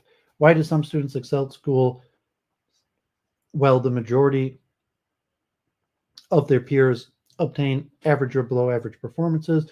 What are the origins of excellence in school subjects? Here label academic talent. Just ask dozens of educators or scholars, and you'll probably get a dozen somewhat distinct answers. And the same applies to parents, students, and the general public. Most of us harbor our personal implicit theory for the causal origins of academic talent, and one of the main characteristics of these personal and more scientific views is the tendency of each promoter to give preeminence to one source of influence over many others, to privilege one key ingredient of success over the candidates defended by other people. For some, the key resides in the quality of the family environment and support. For others, the main difference belongs to the school environment, and more specifically to the classroom. Some specialists strongly defend time on task, these 10,000 hours of deliberate practice that are supposedly sufficient to create an expert out of almost every child. Some propose instead the importance of focus or the significance of determination, perseverance, and grit as the key sources of success. Others will highlight the virtues of intrinsic motivation and intellectual curiosity, while some other group will propose the significance of a special mindset where the plasticity of cognitive abilities predominates over more static and immutable potentialities. There are also those who defend the strength of individual differences in cognitive aptitudes, and these are only some of the more advertised key sources of academic excellence. This article aims to relativize the alleged strengths of these causal spotlights that various promoters defend as a key to the academic success and excellence. I intend instead to propose that the complex interaction over time of a diversity of causal factors, including all of the above, whose strength of influences changes not only over the course of the basic educational trajectory, but also from individual to individual at any point in time. Taken individually, none of them has a crucial impact except in very special circumstances on the final educational outcome, but all play some role on a daily basis in the complex choreography of talent emergence. I intend to demonstrate that cognitive aptitudes anchored in the individual's biological and genetic foundation act as building blocks of the numerous academic competencies acquired year after year through formal education, and that this process is continued modulated by two large ensembles of influences: interpersonal catalysts that define an individual's temperament, personality, needs, and desires, as well as environmental catalysts present in each child's family, school, and social environment. This theory of talent development, born in the field of general education, but now applied to arts and sports is called the comprehensive model of talent development. It recently evolved from the long-standing and well-known differentiating model of giftedness and talent, integrating the process another recent addition, namely the developmental model for natural abilities. I will examine each of these models according to their chronological emergence. Introducing the differentiated model of giftedness and talent. Defining the key differentiated model of giftedness and talented constructs. Giftedness and talent. Scholars and practitioners almost unanimously acknowledge that the concept of giftedness represents two distinct realities: early emerging forms of giftedness with strong biological roots, as opposed to fully developed adult forms of giftedness. Scholars express that distinctions through pairs of terms such as potential realization, aptitude achievement, or promise fulfillment. When I entered the field of gifted education in the late 1970s, I immediately noticed that dichotomy commonly expressed in expressions such as education's goal is to maximize each student's potential, or realizing one's potential is each person's lifelong challenge. Since two labels, giftedness and talent respectively, were available to describe outstanding abilities, it seemed logical to attach a distinct label to each of these two concepts. Thus were born the two basic definitions that constitute the core of the differentiated model framework presented below in their current form. Giftedness designates the possession and use of untrained and spontaneously expressed outstanding natural abilities or aptitudes called gifts in at least one ability domain to a degree that places an individual at least among the top 10% of age peers. Talent designates the outstanding mastery of systematically developed competencies, knowledge, and skills in at least one field of human activity to a degree that places the individual at least among the top 10% of learning peers, those having accumulated a similar amount of learning time from either current or past training. Note, however, how the differentiated model clearly separates the concepts of giftedness, potential, aptitude, and natural abilities on the one hand from those of talent, performance, achievement, systematically developed abilities, as well as expertise, eminence, and prodigiousness. It is one of the differentiated model's unique qualities. The differentiated model will stand or fall on the validity of that basic distinction, especially on the acceptance of the giftedness part of this crucial dual of constructs. Note also that I use the term here ability as an umbrella construct that covers both natural abilities, aptitudes, and systematically developed abilities, competencies. Differential assessments of aptitudes and achievements. Even though we call aptitudes a potential, assessing their level involves measuring some form of performance. Example is the use of the IQ test to measure intellectual potential. So as Gagne asked relevantly, how can we hope to distinguish aptitude measures from achievement measures if both rely on some form of performance? Indeed, the differences are not qualitative. There are no pure measures of aptitude on one side and achievement on the other. Measures of natural ability range over a continuum from indices much more typical of natural abilities to clearly accepted achievement measures. Enghoff proposed 10 differentiating characteristics between aptitude and achievement measures. These are summarized in Table 1. Enghoff worded all the descriptions as quantitative differences between types of instruments. They simply lean in opposite directions with regard to each criterion. The disparities will appear strikingly if we compare well-known examples in each category. For instance, the Webster Intelligence Scale for Children, as opposed to any semester exam in a school subject. The specificity and recency of context differ markedly. The abilities assessed with the Webster Intelligence will apply to the learning of any subject, whereas any school curriculum focuses on a particular subject. Similar clear differences will emerge as we continue down the list in Table 1. Is there any hierarchy among these 10 characteristics? The labels used in the differentiated model, natural versus systematically developed, point at Enghoff's and Gagne's choice as the overarching differentiator, namely the strength of genetic input in the case of aptitudes as opposed to the capital role of practice in the case of competencies, talent. Table 1, Enghoff's differentiating characteristics for aptitudes and competencies. So aptitudes, natural ability, in content, more general to content as the competencies more specific. Old formal learning versus recent acquisitions, more widely generalizable versus narrow transfer to other situations. Aptitudes in terms of processes, major genetic substratum versus major practice component, slow growth versus rapid growth, resistance to stimulation, susceptible to it, informal learning versus more formal learning. The purpose for aptitudes, prospective use, predicting future learning versus competencies, retrospective use, assessing amount learned, aptitudes usable for general population evaluation versus competencies limited to systematically exposed individuals, aptitudes usable before any formal learning, as competencies assessment requires formal learning. The prevalence issue. How many people are gifted and or talented? As shown in both definitions above, the differentiated model proposes a clear answer. Outstanding means individuals who belong to the top 10% of the relevant reference group in terms of natural ability for giftedness or achievement. For talent, this generous choice of initial threshold is counterbalanced by the recognition of levels of degrees of giftedness or talent. The differentiated model's metric-based system of levels constitutes an intrinsic constituent of the differentiated model. It is 5 hierarchical structured levels, with each successive level, including the top 10% of the preceding one. They're labeled mildly top 10%, moderately top 1%, highly top 1,000, exceptionally top 1 in 10,000, and extremely or profoundly top 1 in 100,000. These levels apply to every domain of giftedness and every field of talent. The prevalence question is crucial for both theoretical and practical reasons. From a theoretical standpoint, a prevalence estimate represents an important contribution towards a more precise definition of any normative construct, like poverty, tallness, weight, most neurotic syndromes, that targets, as in the case of giftedness and talent, a marginal subgroup within a population. Practically speaking, adopting, for instance, a threshold of 10% instead of 1%, a tenfold difference in estimated prevalence has a huge impact on selection practices and talent development services. These reasons no doubt explain why the how many question is the second most common question after what do you mean by gifted or talented, that media people in the general public address to specialists in the field.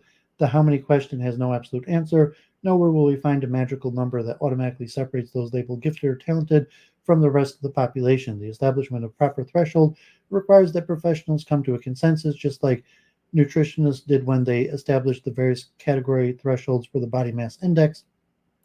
Unfortunately, no such consensus has yet been achieved in the various fields of talent development. Keeping the above comments in mind, let us proceed with our overview of the differentiated model as shown in Figure 1.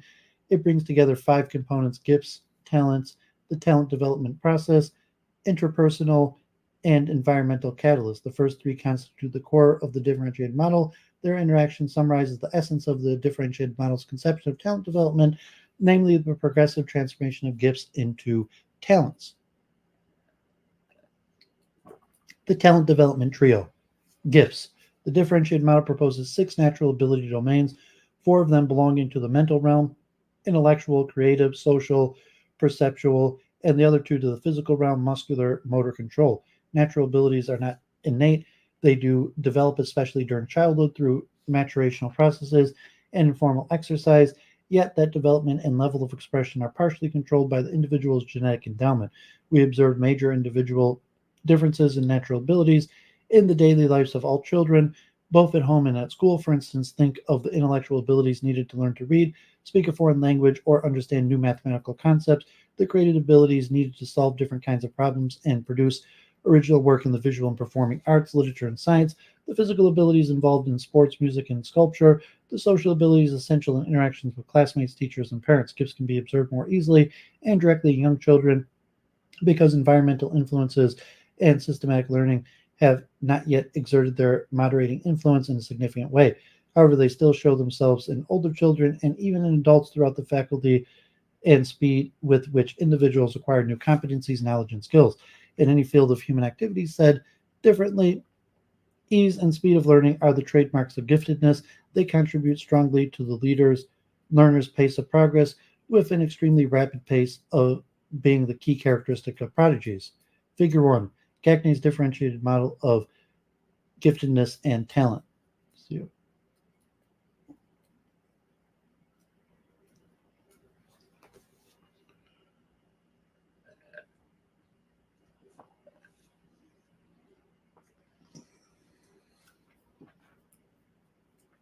talents.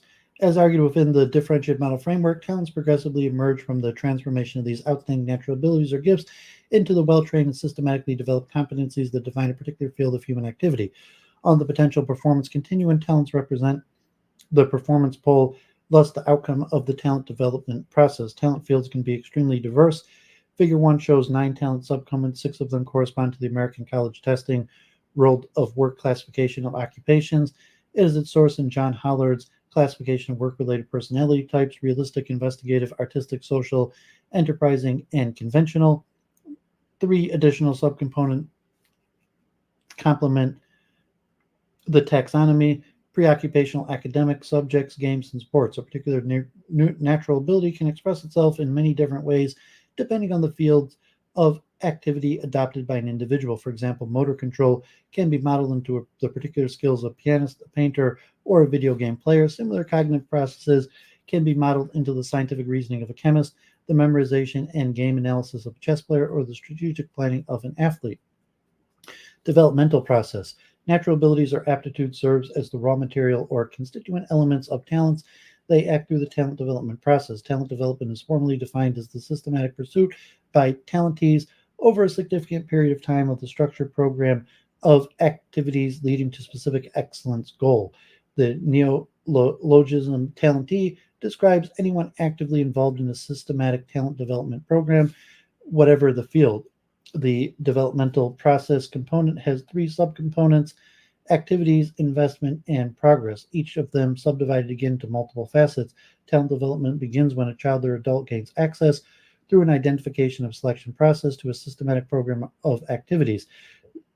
These activities include specific content, the curriculum authored within a specific learning environment. That learning environment may be either unstructured, autodidactic learning, or structured school, conservatory, sport organization. The investment subcomponent quantifies the intensity of the talent development process in terms of time, psychological energy, or money.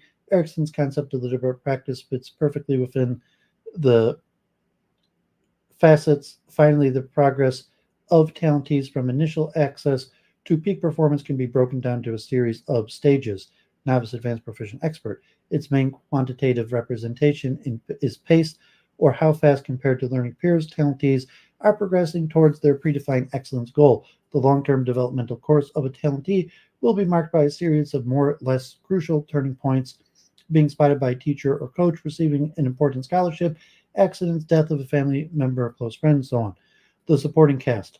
2 large sets of catalysts, respectively labeled interpersonal and environmental, affect the talent development process either positively or negatively. Interpersonal catalyst. The interpersonal component has 5 subcomponents grouped into 2 main dimensions, namely stable traits, mental, physical, and goal management processes, self-awareness, motivational, and volitional. Within the mental or personality category, we find an extremely long list of descriptive qualities. The concept of temperament refers to behavioral predispositions with strong hereditary components, whereas the term personality encompasses a large diversity of positive or negative acquired styles of behavior. The most widely accepted structure for personality attributes is called the 5-factor model. These factors are respectively labeled extroversion, neuroticism versus emotional stability, agreeableness versus antagonism, conscientiousness, and openness to experience. Think of the ocean as the mnemonic acronym. Research has shown that each factor has significant biological roots. The term motivational usually brings to mind both the idea of what motivates us and how motivated we are. That is how much effort we are ready to invest in order to reach a particular goal. Within the framework of their action control theory, 2 German scholars proposed to differentiate the goal-seeking processes into distinct goal-setting activities, which would receive the motivational label, from goal attainment activities, which they labeled volition or willpower. Talentees will first examine their values and their needs, as well as determine their interest or be swept by a sudden passion. These will serve to identify the specific talent goal they will be aiming for. The loftier that goal, the more effort talentees will need to reach it. Long-term goals placed at very high level require intense dedication, as well as daily acts of willpower to maintain practice throughout obstacles, boredom, and occasional failure. Environmental catalysts. The environmental component is represented partially Hidden behind the interpersonal component, this partial overlap signals the crucial filtering role that the interpersonal component plays with regard to the environmental influences. The narrow downward arrow at the left indicates some limited direct environmental influences on the developmental processes, like social pressures, rules, or laws, but the bulk of environmental stimuli have to pass through the sieve of an individual's needs, interests, or personality traits. Talentees continually pick and choose which stimuli will receive their attention. The environmental component comprises three distinct subcomponents. The first one includes a diversity of environmental influences, from physical ones, climate, rural versus urban living, to social, political, financial, and cultural ones. The second subcomponent focuses on the psychological influence of significant persons on the talentee's immediate environment. It includes, of course, parents and siblings, but also the larger family, teachers and trainers, peers, mentors, and even public figures adopted as role models by talentees. The third subcomponent covers all forms of talent development resources. The two traditional facets of curriculum enrichment and administrative practices directly parallel the content and format facets of the subcomponent earlier described. Here we adopt a broader perspective rather than examine resources from the subjective outlook of a given talentee's talent development course. Enrichment refers to specific talent development curriculum or pedagogical strategies. Its best known example is called enrichment in density or curriculum compacting. Administration decisions are traditionally subdivided into two main practices: ability grouping, part-time or full-time, and accelerative enrichments, early entrance to school, grade skipping. Gagne discusses in detail the virtue of these two enriching practices. Note on the chance factor. Chance used to play the role of the fifth causal factor associated with the environment, the chance of being born in a particular family, the chance of the school in which the child is enrolled developing a program for talented students, but strictly speaking is not a causal factor. Just like the type of influence, positive versus negative, chance characterizes predictability, controllable versus uncontrollable, of elements belonging to three other components. Chance's crucial involvement is well summarized by Atkinson's belief that all human accomplishments can be ascribed to two crucial roles of the dice over which no individual exerts any personal controls. These are the accidents of birth and background. One roll of the dice determines an individual's heritability, the other his formative environment. These two impacts alone give a powerful role to chance in sowing the basis of a person's talent development possibilities. Dynamic interactions. Complex patterns. The four groups of causal factors entertain a large diversity of complex dynamic interactions between components as well as within them. Space does not allow for a detailed survey, but consider, for example, that all efforts by teachers or parents to modify the characteristics of children and students, interests, personality, beliefs, behavior, illustrate environmental and interpersonal influences. Of course, you can easily imagine influences in the opposite direction, students' passion influencing the behavior of parents or teachers. The most fundamental pattern of interactions involves, of course, the five components. As repeated again and again earlier, talent development involves all four causal components in a myriad of ways over long periods of time. Even talent, the outcome, can have a motivating impact on students. Success breeds success. It can have an influence environmental sources, parents as well as teachers. In summary, no causal component stands alone. They all interact with each other and with the learning process in a very complex ways, and these interactions will differ very significantly from one person to the next. As I argued elsewhere, after analyzing the differentiated model, the life story of a young, exceptionally talented Vietnamese guitarist, individual talent emerges from a complex and unique choreographies between the four groups of causal influences. What makes the difference? Even though all four causal components are active, it does not mean that they are equally powerful as agents of talent emergence. There is no doubt a truism at the individual level, since each talented person follows a unique path towards excellence. But what can we say about averages? Are some factors generally recognized as more powerful predictors of outstanding performance for all those involved in talent development of gifted individuals? This is the ultimate question. Of course, as I mentioned at the onset of this text, scholars and lay people entertain more or less consciously a personal set of beliefs and implicit theory about the hierarchy of these four groups of influences. With respect to the prediction of academic achievement, I propose the following decreasing order of influences: gifts, interpersonal catalysts, developmental activities, and environmental influences. In a nutshell, my choice of gifts as topmost influence results from the thousands of studies having shown IQ measures to be the most powerful predictor of school achievement. at least in the K-12 years of schooling. Interpersonal catalysts appear in second place, mainly because of the powerful role of motivational and volitional factors, conscientiousness, intrinsic and extrinsic motives, passion and grit, time and effort involvement. Erickson's concept of deliberate practice have shown through dozens of studies completed over the past 2 decades their important role in differentiating levels of achievement.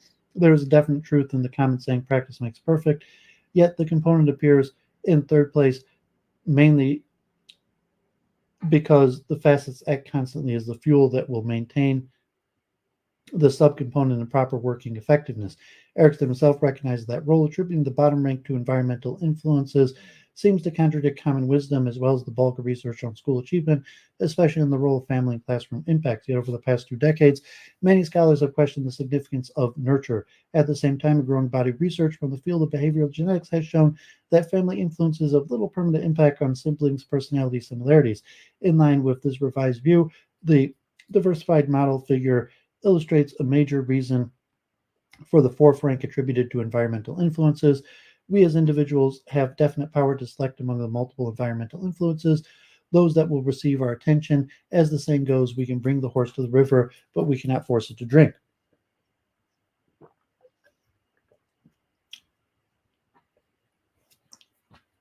Introducing the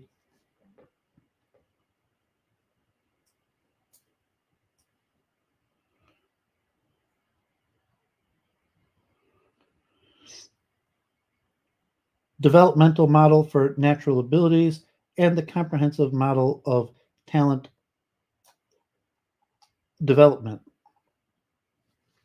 The developmental model, the differentiated model of gifted and intelligence constitutes a strictly behavioral representation of the numerous influences facilitating or blocking the growth of competencies in general, including their outstanding manifestations as talents. Among this large set of influences, natural abilities play, as we have seen above, a significant causal role. If we define these natural abilities as having significant biological roots, it becomes necessary to position these roots somewhere within the differentiated model. These reflections lead to 4 consecutive theoretical developments, identifying the main categories and levels for biological underpinnings of the main differentiated model components, integrating these biological basements within the existing differentiated model framework, determining the dynamic interaction between these biological bases and other influences responsible for the development of natural abilities, thus creating the developmental model for natural abilities, and creating the comprehensive model for talent development. As a natural extension of the 2 existing models, let us look more closely at this evolution. Biological underpinnings of talent development. Recurring questions from readers coupled with personal observations highlighted the absence in the differentiated model of giftedness and talents of specific references to recognize non-behavioral influence on the growth of natural abilities, like neurophysiological activity, type of muscle fibers, or the expression of interpersonal catalysts, neurotransmitter action, genetic foundations of personality traits. The extraordinary growth of the neurosciences, thanks in large part to the neuroimaging techniques, was also showing how brain structures and processes were directly correlated with individual differences in cognitive, social, and physical abilities, interest in other major behavioral functions. As described and illustrated, the differential model left no room for these sources of talent emergence. Science is taken for granted for quite a long time that some form of hierarchical organization of explanations moving progressively from behavior phenomenon down to physiology, microbiology, chemistry, then physics. For instance, Plonum, DeFries, Craig, and McGuff in 2003 described functional genomics as a bottom-up strategy in which the gene product is identified by its DNA sequence and the function of the gene product is traced through cells and the cell system and eventually the brain.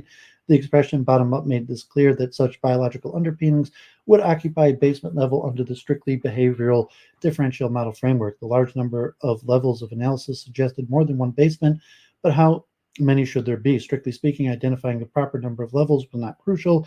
It was also highly probable that experts in these fields would argue ad infinitum about the right number of such explanatory levels. A brief examination of literature suggested 3 underground levels. Consequently, if we use a house metaphor, we have the differentiated model occupying the ground floor with 3 distinct basements underneath. The bottom basement has been reserved for genotypic foundations, gene identification, mutations, gene expression, epigenetic phenomenon, protein production, and so forth.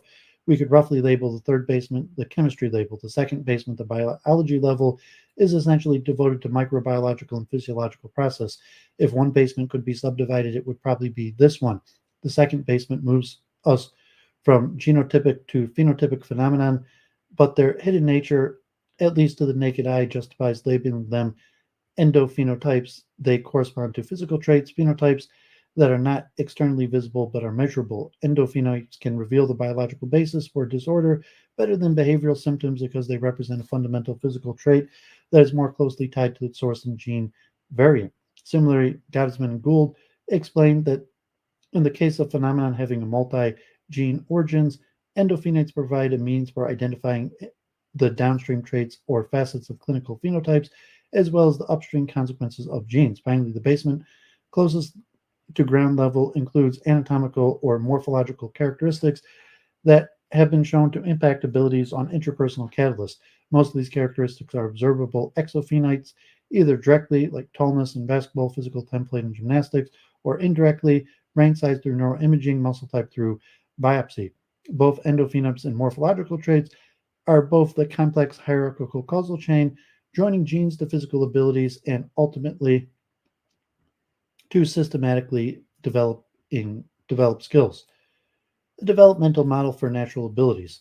The creation of the developmental model for natural abilities has three aims: correct the wrong image of natural abilities given by the common expressions such as innate talent or God-given gifts, respond to scholars who question the relevance of the concept of giftedness, and correct the misunderstanding transmitted by well-meaning users of the differentiated model to describe gifts as innate and talents as acquired.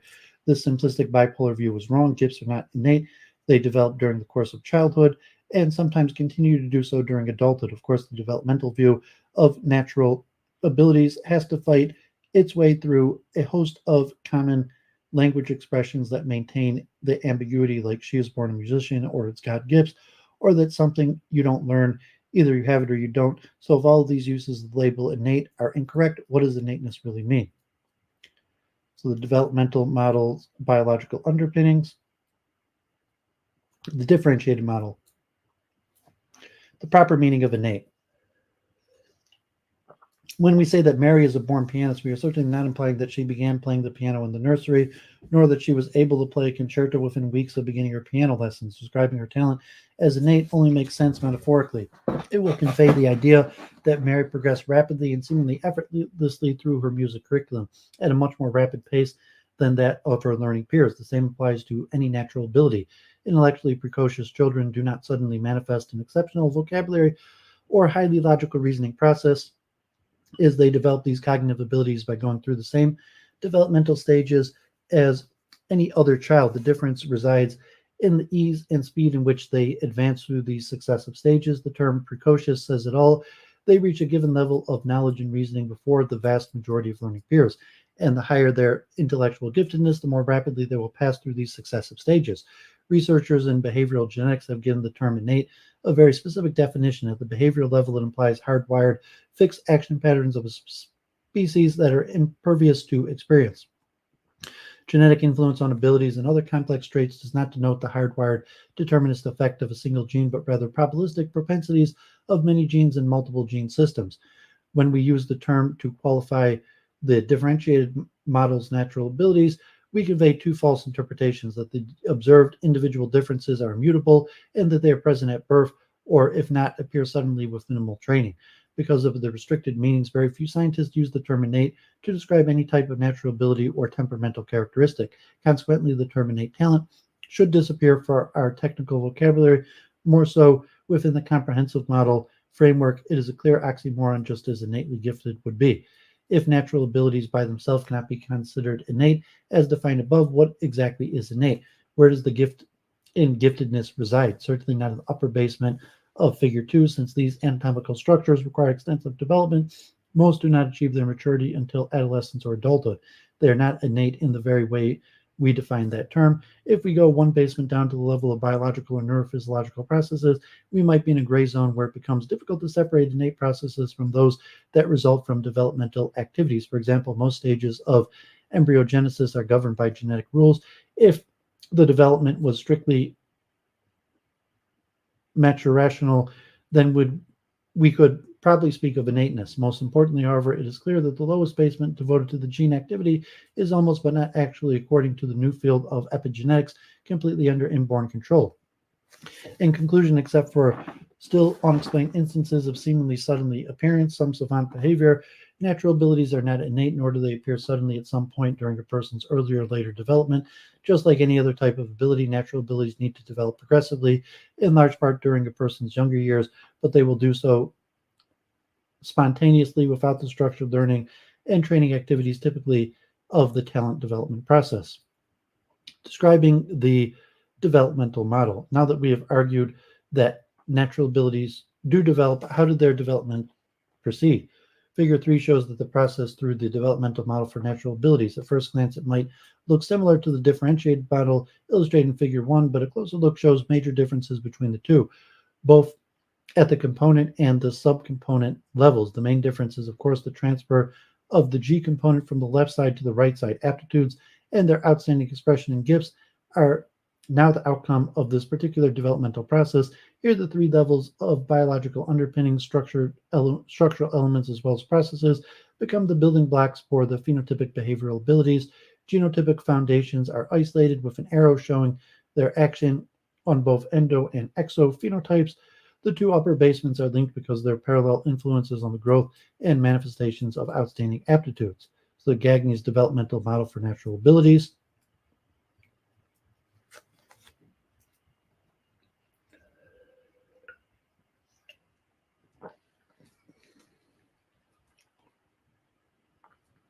The development process specific to the developmental model appears here in summary form with just two macro processes identified. Maturation, of course, covers the diversity of biological processes at each of the three basement levels from embryogenesis upward that govern the growth of mental and physical abilities. These maturational processes have no direct relation with the talent development process itself. Their role is to mold the natural abilities that will become, in turn, the building blocks of talents. As for the learning subcomponent, it's called informal because it lacks the structured organization, curriculum access rules, systematic schedule, formal assessment, typical of talent development activities. It takes the form of spontaneous learning acquired mostly subconsciously, with little daily or weekly attention to its growth. We could subdivide the informal process into three subcomponents: activities, investment, progress, adopted in the case of talent development, but the lack of systemization would make these elements difficult to assess in any systematic way. Of course, parents will be able to identify their children's physical activities, the approximate amount of weekly investment, as well as their appropriate standing among same-sex age peers. Beyond that, we will be moving into talent development territory. One cannot imagine a developmental process without catalytic influences, both interpersonal and environmental. These two sets of catalysts appear here structurally unchanged, that is, with the same subcomponents and facets. Of course, as we will see below, the exact content within each framework with each element will differ, as well as their relative causal significance. For example, we cannot expect young children to show the same level of awareness towards their strengths and weaknesses as older individuals, but no doubt the intense interest and passions can manifest themselves very early. Similar within the realm of mental traits, very large individual differences appear as soon as we start assessing any of them, either through self-parent or teacher ratings. For example, in the famous research program, Jerome Kagan was able to distinguish inhibited toddlers from uninhibited ones and follow their development for a number of years. Children express very early their desire or lack of it to engage in all kinds of daily activities: physical exercise, reading, playing a musical instrument, video games, playing with friends, and so forth. To some extent, their level of interest will influence the amount of their short-term or long-term investments, as well as the decision to participate in talent development program and maintain their involvement in it. Finally, environmental catalysts also play a significant role in fostering or hindering the development of human aptitudes, and all three subcomponents, milieu, individuals, and resources, are involved. Here are just a few examples with regard to the milieu. Recent research has identified a hitherto unsuspected causal influence of individual differences in cognitive ability. The burden imposed at a national level of parasitic and infectious disease called the Daily Index. It explains to a significant degree cross-national differences in IQ, as well as cross-state IQ differences in the U.S.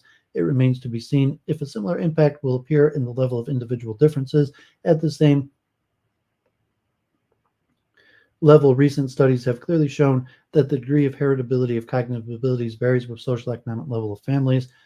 The component importance decreases significantly in low-income families, In fact, the whole area of gene by environment interactions belongs to the environmental component. With regard to the individual's environmental interpersonal subcomponent, any interventions by the parents to create a specific family environment propitious either to general knowledge learning, to musical activities, or to athletic ones could impact the development of related natural abilities. The same applies to their active efforts to involve their children in such activities like visits to museums or concerts, winter or summer family sports activities, or any other activity that could foster a child's mental or physical natural gifts. In the case of the resources subcomponents, government programs developed to improve the school's preparedness, the cognitive abilities of at-risk children represent an interesting example of efforts to build up these natural abilities. But since most of them target children with average or below average abilities, their relevance for the emergence of cognitive differences remains disputable. In some, natural abilities proceed through a developmental process, somewhat similar to the talent development process. The same basic ingredients are involved in fostering or hindering their growth. Of course, as Agnoff perceptibly highlighted, the most significant distinction between gifts and talents remains the amount of direct genetic contribution. The development model makes that point clear in its choice of building blocks, merging the developmental differentiated into the comprehensive model. As soon as the developmental model was conceived, it became clear that joining the two developmental models into a comprehensive model of talent development would bring closure to my theoretical musings. Figure 4 illustrates the result with the G component central position, ensuring the linkage between the buildup of outstanding natural abilities on the left side and the talent development process itself on the right side. The comprehensive model shows that talent development has its distal origins in the progressive buildup of natural abilities as early as through the chance meeting of a sperm cell and ovum. This produces a unique genotype in the fertilized egg. Through the complex process of embryogenesis, that single egg will multiply, its descendants will diversify into hundreds of different cell types, each with millions of exemplars in a coordinated developmental process closely supervised by the genotype that will lead to the birth of a new baby. The maturation process will continue after birth as the various natural abilities, mental and physical, progressively take form at different levels from one individual to the next, thanks to the contribution of the two sets of catalysts as well as the innumerable daily occasions for informal learning. At some point, usually during childhood or early adolescence, on the type of talent chosen, some gifted individuals or those not too far from the differentiated model's cutoff threshold, the top 10%, will choose a talent field that fits their perceived profile of natural abilities and interests and begin the long and complex journey leading to eventual top performance as described through the developmental model framework. Some will go far beyond the basic 10% threshold of minimal talent, others will not, and the reasons behind the level of expertise achieved by these talentees will be as numerous as the facets that comprise the developmental model. As a conclusion, it should be clear from the brief overview that the developmental comprehensive models that in his various publications, the author has given much attention to the terminological rigor. This extends well beyond the crucial differentiation between the concepts of giftedness and talent. For example, it specifies the general level of exceptionality, top 10%, and creates subcategories within the gifted and talented population. It differentiates natural abilities from personal dispositions. It subdivides precisely each of the 5 components of the differentiated model into subcomponents, the 6 natural ability domains, the 9 groups of talent fields, and the 3 groups of environmental influences, as well as facets, the various facets of intelligence or creativity, and the 3 aspects of developmental involvement or developmental progress, and so forth. It situates clearly the position and role of biological underpinnings, and finally, it combines all these ingredients into a dynamically integrated developmental path. And there you have it, Gagne's comprehensive model of talent development. Okay, so hardly anybody watching. Haven't seen one in the chat for a while. So I'm going to call it a night. I had one more paper I'd like to read, but we'll have to put it off till next time. So, yeah, God forbid, a lot to cover in Israel. I read through that whole New York Times article about the rise of the settler movement. A lot of information there, a lot of important stuff to understand what's going on. And moving into the end of expertise and somewhat, this concept of talent, multifactorial approaches. So I still want to do my metaphysics series. I have the Indian and Chinese metaphysics and epistemology series that I plan to get to hopefully very soon. So look forward to that. Maybe this Wednesday or Thursday, hopefully it'll fit my schedule. So I guess with that, I'm going to sign off. Wish everybody a good week. God bless. Pray for better things. You reach out, find me social media, and hopefully we'll see you in the middle week for the Chinese and Indian metaphysics and epistemology. And next week for Week in Review, we'll continue with the expertise and talent and multifactorial models. So God bless. Have a great week, everyone.